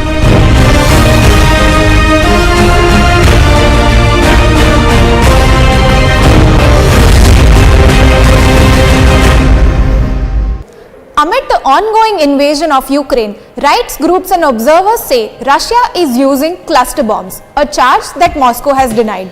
If confirmed, deployment of this weapon, especially in crowded civilian areas, would usher in new humanitarian concerns in the conflict. Cluster bombs essentially kill indiscriminately and endanger civilians long after their use. From Syria to Yemen, Afghanistan and Southeast Asia, unexploded ordnance from cluster bombs continues to kill and maim people years or even decades after the ammunitions were fired. Though many countries have joined a global convention limiting their use, cluster bombs are still used in conflict zones around the world. Let's take a look at the weapon in details and why its use sparks concern. So what exactly is a cluster bomb? Cluster bombs are weapons that open in the air, releasing bomblets that are dispersed over a large area intended to destroy multiple targets at once and can be delivered by planes, artillery and missiles. Beyond the initial harm caused, these bomblets have a high rate of failure to explode, leaving swathes of land dotted with ammunition that could explode later. Return to normal life in those areas becomes hazardous, particularly in heavily populated areas. Some formerly war-torn countries have spent years trying to clear unexploded cluster bombs. Now let's take a look at where all have they been used. Syrian government troops have often used cluster bombs supplied by Russia, frequently hitting civilian targets and infrastructure. Israel has used cluster bombs in civilian areas in South Lebanon, including during the 1982 invasion that saw Israeli troops reach the capital Beirut. Now, is using cluster bombs a war crime? Use of cluster bombs itself does not violate international law, but using them against civilians is most certainly a violation. Any strike determining a war crime requires looking at whether the target was legitimate and if precautions were taken to avoid civilian casualties.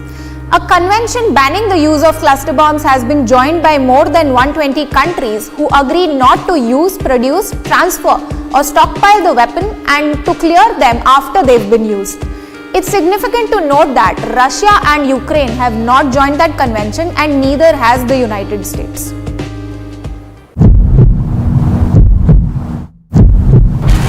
ये वो इलाका है जेटोमिर का जहां थोड़ी देर पहले red alert जारी किया गया, सायरन बजे, लोगों से कहा गया कि वो अपने घरों में छिप जाएं। पूरी की पूरी इमारत जो है ढह गई है। उससे आप समझ सकते हैं कि यहाँ पर कितना नुकसान हुआ है। पहली मर्तबा युद्ध के क्षेत्र में सुखोई का इस्तेमाल करके ऐसी तबाही हुई है। आप चारों तरफ जहां भी आपकी नजर जाएगी वहां आपको सिर्फ और सिर्फ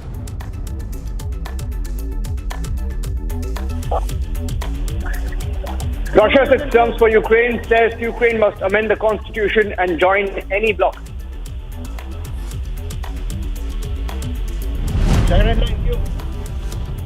Russia wants Ukraine government to recognize Crimea as part of Russian territory.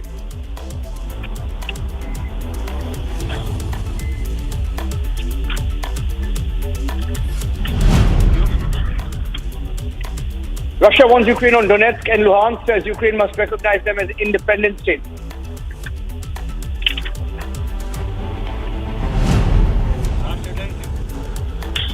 Round 3 of negotiations underway in Belarus is a breakthrough on the cards.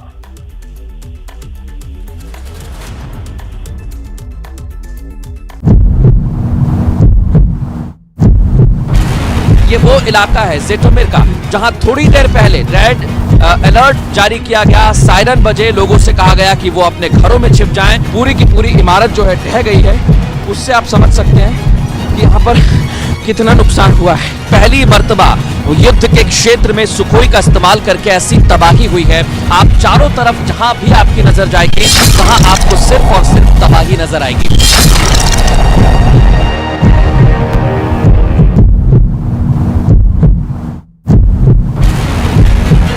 We have reached a hospital which has been completely destroyed. These are the latest images of the kind of destruction that has taken place after an aerial bombardment. Sukhois that were deployed from the airfields of Belarus, and then the aerial bombardment was carried out here in Zotomir and then in Kyiv. On the other side is that very building. Look at the damage that has been caused here that we are right now.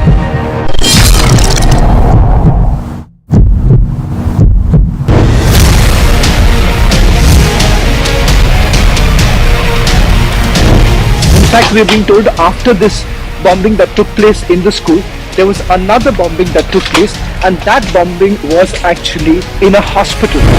पहली मर्तबा युद्ध के क्षेत्र में Sukhoi का इस्तेमाल करके ऐसी तबाही हुई है। आप चारों तरफ जहां भी आपकी नजर जाएगी वहां आपको सिर्फ और सिर्फ तबाही नजर आएगी।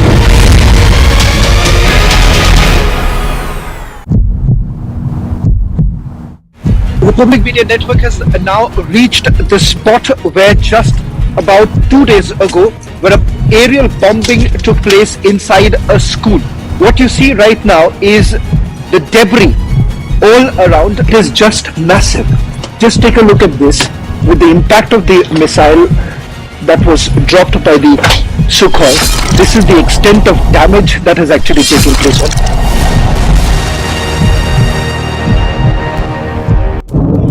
With the war in Ukraine continuing on day 12, concerns over safety and lives of Ukrainians are on the rise. Watch how the staff at Ukraine's largest art museum are packing away its collections to protect their national heritage in case the Russian invasion advances to the west.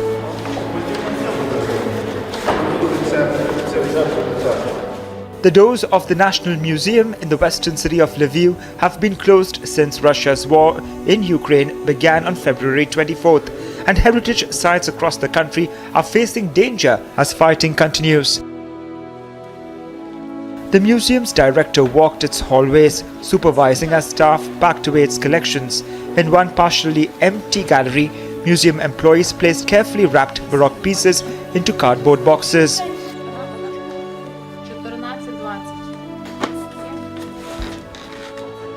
And a few meters away, a group walked down the majestic main staircase, carrying a giant piece of sacred art.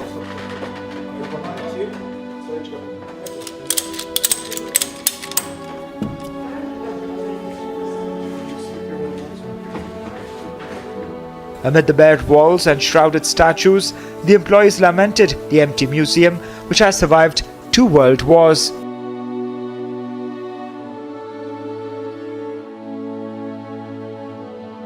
The display cabinets at the Museum of History of Religion are almost empty, and like the museum, other sites at Lviv are rushing to protect works of artistic or cultural importance.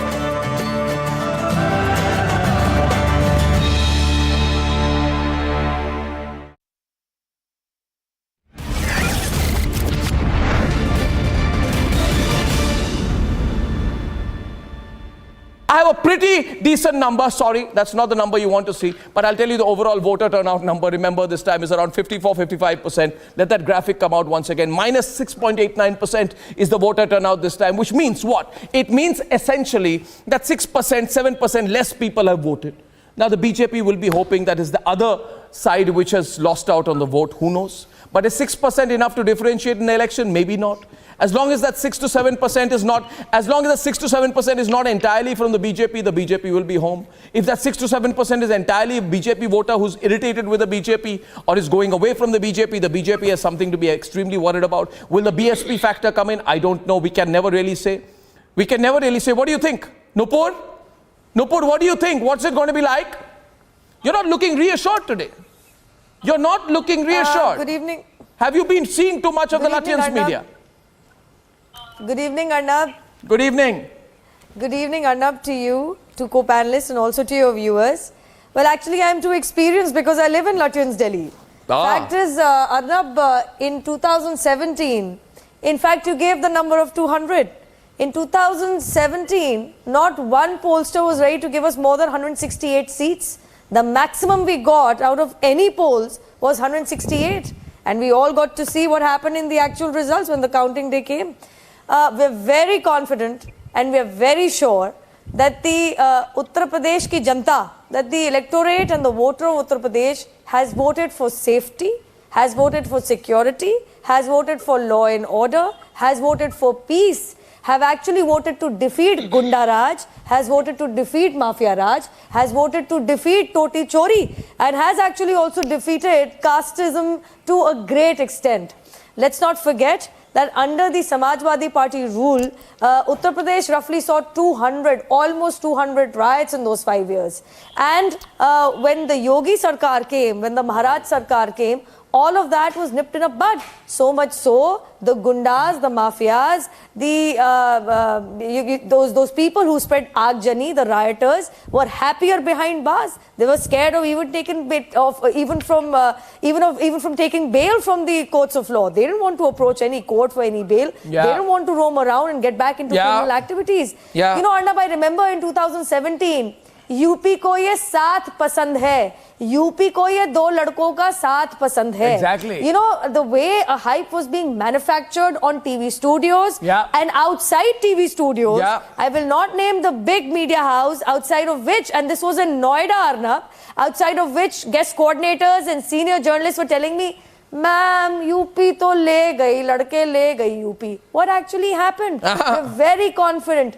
Trust you me, Arnab. When the women in Uttar Pradesh can roam about freely without getting harassed, when the women of Uttar Pradesh know for a fact that if somebody as much as them teases them, do not forget the anti-Romeo squad, or even as much as attempts to molest or rape them, there would be a strict danda of the law of the state.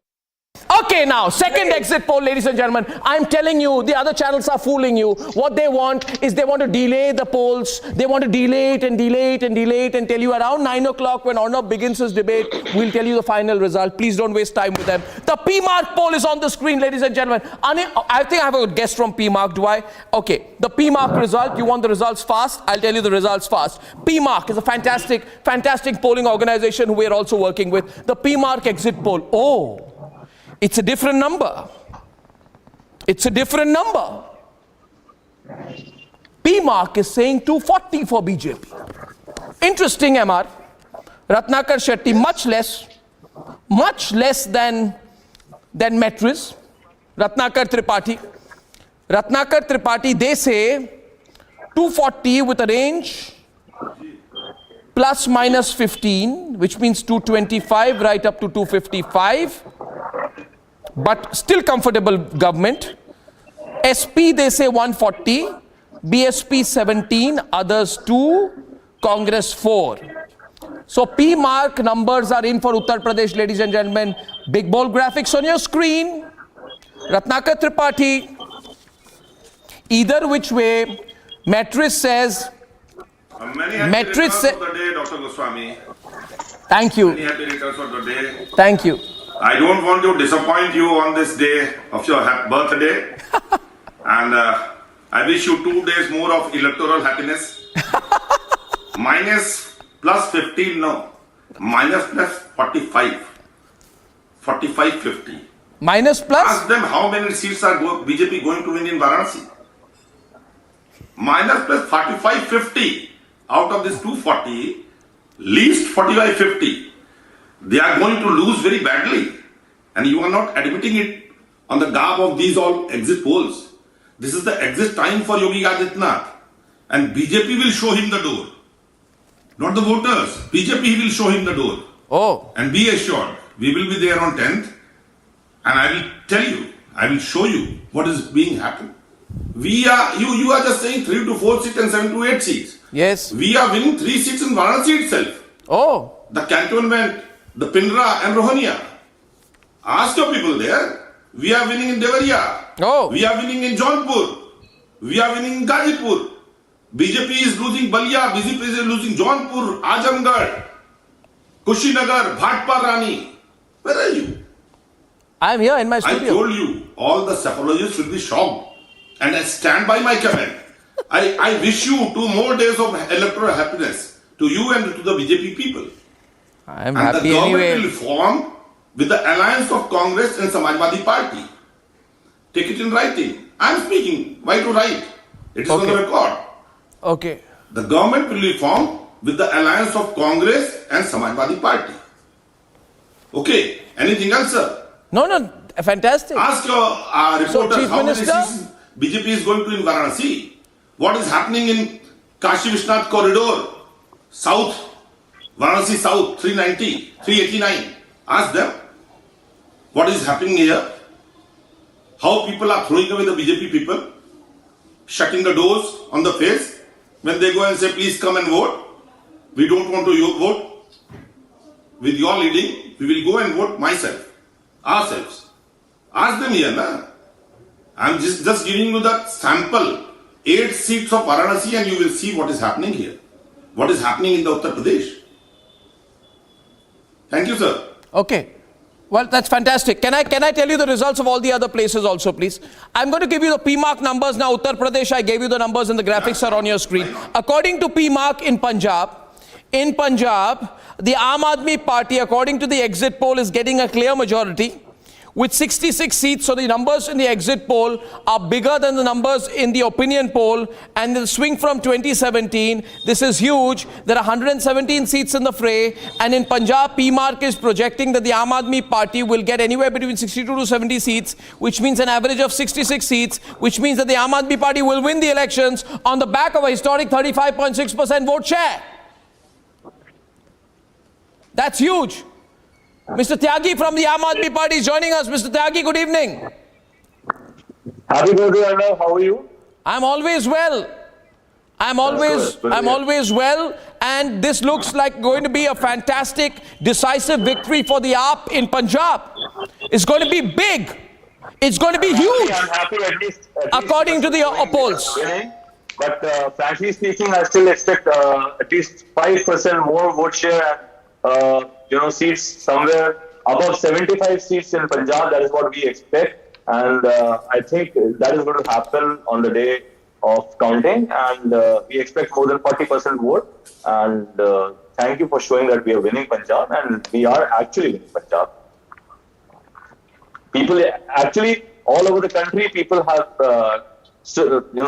they are sitting up and taking notice of what is happening in Delhi and how we've been able to transform the governance in Delhi. And that is why we are going to win Punjab, and we are going to get good votes in other states also where we've contested. Okay, I'm just looking at the numbers, ladies and gentlemen, on all the polls, and I am just calculating the final number that I have for Uttarakhand according to PMark, where there are 70 seats in the fray. Nupur, PMark is saying that the BJP is ahead. The previous poll said the Congress is ahead, but it's a close fight. BJP 37, Congress 31, BJP 35 to 39. It's really close, and Congress 28 to 34. Very close. Very close. Aam Aadmi Party gets 2, so Uttarakhand is projecting that the BJP gets the halfway mark just about. Nupur. Very close. Which... Well, Arnab, we respect all pollsters. In spite of the fact that in Uttarakhand, Arnab, the elections happened, the voting happened on the 14th of February. The fact that the EC had banned physical rallies, we had started doing digital rallies. Given there's a lot of weather issue, especially because it's a hill state. Most of the constituencies are actually up in the mountains, and quite a few times we had to cancel our digital rallies as well with the Prime Minister. But I can tell you this much for sure, that in the last 3 days of campaigning, when the EC finally allowed physical rallies to take place, there was a wave of supporters coming out for the Prime Minister's rally. They even came out in huge numbers. I had personally attended the Home Minister's rally just on the outskirts of Dehradun in Raipur constituency. And also Yogi ji, the Chief Minister of Uttar Pradesh, had given 1 day in spite of UP elections to Uttarakhand campaigning as well. So I would just say that in spite of what the history holds, there is just insurmountable love that the people from the Pahad, especially Garhwal and Kumaon, have for the Honorable Prime Minister, and they actually pretty much, they bless him as if he was a family member, he was a son or a father from their own family. And,